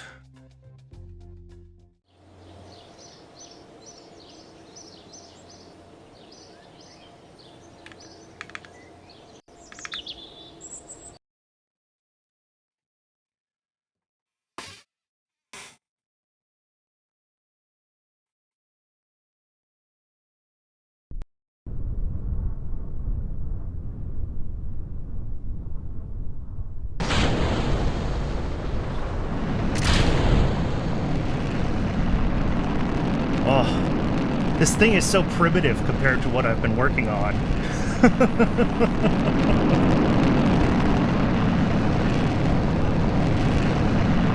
Oh yeah, those lens flares are definitely glitchy on the stream. That's so weird.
Yeah, a lot of it is the same.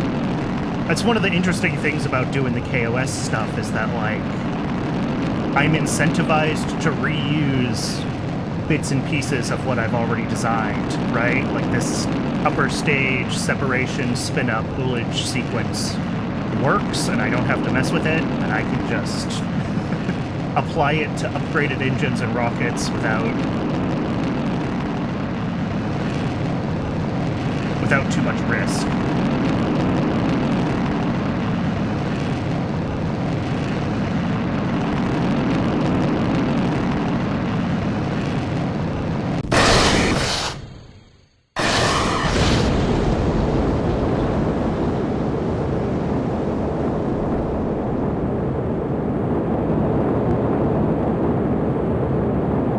In theory, well, it's an evening launch, so we're not going to actually see our encounter with Africa, but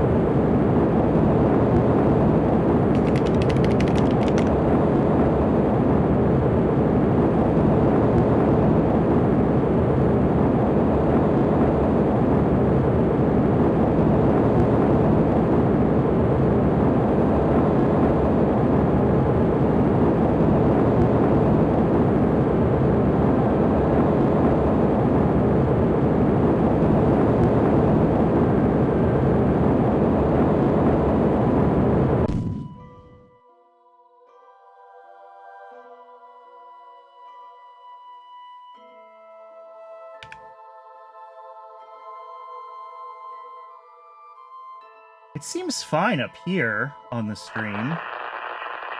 The lens flares, I mean.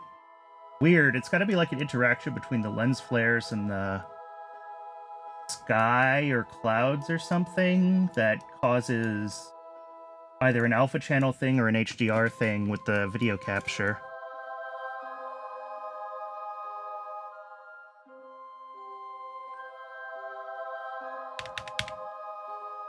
Thank you. I was too busy playing with the camera. Oh, interesting. Oh, time warp for the glitchiness. I don't know. I'm going to have to play with it. I'm going to have to look at the, see if I think there was an update to the the plugin that I use to capture games in OBS, so I can check if that has changed anything related to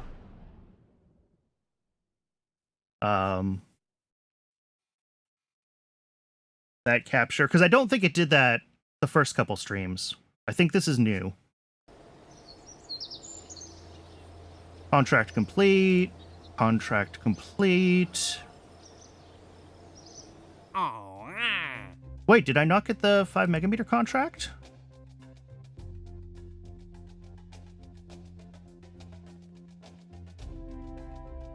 Oh, it needs sounding payload. I'm an idiot.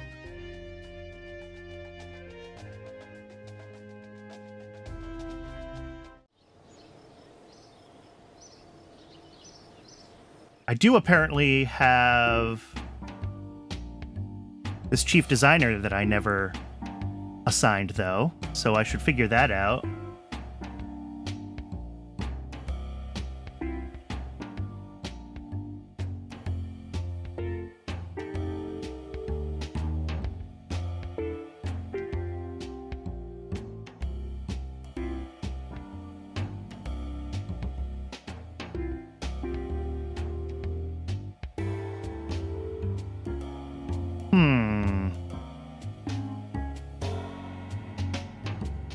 Yeah, I mean, rollout isn't super slow, but, like, integration is the main construction time.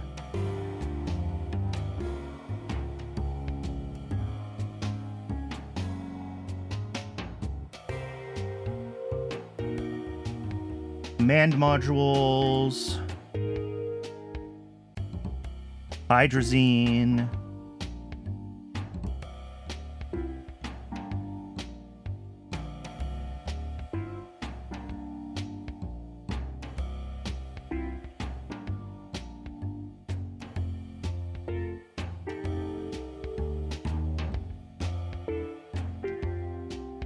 Yeah, 10% research does seem awesome. Whose was that?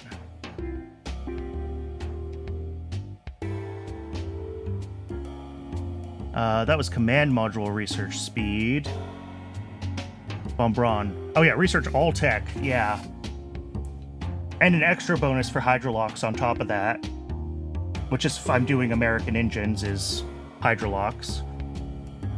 It does slow down vessel integration, but that's not bad. Like, I feel like I'm primarily being slowed down by research still, not by how long it takes me to build rockets. Let's do Vumbron.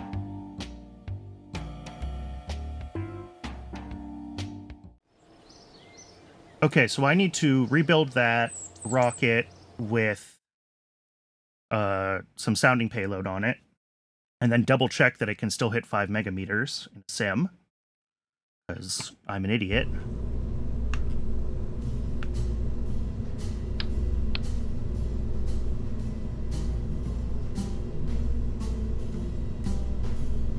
What am I looking for? Modular tank, conventional.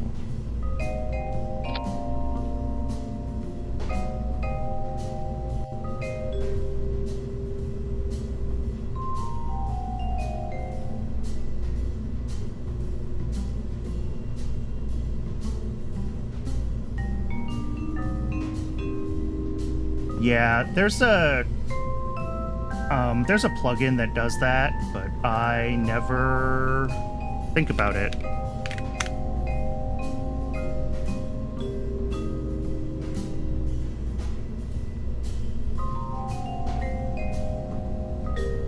All right. 50 units of sounding payload. Looks like I made my tank the right size. Perfect.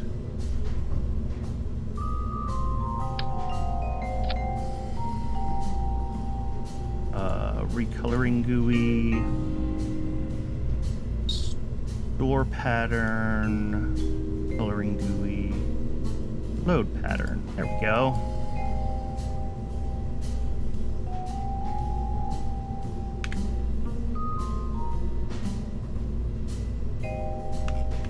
All right, let's double check the 5 megameters with the extra payload.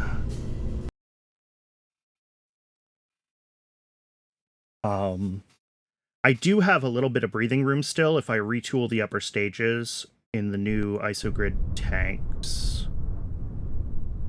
Or sorry, not in the isogrid tanks, in whatever this is. The aluminum stringer tanks. Because these are still aluminum fuselage.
I do think we had some breathing room on this one, so hopefully that 50 sounding payload isn't too much of a issue.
Tight.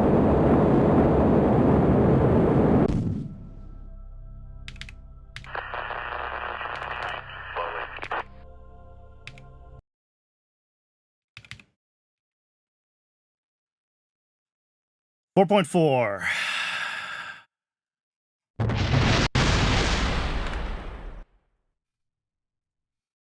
All right, I've got one more knob I can twiddle here.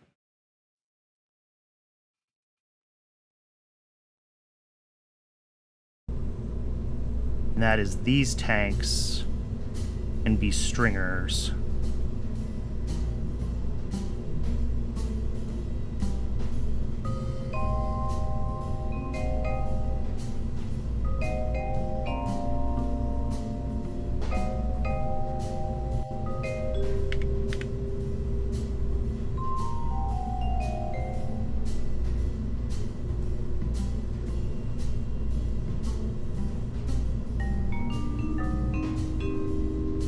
That nets me a little more delta V. I don't need a ton more. I actually didn't compare it because I'm an idiot. 4.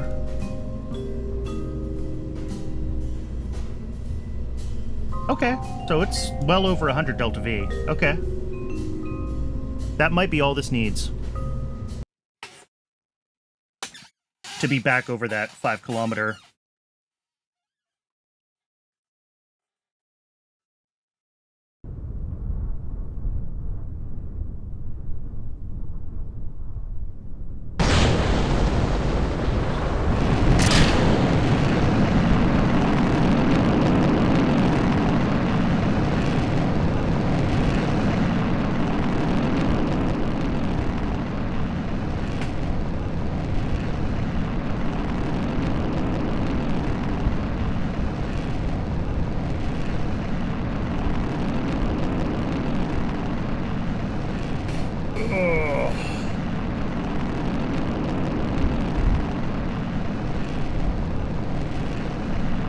I was not expecting to be spending more time on this sounding rocket. I thought I was just gonna fast forward, launch the orbital rocket, call it the end of the stream, have a good thumbnail for YouTube, and be done.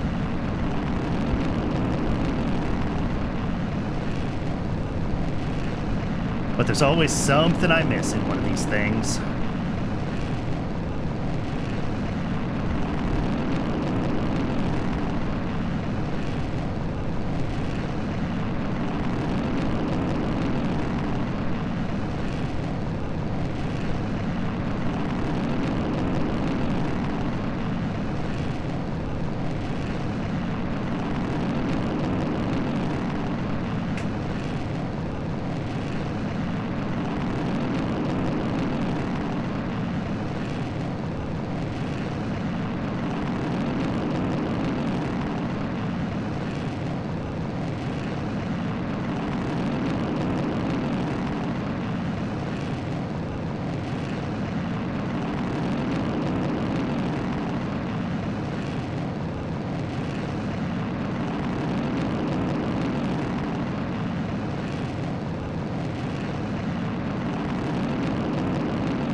The other thing that I could possibly do, which is hilarious, but wouldn't be too hard,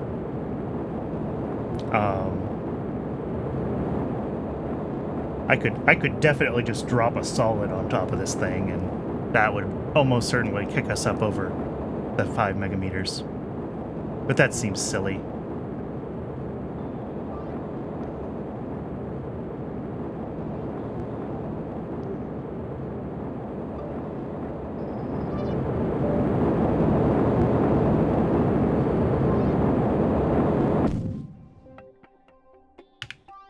How'd we do this time? Looks better. Ooh, it is tight.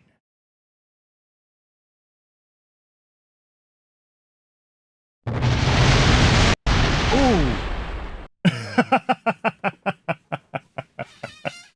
Oh, come on. Alright, I'm gonna tweak the script a little bit, because we're overlofting a little more now that we're a slightly lighter tank structure. So let's just go like an extra 5 degrees down.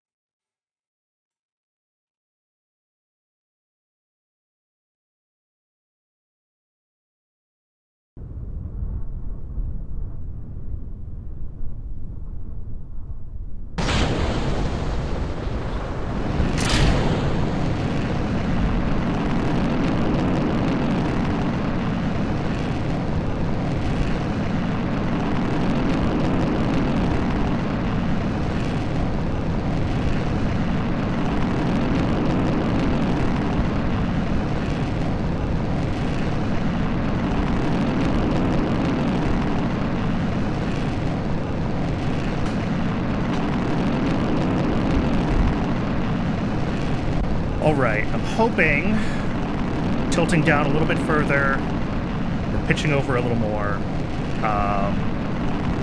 because we're overlofting pretty significantly on this, and the first stage, because we're using lighter tankage, has more relative capability, so we want to end pitched over a little further to let the upper stage get us further downrange.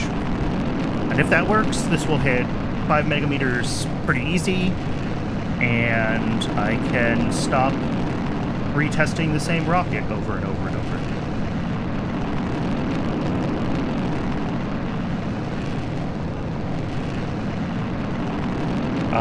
And then once this is done, I'll be able to skip ahead to the first orbit pretty easily.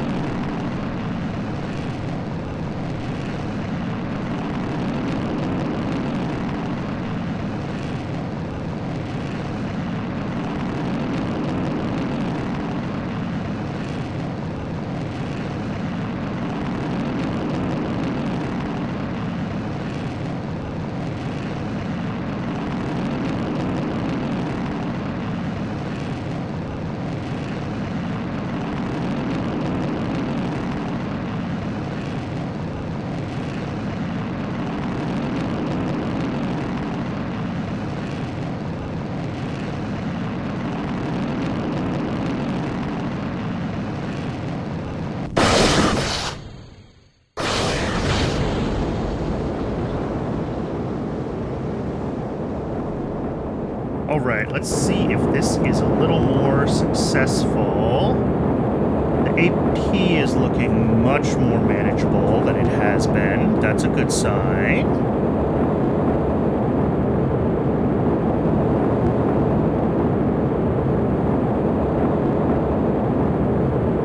Hide the nav ball because it's just making me dizzy. Oops, I accidentally zoomed in on Earth. That's not what I wanted to do. There we go.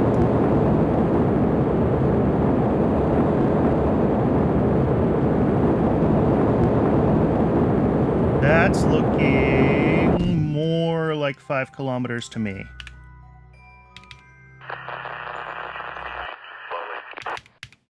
Really?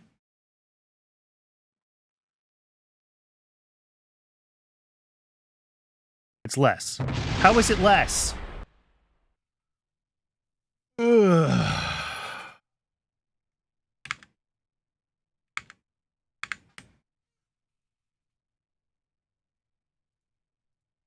All right, we're going to do this. It was at 60 before, and I just bumped up to 65. I mean, maybe 55, but I think we're going to be way over lofted. What I think I actually want to do... Let's be aggressive with it. I'm adjusting this multiplier because I noticed that we have plenty of settling time. The ship seems plenty stable before we are launching the second stage, so I don't have to spend as much time waiting for it to settle, which means that we don't need to do this multiplier here. But I will do this here so that we go more straight up and pitch over more aggressively. We're going to see if this gets me where I want to go.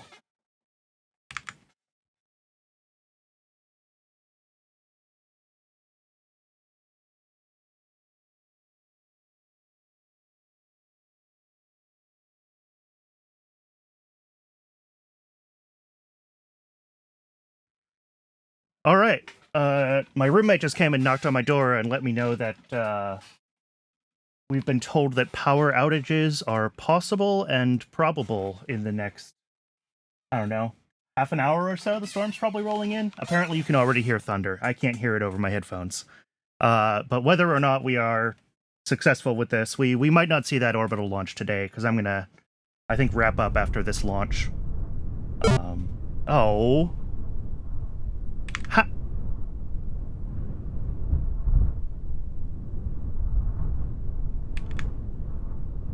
How did I error?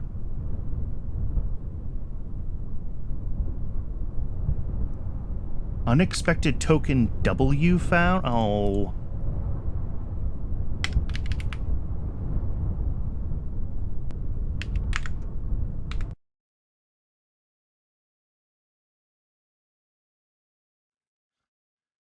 Yeah.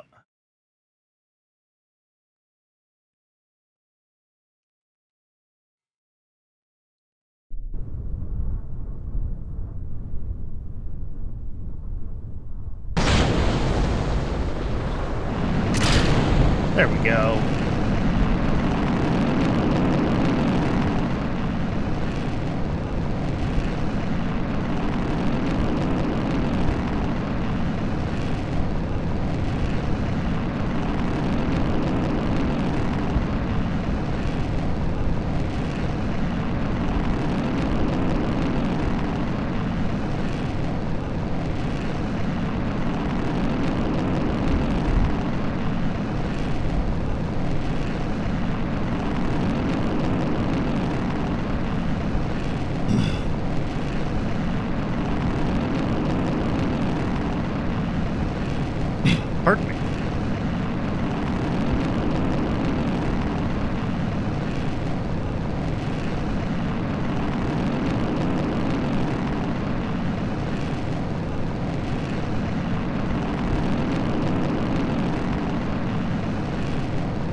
so we are going to be, I think, higher out of the atmosphere when we launch the second stage now, which is good.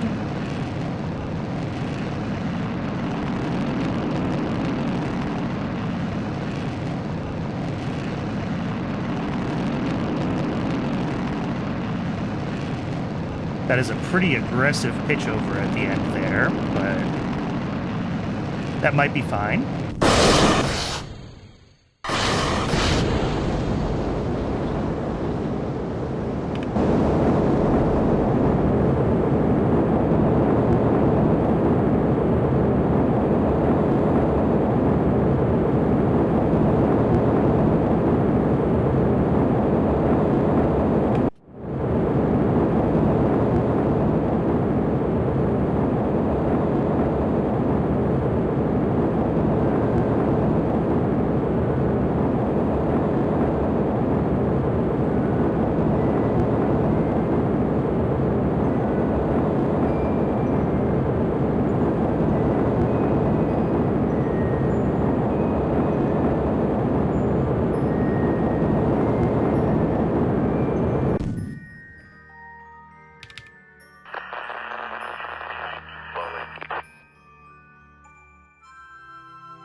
And we're worse. Everything I do is making it worse. Okay. Turns out I have no idea how my rockets work. Ugh.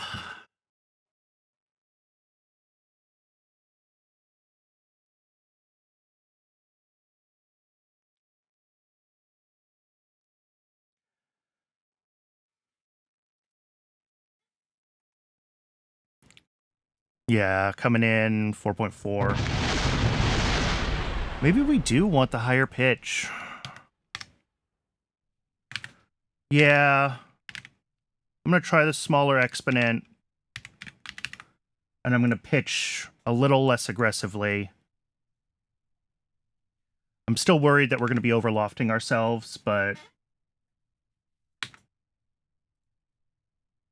we'll find out. Okay.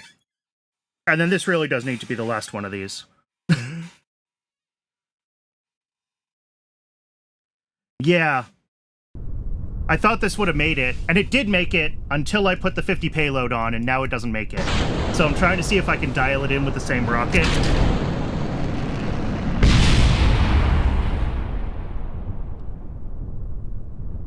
Kraken says no.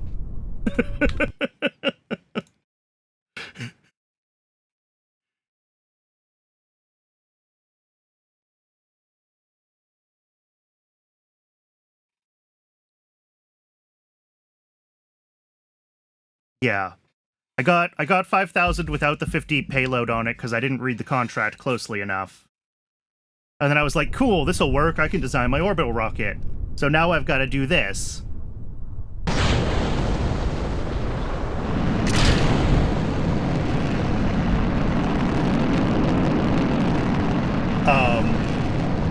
And probably realistically at this point, I could just give up and launch my orbital rocket twice. Once for the downrange contract and once for the orbital contract.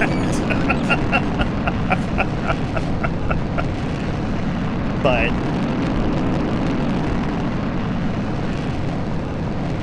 to not level them off? Yeah.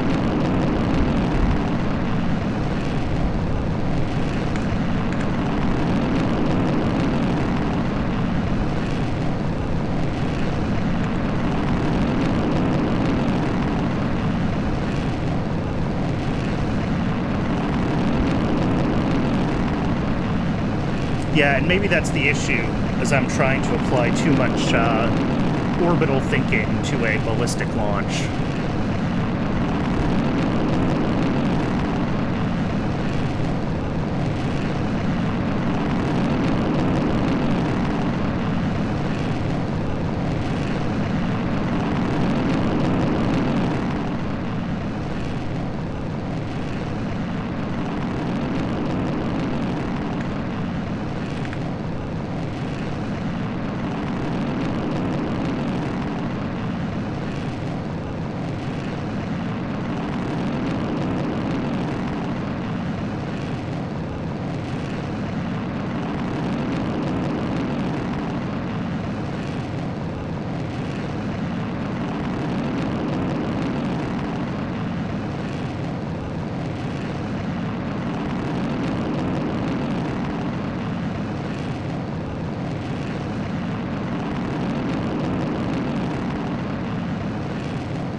Right. Yeah, that makes sense.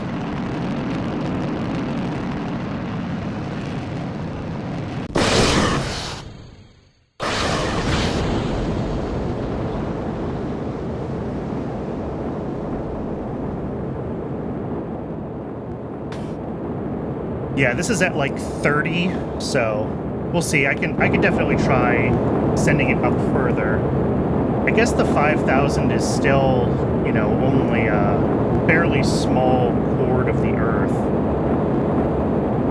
It's probably like the 7,500 before the curvature effects and you wanting to build horizontal velocity really start to matter. And I think I'm just going to be skipping the 6,000 and 7,500 contracts because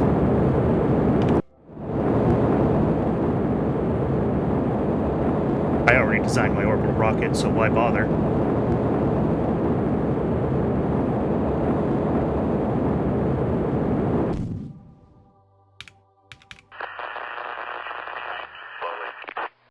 .5.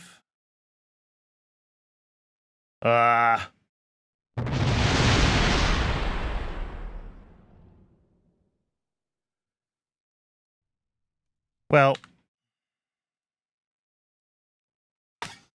I'm going to give up for now. I might be able to use...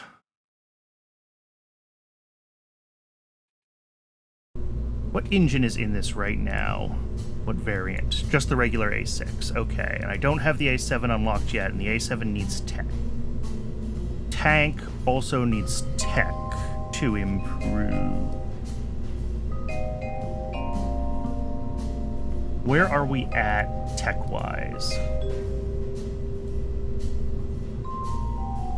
I've got...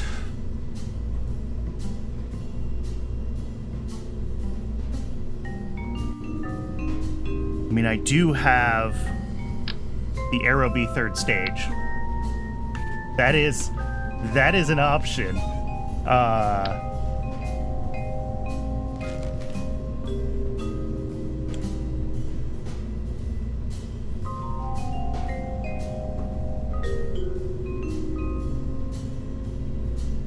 Or, you know, like I said, I could just wait for 570223 and fly my orbital rocket for this mission. I just have to remember to add payload to it.